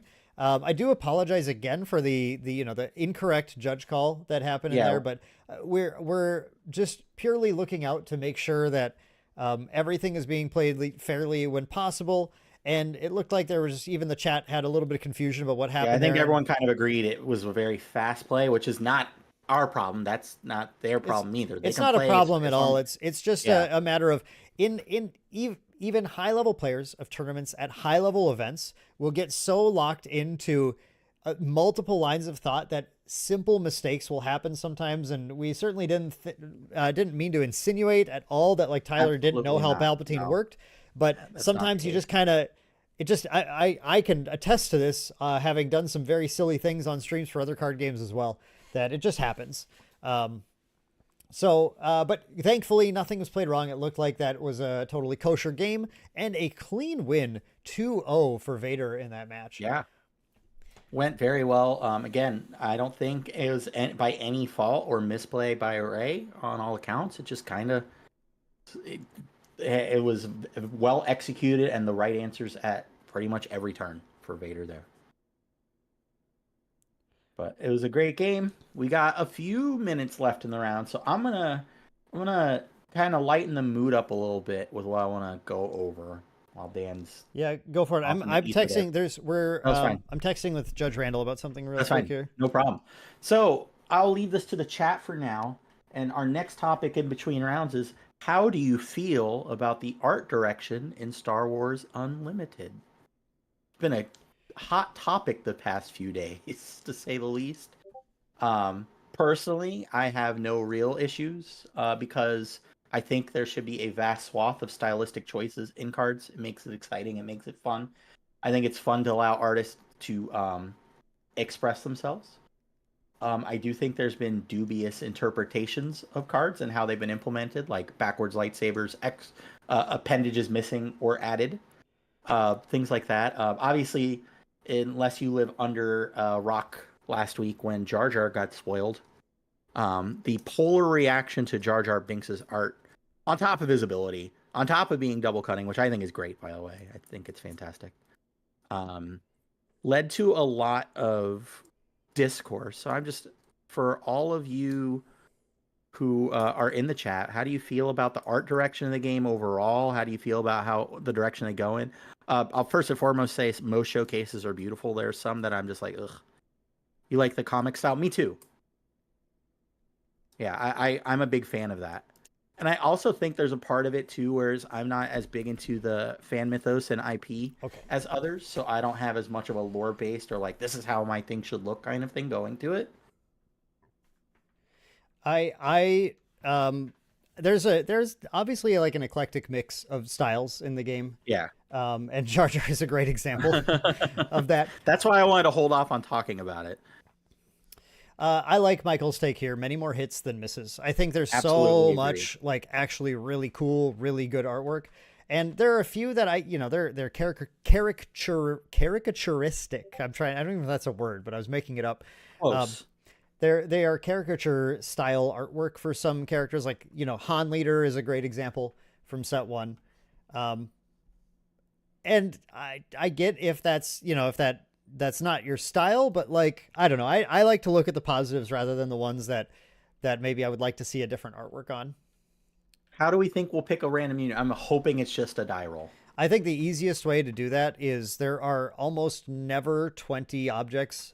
Yeah. So like everyone should have access to dice that will allow them to roll. If you're playing Jar Jar, you probably want to bring a D4, D6, D8, D10, D12, Yeah, D20. and don't shame your opponent if you don't have any, or if they don't have any, because you better have them. The onus is on you, Jar Jar Binks player. But yeah, then you just point to everything. You go, okay, 1, 2, 3, 4, 5, 6, 7, and then you roll, and then whichever one you hit, re-roll misses. The Jar Jar player stands up, spins in a circle, and then walks back to the table and tries to point to a card. That is a great idea. I think Yeah, that's and, I like, think that's the way it should be done. For I sure. actually think that in either that or tournaments. musical chairs. You put each card in a chair, and whichever or each person has a card. You just grab spectators, and they grab cards, and whoever doesn't make it back in the chair takes 2. I think that too. But yeah, the card art. There's been way more hits than misses. I think that Dan has taught me with the Star Wars community that everyone is very vocal. Dude, if someone wins a game with a Jar Jar kill, You got to there's do no it. shame in that. That's There's zero beautiful. shame. If you're on the other end of that, you just got to take it. That's a badge of honor. Spin I the would bottle. say. I like that. Just put a bottle in the middle of the table and spin it. Whatever thing it points to, the closest thing, that's what gets targeted. That's So, I see the note from Corgan there that we had a break baked in, but it'll be after round 5. Okay. Yep. So we had advertised a That is round fine. 4 lunch break, not knowing the attendance of the event. If we had a 6-round event, then we need to give a lunch break to people at some point. But given that we only have 1 round left, rather than create a lunch break for 19 people who have to stick around for their last round, we're just going to let people play out their final round. And then for the 4 people who make top cut, they'll get a lunch break before top cut. Crate can't kill space units, Dan. Crate can't kill space. Oh, yeah, you're right. Crate can't kill Devastator. I always forget it can only target. Ground units. Oh, you had mentioned that's right, because I was like kind of listening to you say that, and I didn't have the card. No, in that front was of me, my so I bad. didn't say anything. That's why I didn't pull up don't think the that's how it works. card text, and I Yeah. literally I did that yesterday too. I was because I was playing Crate Dragon in my deck, and I put it down and it was like, and my opponent's like, "What does that do?" Because they'd never seen it before, I guess. And like, it kills anything, but when you play it, if I wanted to, and then I looked at it, I'm like, no, sorry, actually, it's only ground Not units. quite. But I Yeah. didn't stick that in my memory. Unfortunately, So- I just continue to play it wrong. But So yeah, I guess my follow-up question to the art stuff is, I know people are, the art kind of fun-looking cards, like stuff like Jar Jar and stuff like that, like should we have more of that? Because I think we should. I think if a card, like, I don't think it should be prevalent all over cards, but if you want to, I think the beauty of this game is with the several different artistic styles presented. I think an opportunity to let the artists express themselves in fun ways is cool.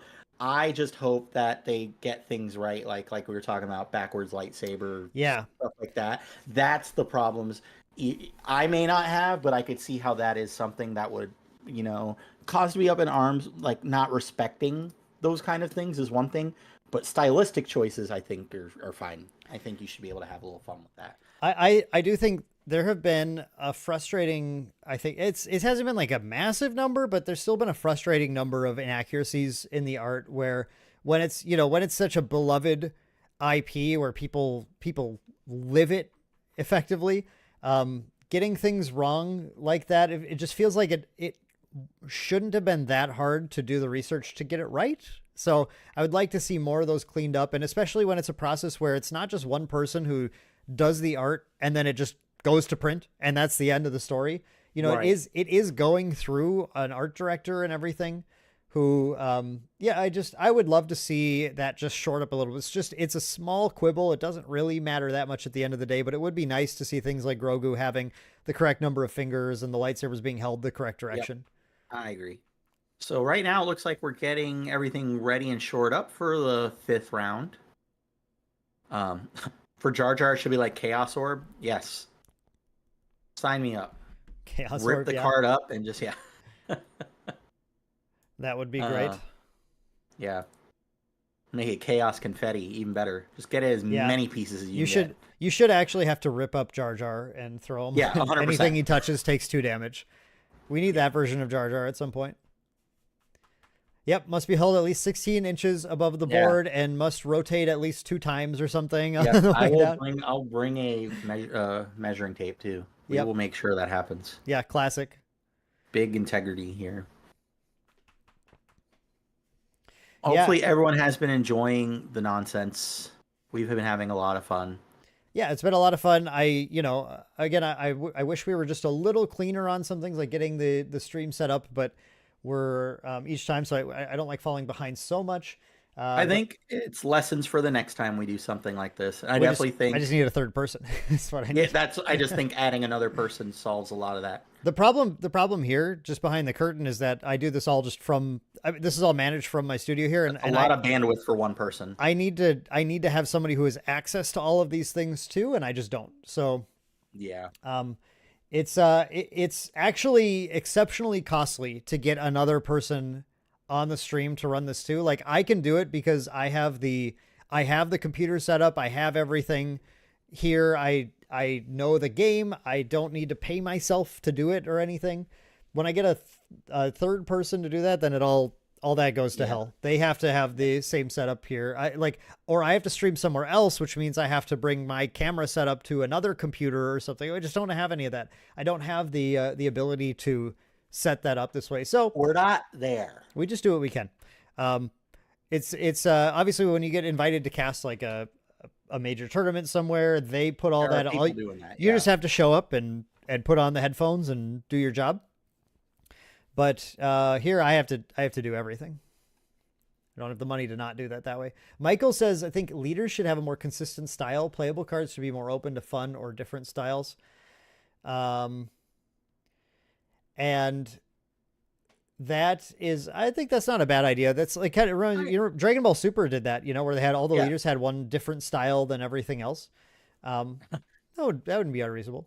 Remember the Trunks high tech from Dragon Ball Panini Z that was like really far back Yeah. on the picture? Yeah, yeah, he was tiny. Speaking of card art, he was like super tiny in the back. But Dragon Ball Super had I just yeah. I understand that, but you saying that immediately my brain went to the Trunks art, which is just it's a whole other thing. And then But yeah, I what was that? Raymond says, I told you I was going to get knocked off the bubble on stream. Yeah, unfortunately, Nice that job, does appear to Dan. be what happened.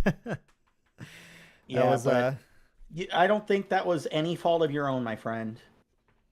I think you played it. You had the plan. It's just they had a plan as well. Tyler had a plan as well, and sometimes that's what happens.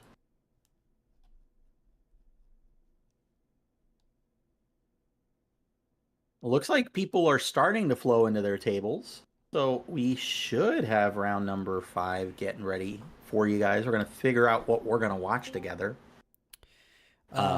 Yeah, we are right now. Just there were a few players who needed to drop, and Yeah, they're trying it's to get that time of the figured out. tournament. Yep, it makes sense. Where they, yeah. I always make that announcement like round 3 or 4. If you feel like dropping, just make sure you let me know. It's always fun when people just disappear. I need to disconnect. Whoops. Dan's breaking something, which is good. No, I'm just supposed to not. Be So in when this Jar Jar channel ends up still. winning in like the World's deck, then all this discourse will be for naught. I can't hear you. I do still think the best thing would be the Jar Jar self kill. You just blow up your own base.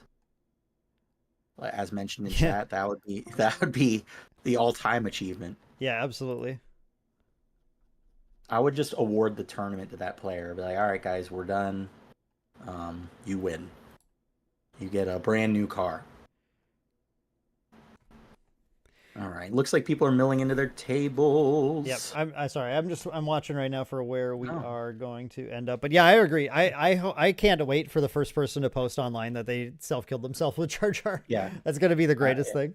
That's going to be great. I think it needs to happen. I mean, you know what you're getting into, right? Yeah. If you're playing a card like that, absolutely. I don't know. That card is an enigma for a good reason. Disappointing he's not a leader. There'll certainly be a few players here who are about to sweat it out a little bit. So hoping we find an interesting round here. Well, although, like 5 rounds with 19 players, we're going to have some really sweaty round 5 games for a top 4 cut. I have to imagine it's somewhat likely that we're going to see either Boba or Han on this next match. You know, they've been enjoyable matches, so it's fine. Yeah, they have been good. The meta haters not enjoying that as much, but that's, bound to happen. What can you do about it, huh? What can you do? We are waiting here also on... Yeah, we're still waiting on feature? I don't know. So if... as we mentioned before, we'll cast this game and then we're going to take a quick little lunch break for the players and, probably for us to get something in our systems. Try not to be gone too long from you guys so I could be here to hang out with y'all. Yeah, we're gonna be able to grab a few things. It'll be a short break, and then we are going to be right back on. Okay, we're going to table 1, Jason. We're going to table 1. Table 1. We're at the top table. Right? Yeah. I gotta take it away here so Dan can do his thing. Yep, please do. Let me pull us up. Woo.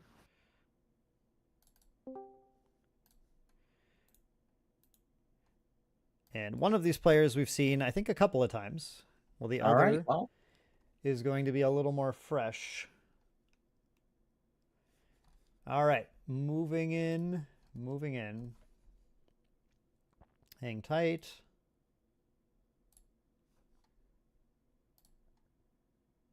That's not. That's almost it. There we go. Here we go. Sorry, almost there, and there we go. All Okay. right. So we've they're got... already playing too. They're in the mix here. All right, we've got Command Boba again.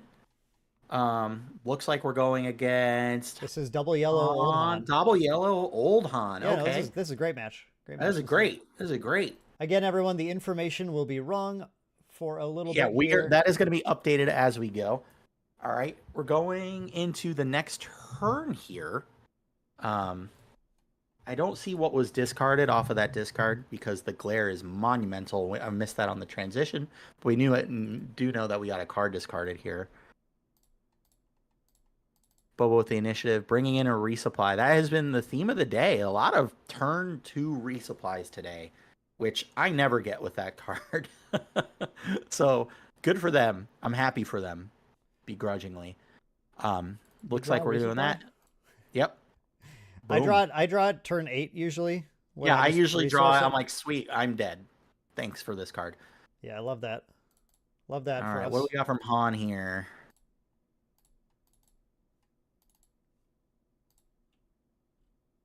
Looks like a Han activation. All right. Getting that resource in.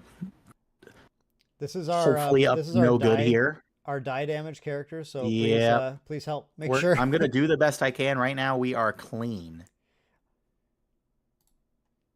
2 coming into the base onto our die damage base. As there's no ground unit to attack here. Wow, that is a choice for a die for sure. And we got tech on the board by Han. Okay. Turn ends here. We clean that resource up.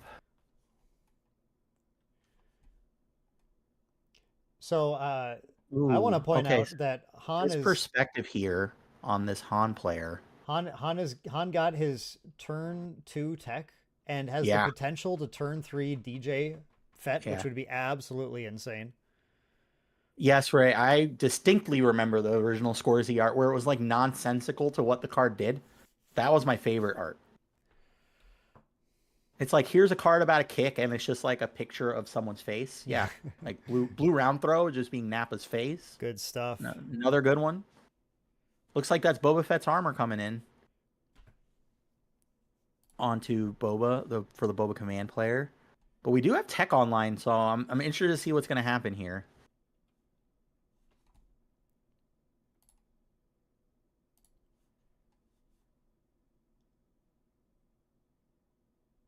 I wish the angle for Han was a little better, but the finalizer mat is dope. Finalizer mat, amazing. Gen Con victory mat. Yep, and then tech bringing some damage into the base there. And Boba taking out the tech with no recourse thanks to that Boba's armor. Has to feel real nice there.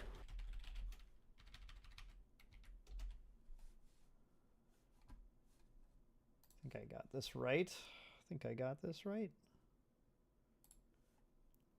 Trying to make sure I get my records. All right, we're going into the next turn here.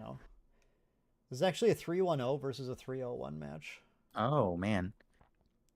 There's a lot of draws happening for some of these like boba decks. Dan has froze me up, so I can't see anything right now. But I'm that's sorry. okay. That's all I'm right. fixing you shortly.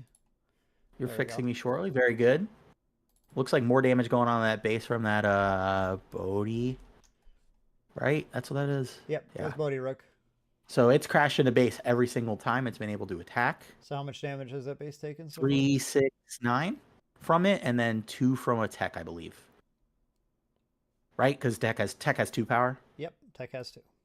Look at that.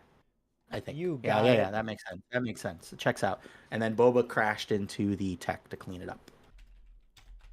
And there is a Disintegrator from the Boba player. Feel like this has been a decent enough start for Han. A lot of chip damage, which is probably really good here. And we have a Han activation, getting that resource in. Han base has taken no damage so far? Correct. This is That may change No, that- right here. no, No, that we're Bodhi's cleaning going up the down. Bodhi. We if got we have go. the we Yeah, have that's the a armor lot of on, damage. the Bodhi's going down for sure. 100%. And then we have 3 And again, that 6, Boba's armor just making these trades so much cleaner. and 11 on ECL, right? That should be correct. 3-3-3-2. Sounds good. All right. And then we just have to remove the win here. Move the win. You don't get the win right now, Boba. You gotta earn you it. got to earn the win. You don't get to start You gotta with it. earn it. Did I get to start with a win? So here's that tech coming down again. Yep. Here's tech again, but not. So Adrian has to choose With to a lot either of take resources initiative open, yeah. to get rid of the tech or to play something now and risk To getting have DJ the next answer turn. now. Yeah. If you don't have the answer for tech now, I would maybe just take the initiative. He hasn't ECL'd though, so the ECL is totally live. But we are untapping, so here we go. Is Yeah, it Jerry- DJ time? Jerry is asking how Tyler is doing. Tyler's the Vader player won last round. If he goes 3-2, I do think it's, especially since the current top table is 3-0-1 versus 3-1-0, I think a There's a 3-2 has a shot of bubbling in. For sure. All right, so We revealed something. I think that was Yeah. I think that was defeating. the defeated resource, That was the yeah, defeat that from makes Han. sense. Yep.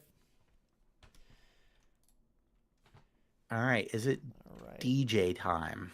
Is it indeed DJ? time? However, this board is still not fun to look at for Boba. There's a fair amount of pressure that Boba is just incrementing so much value and taking these units out with impunity, basically, with that armor mitigating the 2 damage. Oh, here's my problem. All right. There we go. Sorry, we're back. Okay. We're back. A dinosaur story. I make that Alright. reference sometimes too, and people have no idea what I'm talking about. We're like the same person, kind yeah, of. that's true. Yeah, we're like besties. Okay. There's something happening. Really, yeah, here. really anticipating seeing what the Han's in the tank a little bit, but Uh-huh. really need to see what he's. There it is. There, There's it's the DJ. Yeah, we had a feeling it was DJ. Spin the record. Here we go. DJ is a tricky play on the current board though, because Yeah, the board is not great. the DJ combo only works if you can keep DJ alive until Yeah, the end of the turn. And can't Boba just clean it himself right now? Boba the can just armor? attack DJ and Yeah, take him out, Boba just attacks into it. So let alone the fact that Boba is playing a cunning and could just bounce it among doing other Yeah. things. we'll have to see. We'll have to see what happens this turn here.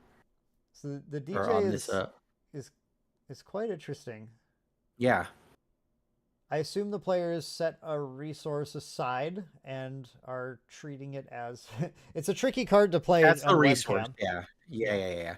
I get it. I see their intention there. And Oh, the now cunning. they're The cunning is the resource. correct. Oh, correct. okay. I got it. Yep. That makes more sense to me.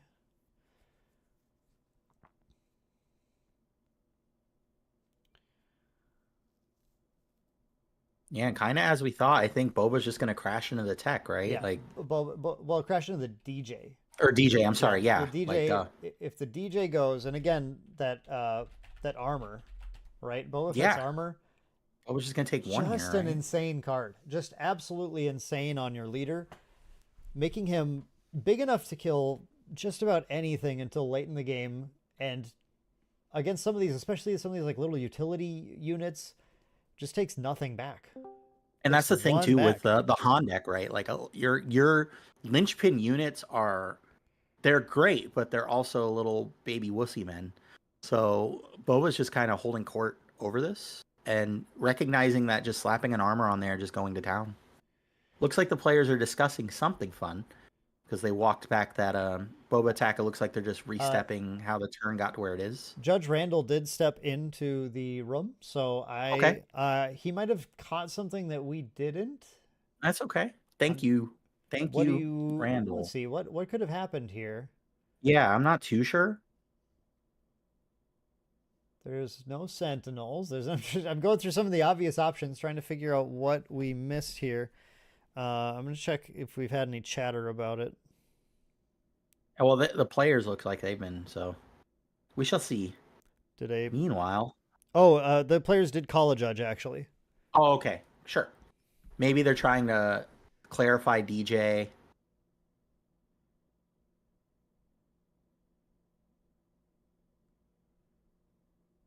It's clearly a call related to DJ right now. So I did notice like the cunning was sideways and that the resource doesn't change its position when it's taken. Right. So I don't know if they were.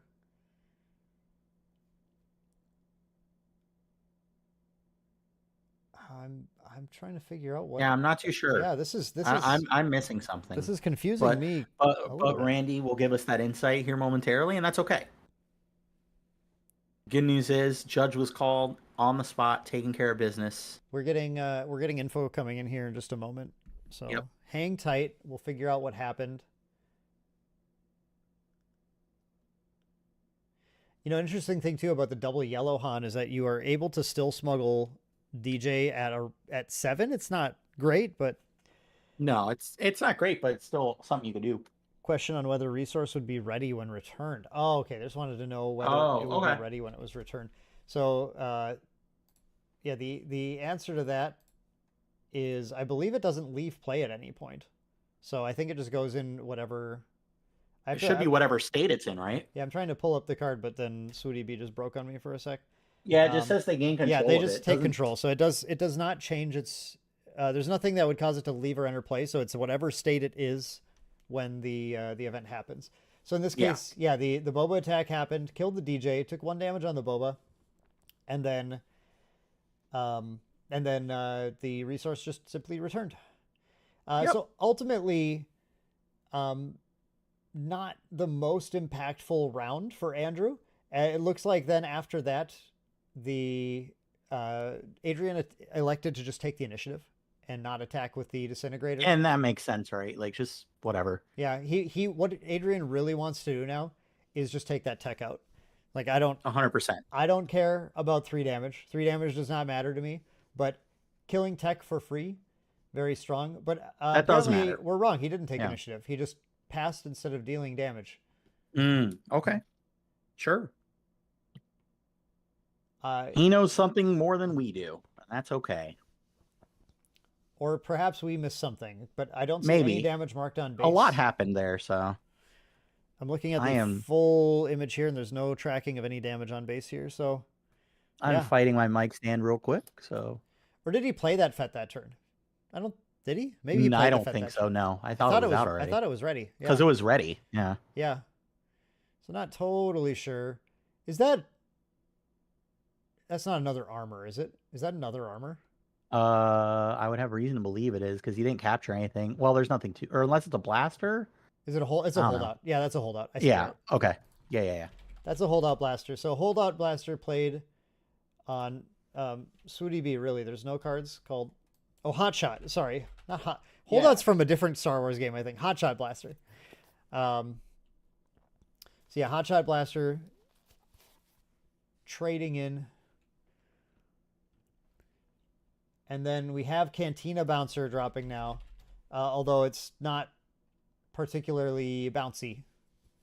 No. Yeah, I'm gonna deal with this after and just hold it up until the break. This is annoying me. Anyway, All right. Or maybe did the canteen bouncer might have, yeah, the canteen bouncer bounced the Boba Fett. The hot shot Yeah. just died. Okay, Yeah, that's yeah. what happened.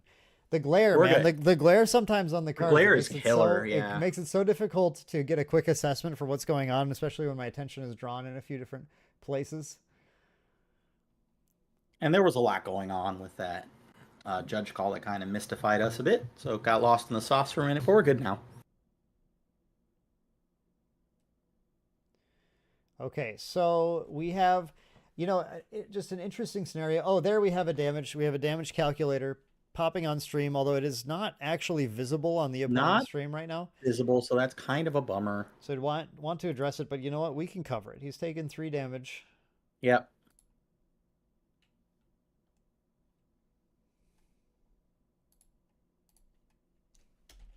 Been a lot of discussion and figuring out this game. Yeah, Eating at that clock, but I'm sure they'll have a little bit of extension from the judge call, but it is. It is an important game. It's important to have everything Yeah, done for right, sure. because this may very well determine who makes top cut and who doesn't. yeah.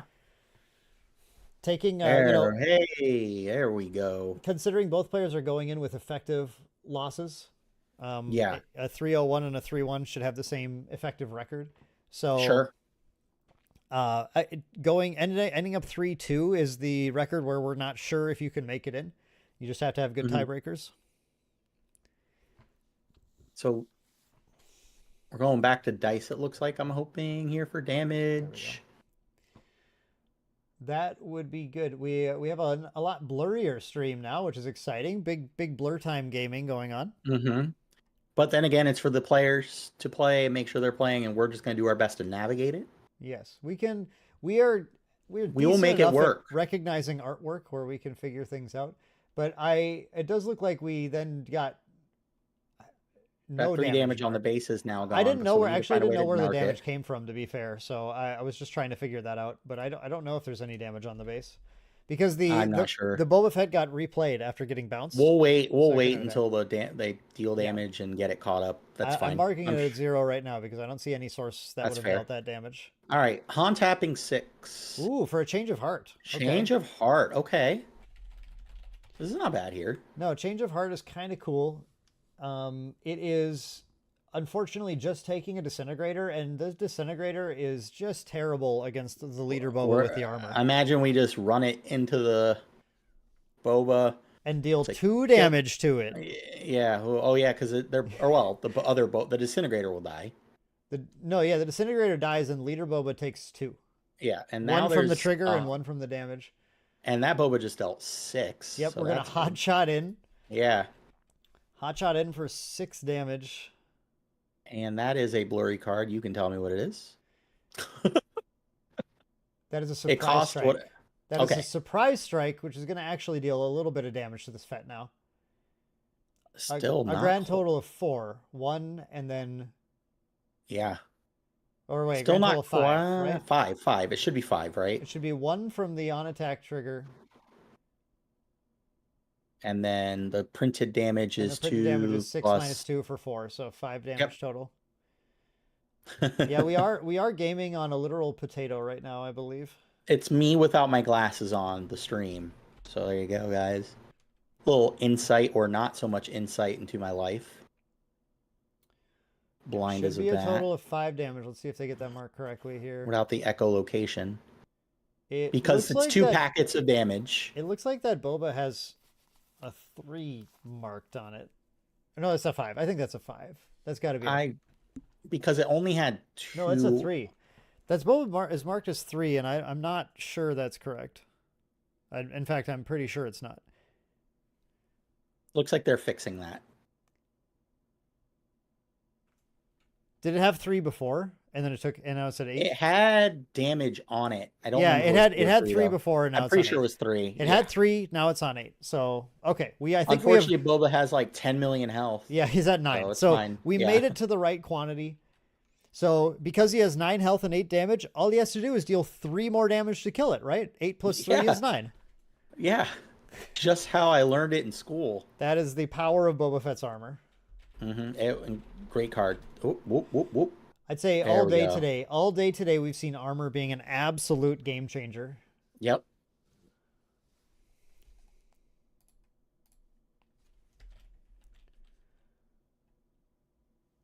All right. All right, up What- to Han here to see what we can do to get ourselves back in the game here. Yeah, we're so used to seeing these blue young Han decks. Jason, what is yellow Han? What's in yellow Han's sleeves to be able to deal Well, with we're this? trying. We tried to do our tricks. Our tricks didn't work, and we got a L337? maybe. Yep, that's an It's a L337. shield token. That's an L337. Yep. Yep. Okay. We have an L337 dropping, which So I'll say unfortunately it's not the card we want here. it does 0 damage to Yep. Boba Fett. I think we're just no playing cards for the circumstances. sake of cards, but we've got something else here. And our Boba Fett with the hot shot now too is sitting at like such an amount of Okay, so we damage. have the Gamorrean. Was that Gamorrean guards? What is that card? I don't like the glare. or That is a blur. Gamorrean guards, yeah. Hey, let's go. Okay, so that at least gave us that. So now we have a Sentinel, which got dealt with expeditiously by that battle, that battalion. Looks like using the ECL there. Yep, it sure was getting a little bit of that overwhelm damage in up to. Yep. And now we have another disintegrator. 19. An embarrassment of riches here Yeah. for our for Adrian here. Going into the next turn. We need a 11. really big answer now. Yeah, 11 Han, damage and left I to don't- deal. And I don't think that answer is for all of those cards in one card here. well, cunning, right? Cunning does do, yeah, cunning is good here. A cunning will buy Han a little bit more time, But we're buying time. Yeah. but that's all it's doing. Yeah. A cunning will allow L337 to trade its shield Yeah. for the steadfast, Or or it's a hot shot blaster. it's gonna hot shot the leader Boba. Okay, that is not It's- terrible. Finally. That is one of the less terrible things that could have happened. No, that was pretty cool. We didn't What use a ton of resources this- on that either. This game has been so full of hot shots too. It's been Right? hot shot city. What a card. So hot What shotting the a Boba card. Fett, powerful play. Going into a Bodhi Rook, gonna disrupt the Bodhi? hand a little bit. Oh boy, I see a couple scary cards there. I think that is in Overwhelming. Ooh. Now it's a non. Fet's Fire Spray. So Yep. we're looking at, we have 3 options. We have cunning, we have overwhelming, and surprise strike. I believe that's what that is. Yeah. So cunning and overwhelming are both pretty vicious, but also surprise strike has the potential to just end the game in a For swing. the game to be ending. Yeah. And do we have an untapped unit here? We have Yeah, the there Boba it is. untapped. We do the Yeah. math and go, I don't know if we can Surprise Strike, I think, is live the to call, and it surprise was. strike. That's at Or least we're cunning, just going to game 2. Cunning will give Andrew one more action to potentially stop the Fett from swinging for 7. Not the information we wanted to see from Bodhi there. But I mean, with the fire But why? spray as well, Yeah. like Yeah. what are you gonna do? Does he have an answer to the fire spray? A waylay? Does he have a? He has That is not the he has a answer. no. He has a princess. That is the answer. It's gonna tap Oh, it. yeah. That's a Leia. fine. Uh-huh. Leia Organa is going to come in. That does and get us to... exhaust Now the it's fire overwhelming spray. barrage, though. But the overwhelming is going to just do a crazy amount of damage. Just nuts right now. Yep. Yeah, get this killing board out of here. everything. 3-2-2. That is 7. That is exactly how much that fire spray had. Yep. And the Han flip. And Han is finally, here. Han is finally, here. Han flips. Disintegrator attack. Disintegrator does deal 3 to base. And I imagine we're going to pack up for the next game here. I clearly missed the damage at some point because we're at 27. Go out on your shield here, Han. Get that attack in before you go. Han has to take initiative or lose. Yeah. I think that He just scoops. I would scoop it up. Give myself more time to win 2 games. Yep. Recognizing when enough is enough. Yeah, that time is going to be really important here. Yeah, 100%. Especially due to some of the discussions they were having about cards, etc. That definitely tacked a bit of time off of that first game. So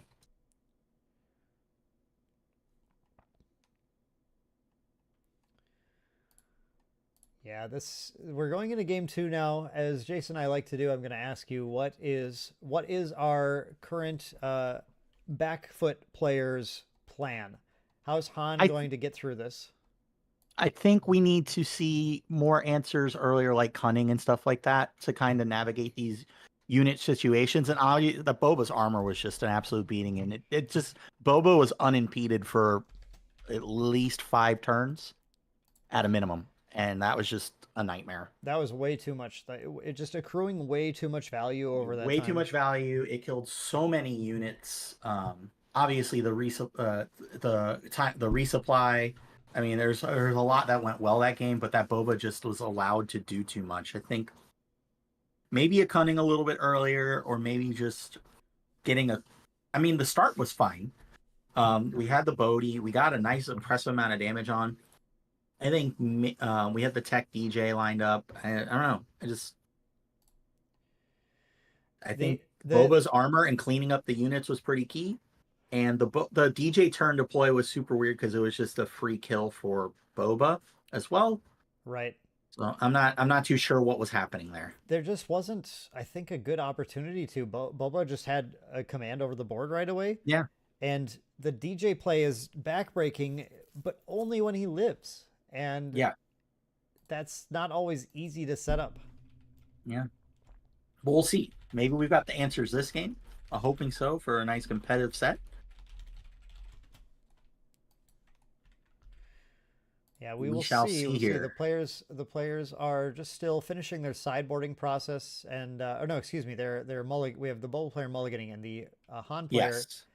who is I'm getting our lunch break screen ready while we talk. So Getting the lunch break screen ready.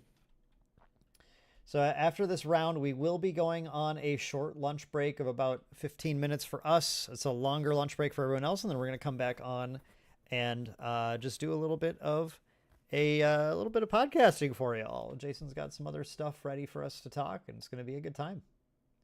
When am I doing that? You know? No, once we're done with this round. Oh yeah. I swear Jason knows what's going on. We're going to do that. No, I'm kidding. Yeah, absolutely. We have stuff we're going to talk about. We'll get our snack on. Everyone will get a little lunch break for the top 4 players to come in rest and ready to take it down. Then it looks like we're going. All right, here we go. We start with a mercenary gunship. Mercenary gunship. Our old favorite. Another big stream time hog here. Taking a lot of airtime. Whoa, excuse me. Sorry. Whoa. It is not the lunch break. Excuse It is me. not the lunch break. Excuse Get out me. of here. That did not do what I thought it would do. Get the screen Sorry wipe about that. there. Had a little misclick there. Had a little Because misclick. I was ready to get me a sandwich. All right, Han tapping 3. We got Bodhi coming in. What we got? What's in the grip there? Disintegrator. Dr. Evazan. Yeah, you can't hit any of those. They're all units. So. Wow, a whiff on Bodhi is really rough to see. Mm-hmm. And we have our favorite mercenary gunship cracking in, starting the damage race off. And there's Disintegrator. And looks like going back to Han with the initiative here.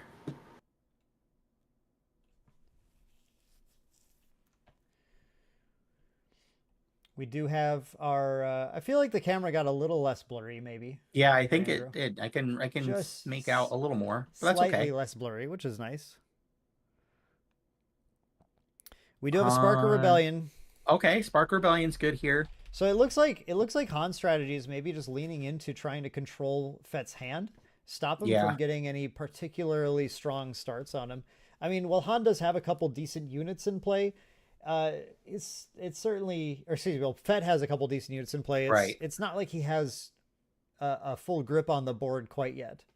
Mercenary Gunship, though, earning its stripes here. Another 3 damage coming in. Yeah, Gunship has just really been a house all day. Just cheap and efficient. It is a bad Kylo's TIE silencer, but that means you can play it in not red decks, right? With TIEs, or right. red decks get multiple TIE silencers. Well, we like that. Man, I wish I had that finalizer playmat, dude. The thing is so sweet. You should have been All good right. and played a Gen Con. I should have been good. Dang, you're right. Boba More getting in damage there. coming in board. We were hitting. And we were Bodhi, hitting we are Han just- fast. We are just jamming units into bases here. And then Bodhi is cracking in as well. Did I miss a Bodhi crack last turn? No, he got- one. he got no, played he last just turn. He yeah, he played just last got turn. played. We're Yeah, good.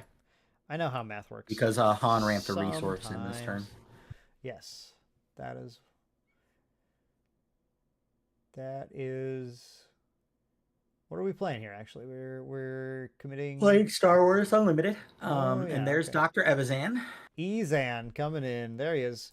Evazan is probably. Man, we got a Greedo. What a board assembled by Boba Yeah. already. Evazan We have a lot of and damage being Greedo, presented. Yeah, and that Bodhi. and the Disintegrator. That Bodhi is not long for this world, and the Evazan and the Disintegrator are here to try and push.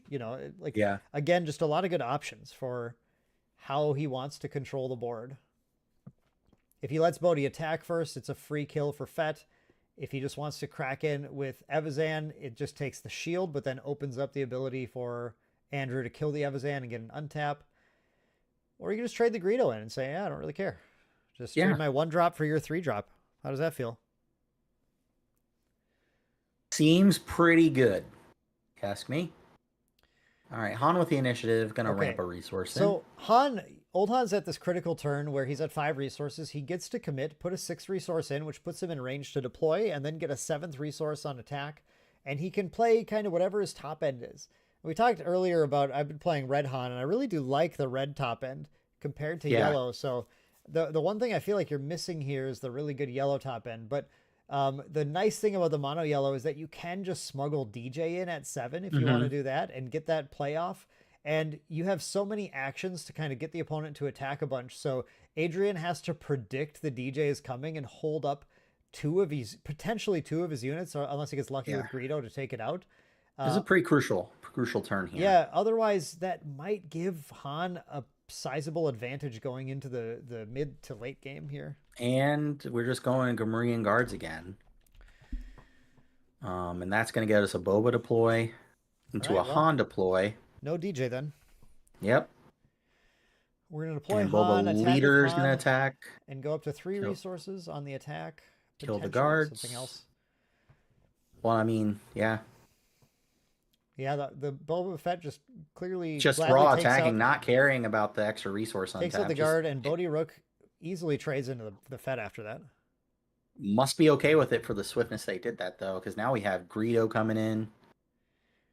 Greedo hits base. Yeah, There's going to be a lot of base damage here. look at this aggro Fett just going into base all day. Surprise strike. Surprise strike, okay. Surprise strike just to take Get out that resource off the top. Disintegrator.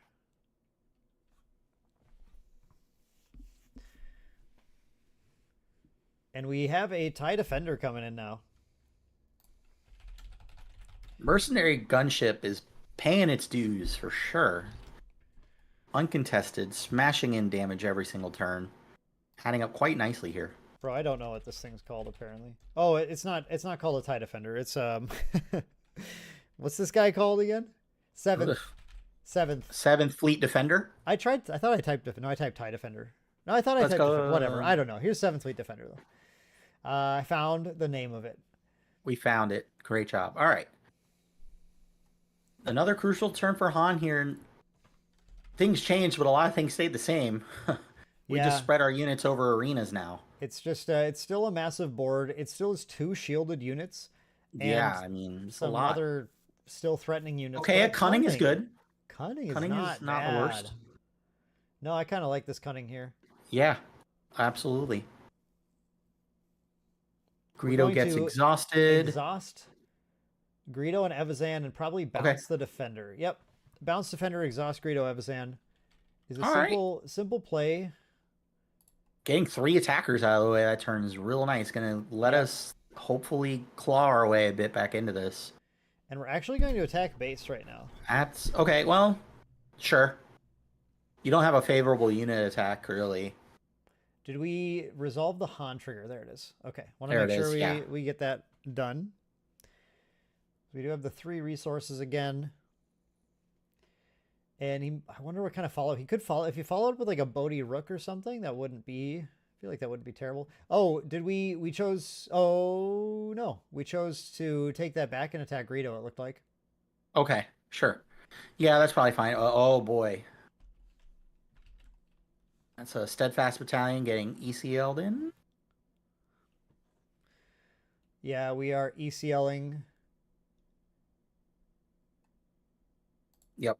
They're just looks like they're trying to sort out how much damage. It's gonna be, oh, and Evazan is getting bounced, it looks like. Yeah, that's a mark, or excuse me, the rescue the target. Yep. Spare the target. That's the one. Something. Something the target. We're gonna spare the target on the Evazan as well. And we get all our resources back. What exciting play do we have? We have a DJ. There is the DJ. And that is a cunning. Smuggling the DJ. A cunning again? Yeah. Funny how that works. The cunning again. And that's going to be ours for going into this turn. How long we'll get to use it, I'm not too sure. Here we go. And it gets defeated. So yeah, that was good. The spare the target on Evazan, actually, like, insanely cool that you got to collect the bounty from it as well and then get that DJ. It's a nice, I'd say Andrew's still behind, but it was a nice little push to potentially give him a little bit more gas going into this. But we see a hot shot. Does that hot shot just close the game? Yeah. I should just end it. Yep. A hot shot on the, it didn't even matter. The hot shot on the battalion just did 7 to close the game. That aggro boba play there, that was a very aggressive slant that game, but it worked. Yeah, right in there, took it out, and that is game for Adrian. Yeah. Put a little bow on that. All right. That will be Adrian going to 4-0-1. Yeah, well, everyone, that is the end of round 5, even though it says 4. So what we're going to be doing now is the players are going to have a lunch break. Given that we have a little bit more time here, the players are going to have a 1-hour lunch break. We're going to just take about 30 minutes, I think. So we're going to go 15 minutes in. Mine will be pretty quick. Yeah. We may come on a little sooner, I guess. I'm going to mark it. I'm going to mark it as 30 minutes, but if you're hanging out here, we may come on a little sooner. There are still players, as far as standing goes, there's players still finishing their games because we're still fair. We still have plenty of time there on, so we don't have standings just yet. Yeah, if we're back and we have those, we'll get those to you as soon as we're back. We'll actually have the standings quite soon. Looking at this now. If not pretty immediately. Actually, hang on a second. We might hang tight to get that too. Yeah. Hang tight, everyone. Before we do the lunch break, we're going to see if we can get those standings out there. But yeah, Adrian played very well, so not surprised. Yeah, Adrian. He went to 3 games with you. He played very well. Adrian's been on the stream 3 times today already, and it looks like he's going to be on it more, potentially. So Adrian is clearly a skilled and powerful boa player. Actually, I don't know. I have to double check this. I played a Boba Fett player from Mexico at Gen Con at one of the pods. I'm kind of wondering. Wait a minute. I wonder if this is if this is Adrian from Gen Con for me. I gotta check that. I mean, it might not be, but it might not be. But he was very into the game, so it wouldn't surprise me if he found this and hopped on. We'll have to see. Yeah, Adrian certainly is a powerful player. We'll have the standings though very shortly once we can. I'm just gonna have to hear back from our team about that a little bit, see where we're at with things. I thought I saw Max saying he had the bye this round, and if he had, so that means there's no games going because Max had the bye. So if Max had the bye, all our games should be complete. So we should have that for you very soon. Everyone decided to really take care of business this round, giving us 15 minutes of breathing room. It looks like we have the standings. So all right. Let me see. I'm gonna get these posted somehow. We're gonna get these posted somehow. You guys will see that, and then we're gonna get those standings. We'll know who's playing who. That means we'll know which decks are playing who. Take a little bracy doodle and we'll get right back. Have some fun stuff to talk about before we get into that top cut. Yes, here we do indeed have the. Oh, this is gonna be good, everyone. This is gonna be good. I'm looking forward to this. Okay, let me just get these popped onto the stream here. On the telly, if you will. On the telly, like we say here. Yep, that's like we say in Florida, the telly. That's how we say it. All right, we are.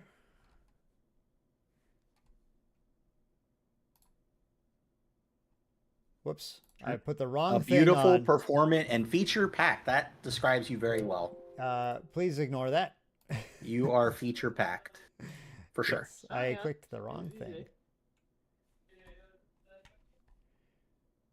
I also need to jump out of this. Pourquoi ça marche pas là, mon TCG là? Hang on one sec.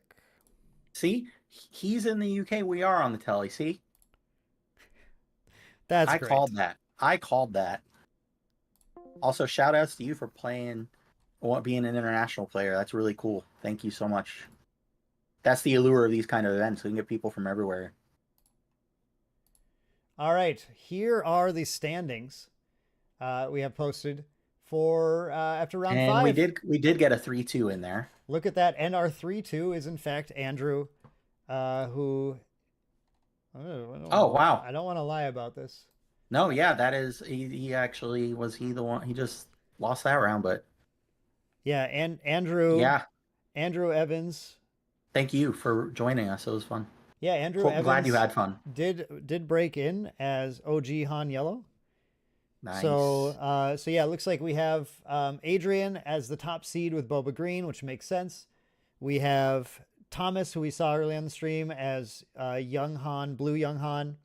We have Colby as another Boba Green, and we have Andrew once again as OG Han Yellow. So 2 Hans, 2 Bobas. 1 Han is old, 1 is young, and sadly, he has to run it back right away. Yeah, he back in the grinder. He does indeed need to get right back into it. It looks like it'll be a match between right. Adrian and Andrew. We are probably going to hop to the Thomas Colby match instead, I would imagine. I haven't seen Colby on the stream today, so get him on there. Hey, I haven't seen Boba yet. Haven't seen Colby. We've seen Boba plenty of times. I do think we saw Boba a time or two. Unfortunately, our Vader player did not quite make the cut. Neither did our Lando. So very unfortunate to see that. I was hoping we would have a hot run for some of those. 3-2 is an admirable record for sure with that deck. As fun as it looked, it was very fun and exciting. That game 1 we got to see on stream was super exciting.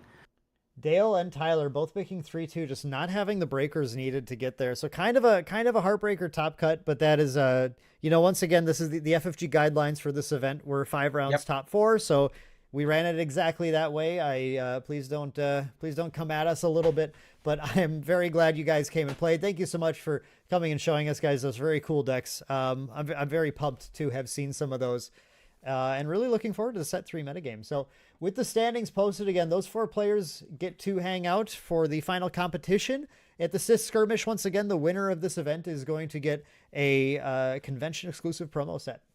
So it's going to go to one of these 4 players. So if you guys return in about 15 minutes, since I think Jason and I are both planning on being pretty quick about things. Yeah, I'm going to have a quick little sandwich, refresh, and I'll be back. We'll be back pretty forthwith. We have some fun stuff. I have some fun stuff planned to talk about. Hopefully you guys come back, grab your sandwich, join us so you can talk with us and have some fun stuff. Tyler, Tyler, congratulations on the run. You're so close, bubbling out though with that Vader deck. So good. You're clearly a skilled player. I'm sorry again about the judge call. We just missed the timely, and we just wanted to make sure everything was okay. Appreciate you guys being a good sport about that. Yeah, we just wanted to make sure everything was good.